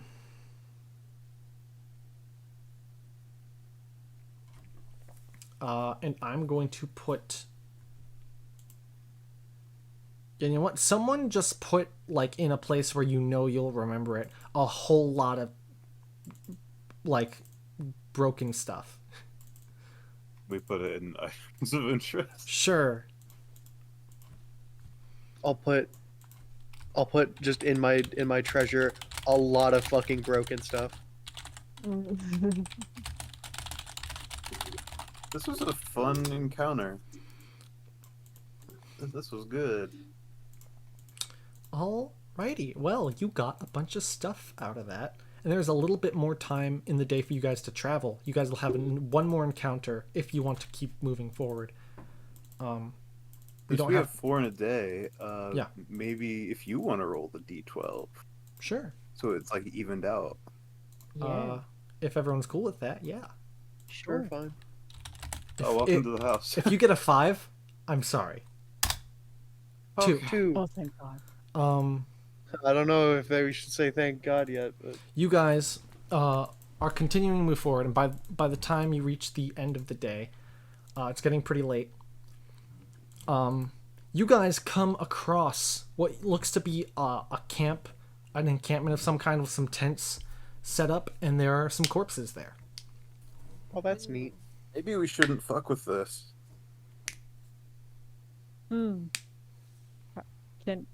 Can I look at them and see how they might have died? You're looking from a distance, maybe like 30 feet away, so make a perception check. Oh God. I don't see things either. I just hit things. Whip. 14. You can't get a good look at some of them. You can get a look at one of them. Looks to be a hobgoblin. From a distance, you don't really see any wounds. They just kind of look terrified. Proteus, do you have the spell? I know there's like a paladin spell that lets you just tell like undead shit to just fuck off and die instantly, right? Or is that a cleric spell? I don't know what you're talking about. It's like, Is it banishment? is it turn undead or is it? I think you're thinking of know Turn if I- Undead. That's a cleric thing. Your subclass might give you a Channel Divinity. No, mine is make Fae or fiends go the fuck away. Nemelsa, can you do it? I don't think he can. Let me check. Also, did we have a chance for a short rest? If you guys wanted to, it would take a bit more. You guys would make a little bit less progress, but you guys could find a safe place to rest. Yeah, I'm missing almost 100 hit points. So... Oh yeah, we should probably a short rest then. Yeah. Yeah. Go ahead, take a short rest. And after this, we're gonna get a long rest. So go How many of these D10s do I need to use? 15. How many? You just 5. Like, What's my hit dice again? 10. A D8 as a warlock. Plus 25. Oh dear. God, I just Nemelsa love is personality maxed out. traits. Mental spell resistance. A personality trait can be so mantle of spell resistance. Oh, I way over fucking killed that. What? I'm back at my max health. 8 plus 3. That is 11. Yeah, I'll do a little bit. I'll do 3d8. Plus 5. And then my Plus- temp HP goes away because short Plus rest. 2. Yes. With with hit die, it's your con mod for each die. Yes. Okay. And I will roll for Eldoris. 2 No plus shit. 6 for the first. 17. That gets me. 2 plus 4 for 100. the It first would for a total be of 6. And alright, yeah. Eldoris is back at full. 91 plus 17 plus 7, that'd be 98. 108. Hell yeah. Full, exactly full. Nice. Whew. 164, I'll take it. All And I'll remove. righty. So you guys took a short rest and you continued on your way, and you see this encampment off in the distance. Do we want to stop or do we want to keep going? I thought we were at the campsite. Yes, you Yeah. guys are at Oh. this campsite. Is, I thought is we there any were way to approaching it. tell? Well, Alright, you're Proteus. you're about 30 feet away from it. Proteus, come walk up to the campsite with me, and if anything moves, fucking obliterate it, please. I'll come with you. So, will do. Okay. Actually, no. I Nard- think I'll stay with the people who are staying back. Okay. As we get close, Nara crouches down next to one of the dead people, and that milky whiteness of her eyes just fucking goes wild, and she is talk with dead. All right, you cast Speak with Dead as you walk up. Go. I'll say Wilgotha's coming with you, because wife. Hmm. Could I use divine sense? Divine Sense, you can. There is no undead here at the moment, but I'll say you sort of, you sense that there were undead here fairly recently. Well, keep your eyes open. Apparently, there were undead around here. You cast Speak with Dead, the ghost of, there are, a gnome, 2 dwarves, a human, and a hobgoblin. Oh damn. As you're approaching, go ahead and make a medicine check. Me? Yes, Okay. as you're getting close to this corpse. Oh, I don't have to get a fucking plague, ain't I? This medicine. 19. You get close to this body and you kind of look over it before you cast the spell. There are no wounds at all. This body just looks horrified. Does it look dead? Yes, they are decidedly dead. They just look like it's almost like they died of a heart attack or something. Okay. Nara casts the wake the fuck up and talk to me spell. All right. There's a gnome, 2 dwarves, a human, and a hobgoblin. Which one would you like to cast it on? I'll go with one of the dwarves. All right. Cast on a one of a male dwarf. As all dwarfs, it's fucking rockin' beard. Hell yeah. The ghost spirit sort of lifts up, and is awaiting your questions. Alright. First of all, what killed you guys?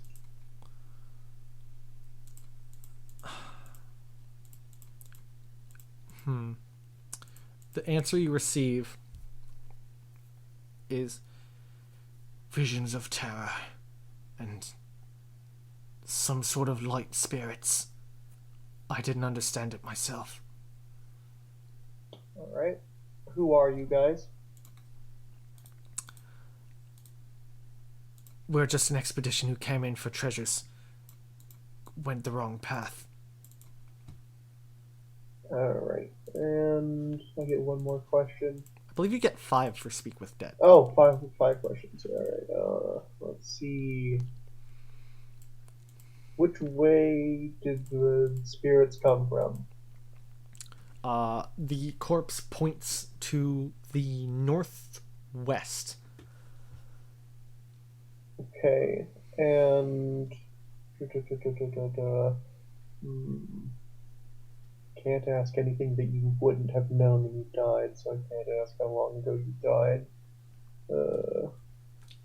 Ooh, what day was it when you guys died? Clever workaround.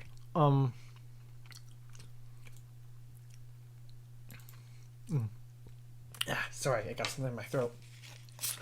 Oh, good.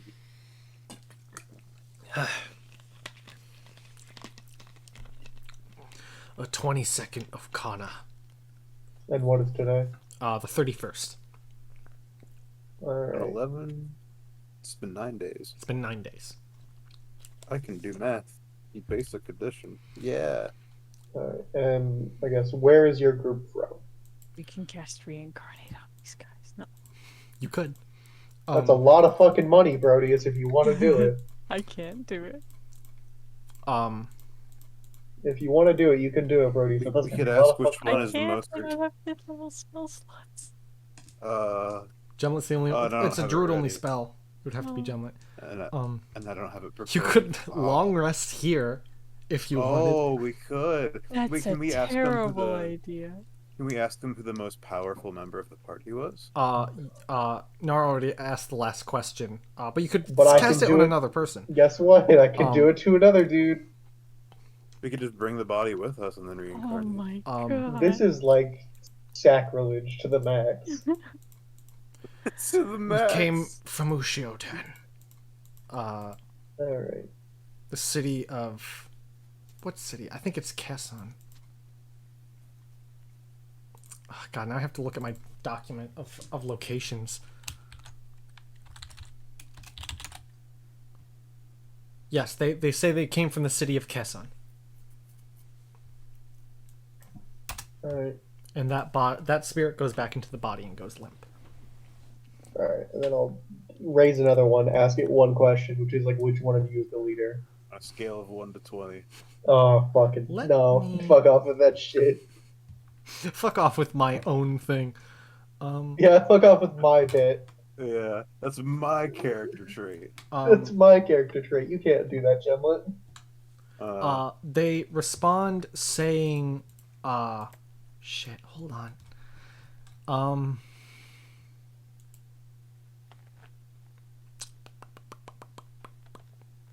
Which one of you is the leader? Yeah. They would respond by saying the hobgoblin. Alright, which one of you is the strongest warrior?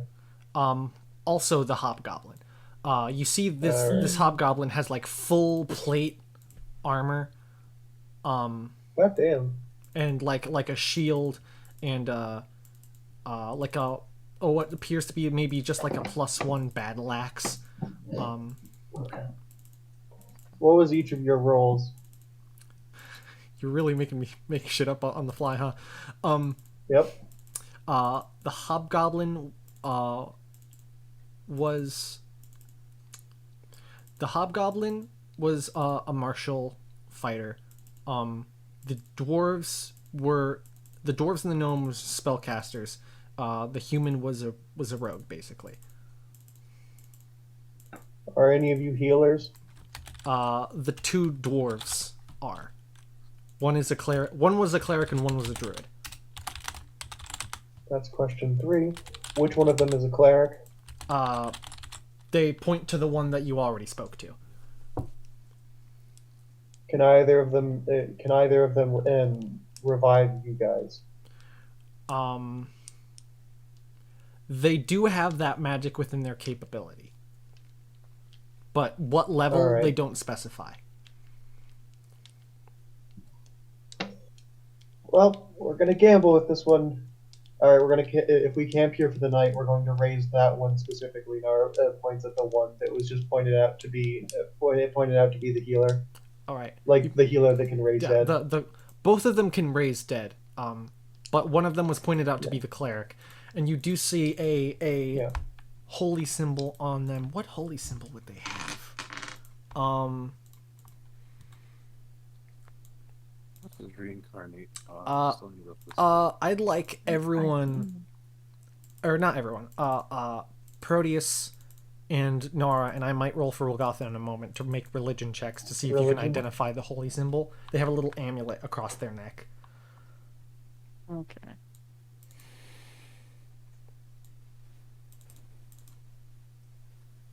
I shall. I think I know it. Maybe.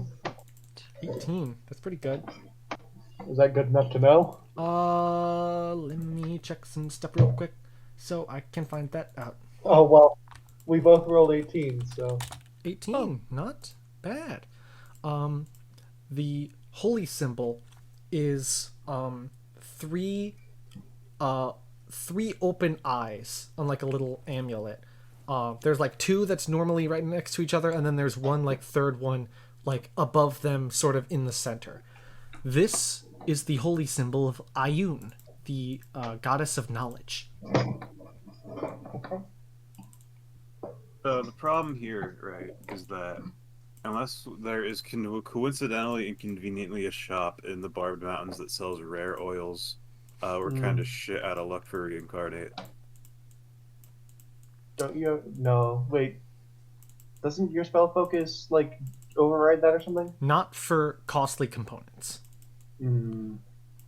Gotha goes ahead and He sits could, down however. and casts Gentle Repose on pretty much all of them, taking 50 minutes. Oh, that's a good idea. Then we can just take them with us.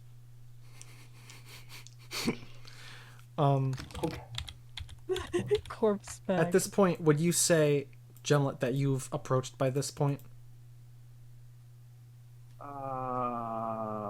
Sure. Uh, I don't know how I feel that you asked me specifically, but okay. well, because you and Nemelsa and Eldoris were standing away. I will approach slowly. Okay.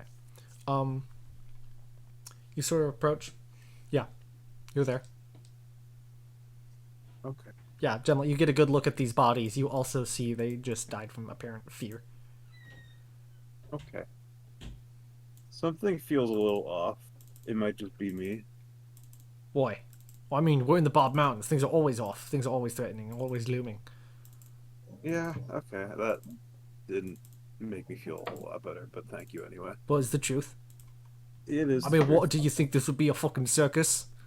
No, I didn't. Proteus did is not. going to look around, see if he sees anything suspicious. Make a perception check. Oh boy. Oh boy, come on, Proteus, you can do this.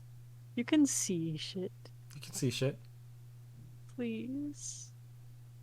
I'm asking politely. You can do it. Do it. Proteus. Ah! You have I never. swear to God. You've never really been in. You've never been in the Barbed Mountains, and Oh my god. it's a surreal experience for you, and Uh-huh. your mind is sort of wandering.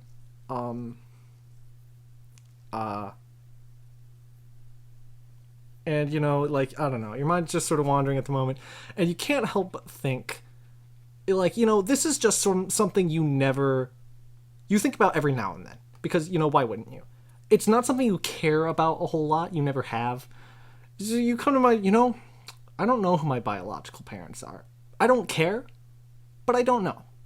Yeah. You think about it for a few minutes every now and then move on with your life. Oh my God. I swear. What did that have to do with? Shit. Had nothing. It's just got a Had 0 on nothing to perception, so. Fucking a Oh. nothing. Oh my god. Actually. If anyone else would like to look around, Honey. I'd Well, say that- I'd say Nemelsa is keeping guard, and he will make a perception check. No, he's 10. attempting. Let's try it out. Okay, First I'll time. make a perception check too. Okay. Why not? You see, that not clicked on persuasion. Oh, oops. I'm going to persuade this corpse to help us. No. You, Gemlet, see, sort of to the north of you, and a bit also to the south, like these sort of glowing lights that are approaching. We should leave like right now. Like, Alright, let's leave. Let's leave. As you guys are starting to dart, which direction are you going? Oh, as far away as possible from the lights. Some are coming from the north, some are coming from the south. We're going West. West. West. You start West, heading west. to the west, and as you start to turn around the corner, this thing comes around the corner that's just like this. God, I don't even know how to describe it. It just is basically the face of terror, and I would like everyone to roll initiative. Oh, God damn it. Can I give myself I'd say. disadvantage on initiative because I'm distracted? Sure. Alright, Toby.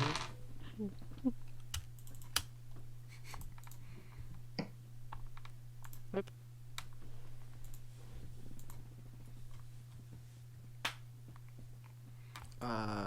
Okay. Oh. Let's see what everyone got. Gemlet got a 19. 19.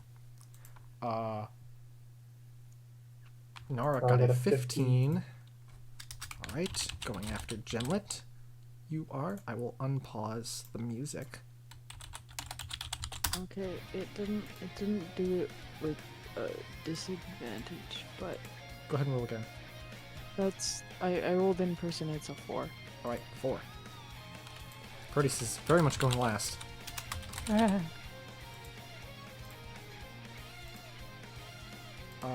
Eldoris got a 14, going right after you. 19, 15, 4, 14. Okay. Up first are these glowing lights here that have a very high dexterity.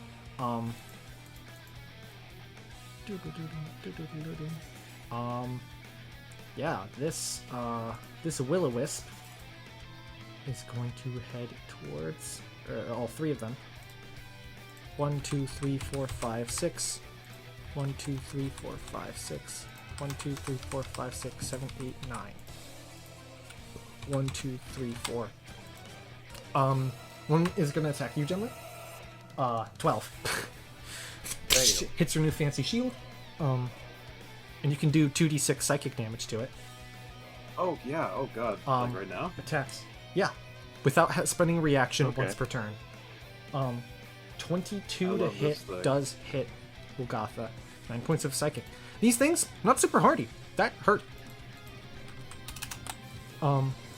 22 does hit Golgotha.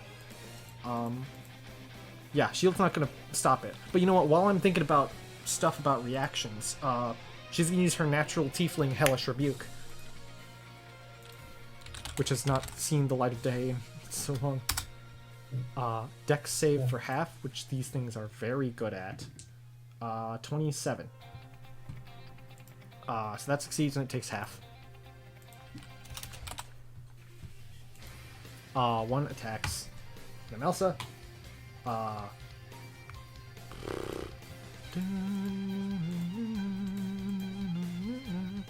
That is a crazy 25 hits, and I didn't actually roll damage against any of them. I'll do that at the end. And 23 hits Eldoris. All of them take 5d8 lightning damage. Where the fuck are the stats? There it is.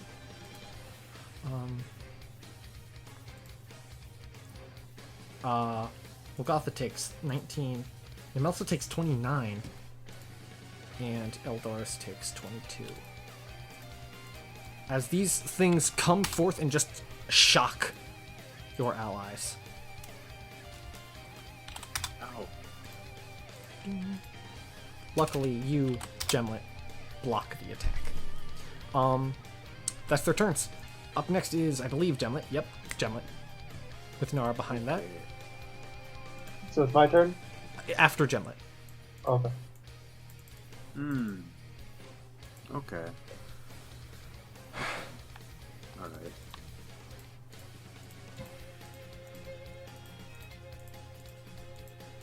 That's I mean, I could do gravity fissure and it would be kind of a waste. But also this is the last thing of the day. Sorry if I'm taking forever. No worries. Yeah, it's Every at a 2-foot range, and you can see what the range. That must be on the ground or in the body. Oh, yeah, maybe. I've never used it, but it. What you looking at? I'm looking at Maelstrom. That might be a good choice. You could get the 3 lights here, and then this one little ghost. Oh wow, that's been super zoomed in. You could get those 2 lights in that one ghost creature without hitting any allies. Yeah, fuck it. I'll do Maelstrom. All right, so that is a what is the radius on that? 30 feet. It's 30-foot radius. Ooh, boys. All right, let's make a 30. Actually, could I get this, and this, and like barely not hit Eldoris? If it's a circle and it's kind of like a woo. It wouldn't be able to go through the wall or through that little stone there. That little gray block is a stone. It's 10.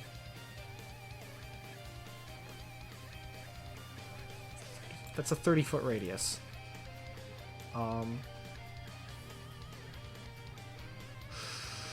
Yeah, no, it wouldn't be able to get. You would lose out on one of the lights. I'm okay with that. Okay then. Yeah, I'd say you can hit them all with that because of how the spell works. It doesn't flood up onto the big thing. Yeah, that's fine. So 66. at the start of they don't take it yet. They take it at the start of their turn. All right. And since that's just water, it shouldn't be a crazy amount of. It's making a little bit of rushing sound, but it's not that bad. It's not like a thunderous boom or anything, or like a gunshot. All right, and my bonus action actually. Mm-hmm. How far away can I do? How far away can I do Grasp of the Carnivore? I think 60 feet. Let me check. I'm gonna hit this one.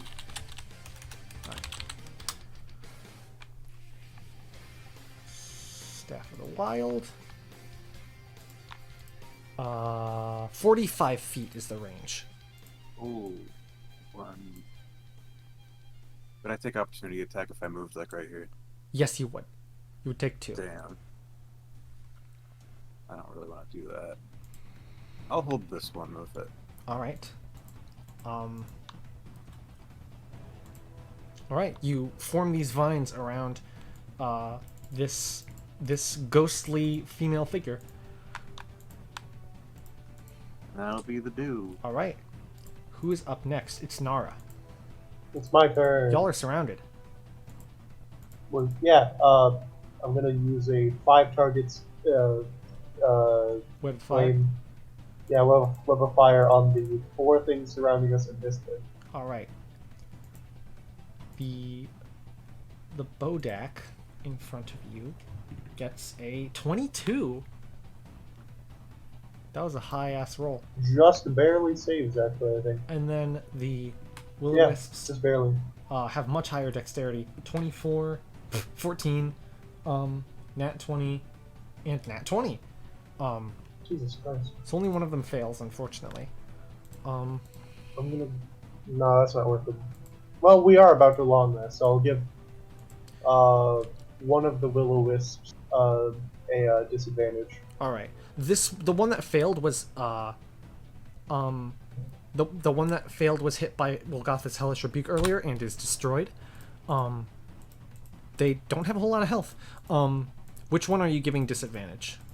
Which one got whichever one got nat 20s. One of them. 2 of them did. One of them was hit with psychic damage by Gemlet earlier. Then I'll give the one that didn't get hit by psychic damage earlier. Gotcha. That's still a 29. Jesus Christ. Their dex is really high. They are super fast. Like, shoo, shoo, shoo, shoo, shoo, shoo. They are legit little balls of lightning that are zooming all over the place. Fair enough. But do any of them die from still the what, 20, not 20, 17? 17? No, but they are badly fucked up. Alright, and then 5, 10, 15... And the Bodak 20, takes so 17 5. as well. Yeah, so that'll be turn. Right. The Bodak does not have nearly as high dexterity, but they just got a lucky roll. What do we Um, get for being inside of Nemelsa's zone? You get a +4 to saving throws, but you already get that from Proteus, and they don't stack. Okay. I didn't know if their thing was the same or different. No, it's the Oath of Vengeance does not give us a subclass specific aura ability like some of the others do. Instead, he gets Relentless Avenger, that when he hits with an opportunity attack, he can move half his speed. Okay. But regardless, that's your turn. Up next, I think, is Eldoris. What should Eldoris do, everyone? What? He should hit a thing. How should he hit a thing? He could just pull out the dagger and thwip, thwip, thwip. But he's better at hitting with the bow, so he could disengage and move away. Or no, he can just shoot the one next to Nemelsa without disadvantage. He's gonna do that. Thwip. 18 misses. These things are super quick. 28 does hit for 8 damage. Whew, not much. You know what? I feel like he would have Slayer's Prayed it first. No, actually, he gets sneak attack. Well, yeah, he would have Slayer's Prey, and he has sneak attack, so that's an extra 10, which is exactly what he needed. That one is toast, and it will ricochet to the Bodak, because it's a longbow of ricochets. 30 hits for another 7 damage. And then, Whales from the Grave is going to do 1d6 to the one that got hit, or to the one that got hit by Gemlet, dealing an extra 1 necrotic. They're resistant to necrotic, but it's still 1 because it can't get halved down to 0. And that's Eldoris' turn. Up next is the Banshee. They start their turn within the Maelstrom, so they have to make a strength save. Yeah, then do 66. Yeah, go ahead and roll that. That was good. Hiya. Oh my god. Their strength is 1? So that's a 12. That fails. 31? Holy shit. That was a good roll. That was incredible. Wow. That was 5 short of a perfect roll. Got him. They're fucked up. And they're pulled 10 feet closer to the center. They're gonna move 1, 2, right back where they were. It's 30 feet away. The range of this ability is 30 feet. Yeah, all creatures within 30 feet. This Banshee lets out a terrible, mournful wail, and I need everyone to make a Constitution saving throw. Oh, is this a fear effect? It is not quite. Nemelsa succeeds. Please? You have the +4 from the aura, right? Yes. Awesome. Yeah. Then mine's a 19. Yeah, you succeed. Gemlet succeeds for sure. Oh, sorry, that was. You did not regular. have disadvantage or advantage, so it's gonna be that first one. No! No, Proteus, fuck. 22 from Eldoris and Wolgatha. I'm rolling terribly today. Oh boy. Oh boy.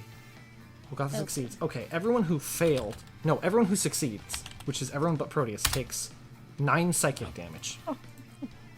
Proteus, you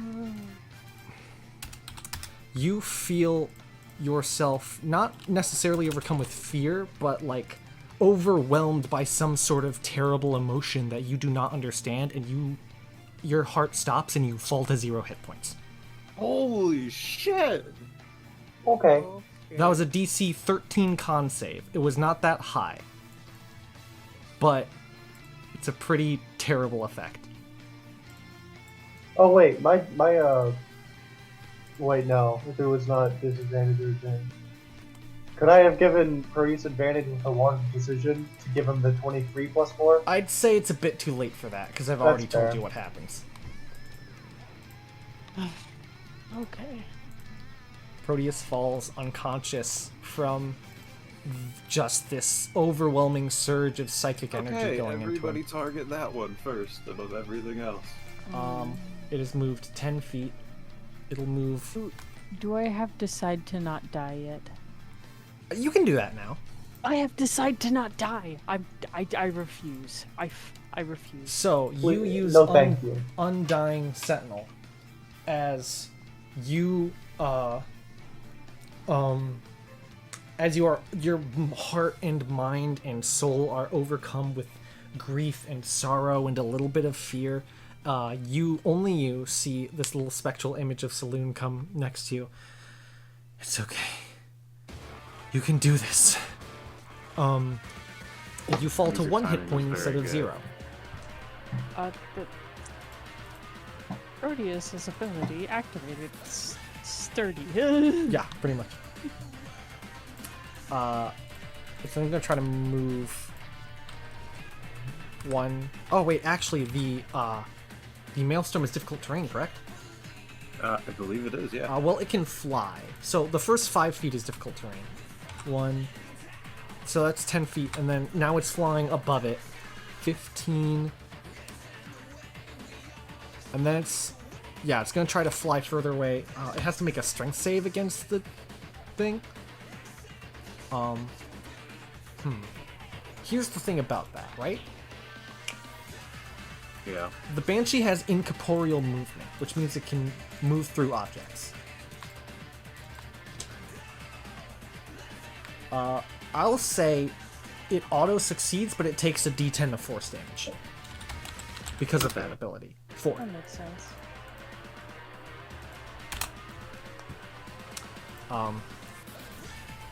That's 1, 2, 3, 4. That is all of its movement. It used its action for the whale, and it is about 20 feet up in the air.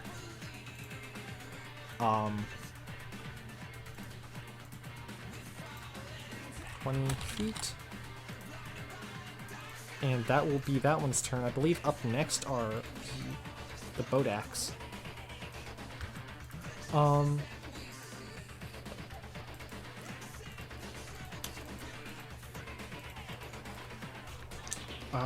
Oh yes, I've been totally forgetting about this. A creature that can see the Bodak's eyes starts its turn within 30 feet of it. I'll just do it now. Everyone who started its turn within 30 feet of it, which would be Gemlet, Nara, and Eldoris. Constitution saving throws. Alright.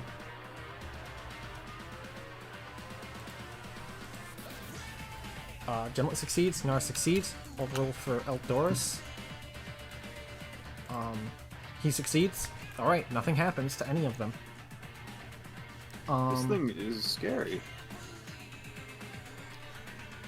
It is. Yeah, now it's the Bodak, who's going to use its...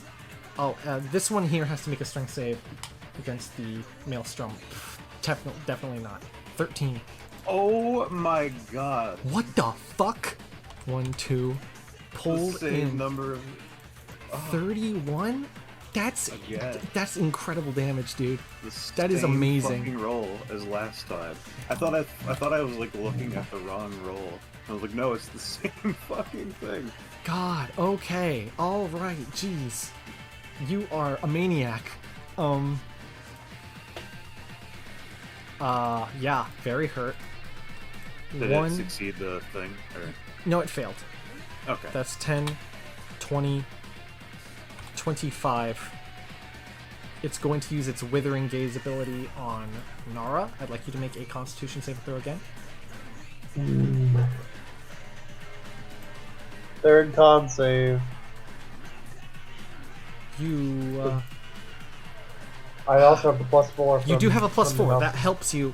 The DC is 15, so you succeed. You take only 17 necrotic damage. Okay. And then this thing uses the last square movement to go over here. This one, 1, 2, 3, 4, 5, 6. Did that have the grasp of the carnivore? That one did not. Wait. You put it on the banshee. Wait, I killed. Oh, I did? I killed Oh, one of yeah. the willow. I killed one of the will-o-wisp, right? Yes, you did. You had temporary hit points. So I remember I wanted That's- to do that one, and then I 15 realized it was was range, so I was like, oh yeah. my. Um, That's 20, right?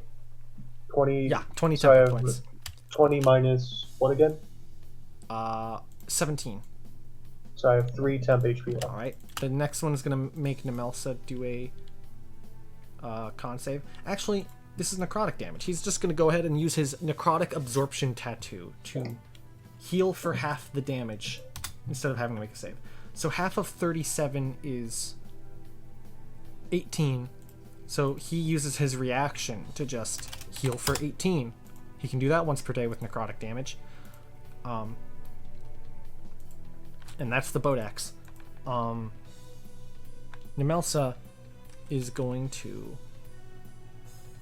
So he starts his turn within sight of this thing, so he's going to make a con save. I'll just roll it over here. Does very well and does take no damage.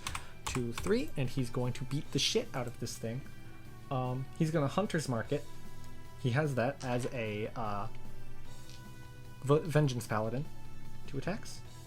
21. 28. Both hit.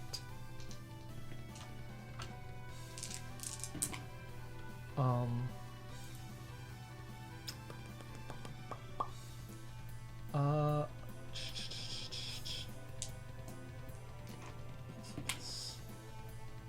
24 for the first, and I mean enough. It's down. Whack whack. Hits it twice. 1, 2, 3. Whack, whack, maul attack. And that'll be his turn. Bulgatha needs to make a Constitution saving throw. Succeeds. Nothing happens.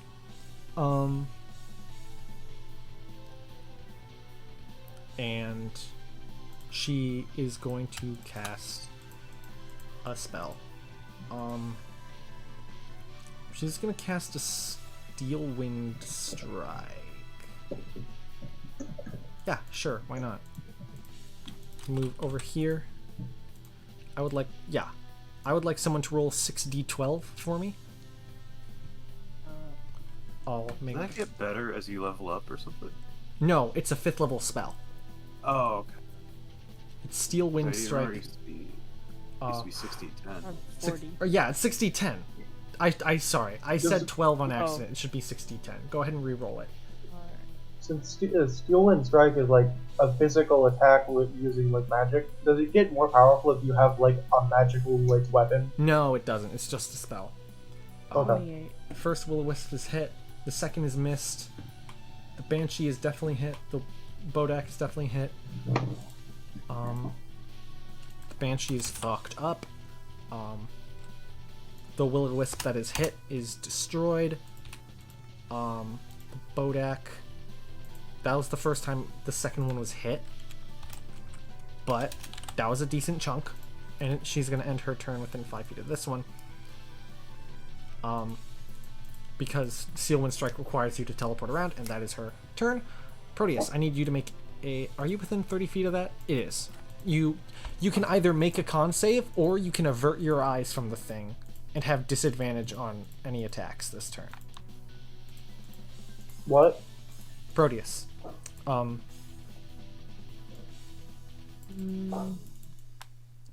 I will take the con save. Alright, go ahead.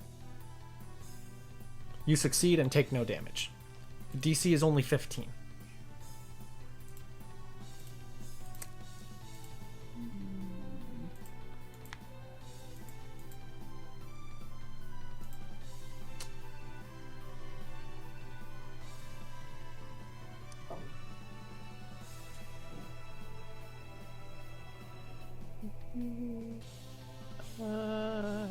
I don't want to die.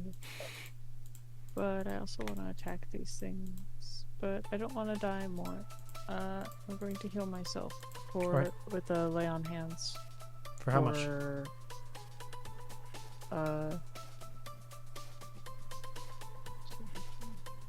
I'm gonna use 30 Right. from the pool, and then that's 36. All right. Movement bonus action. Are you good there?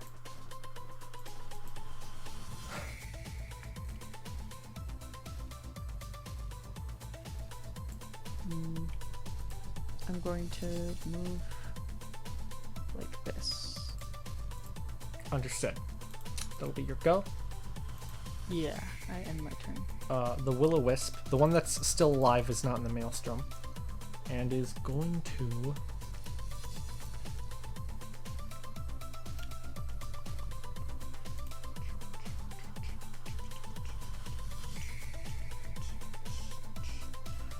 scoot.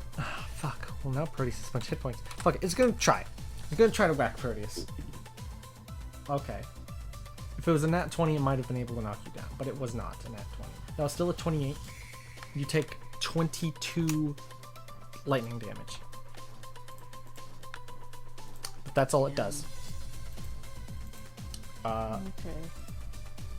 Gemlet, it's your turn. You can either look away and take disadvantage on shit, or you can make the con save against the boat axe. It's con save time. Also, can I drop concentration on the maelstrom? Yeah, sure. Thank you. Con save. 18, you're Cool. good. You take no damage. God, you guys are fucking rocking these saves. Alright, I'm assuming Produce Flame doesn't attract a ton of attention. No, definitely not. It's a cantrip. Okay, it's a plus 12.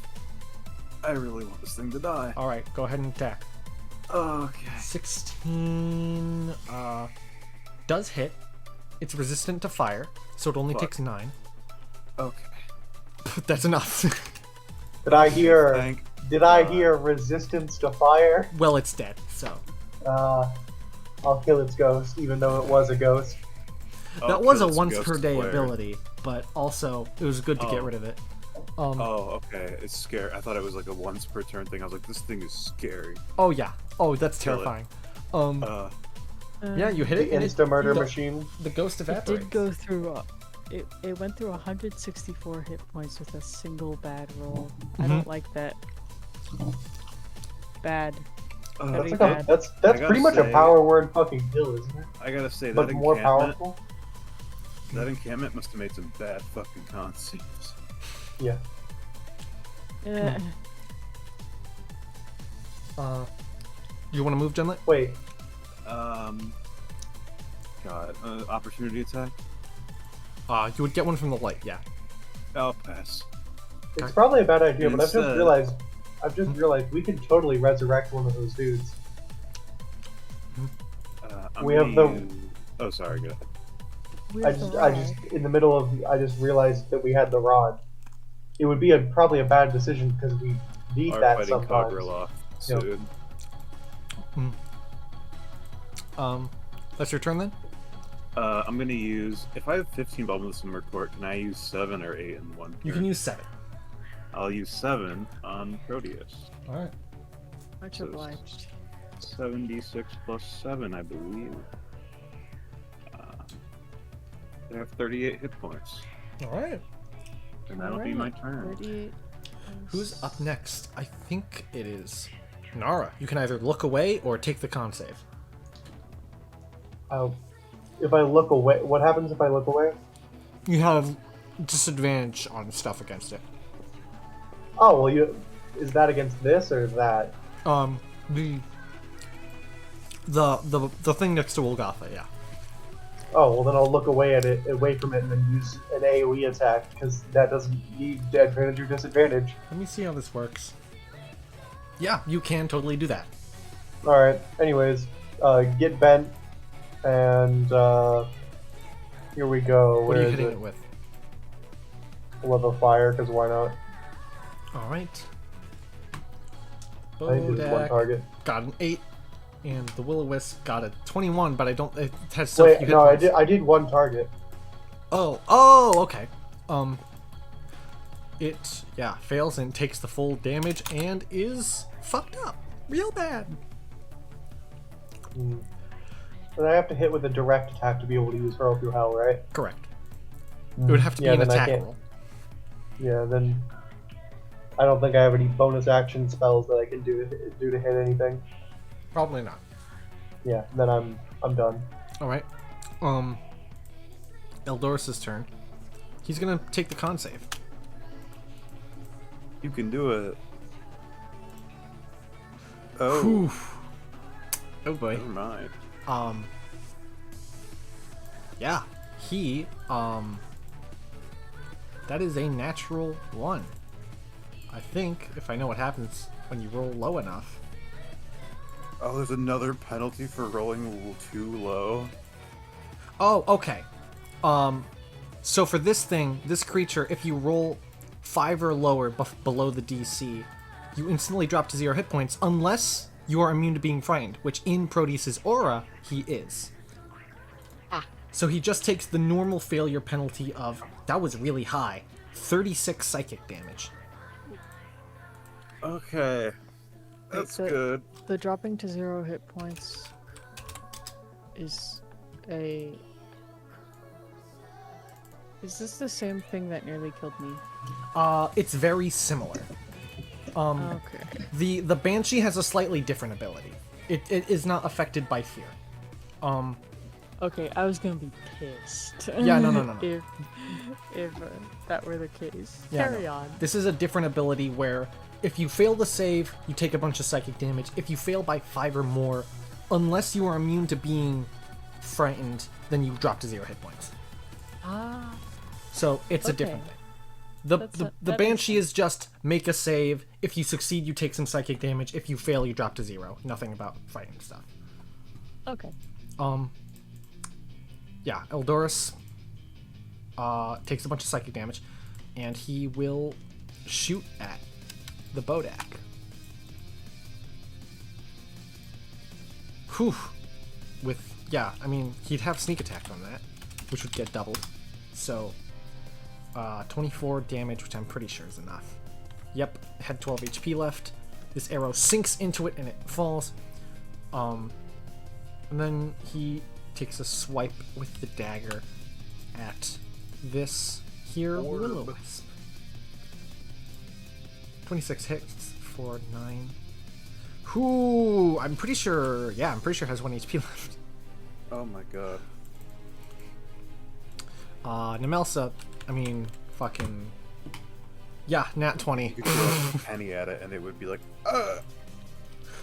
Yeah, he got a nat 20. Okay. Cool.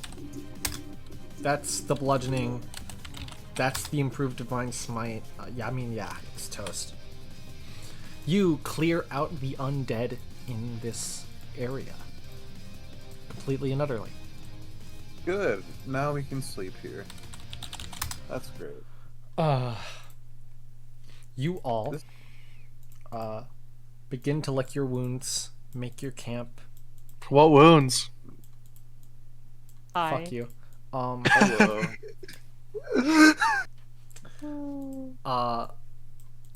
Yeah, you all sort of start to make encampment.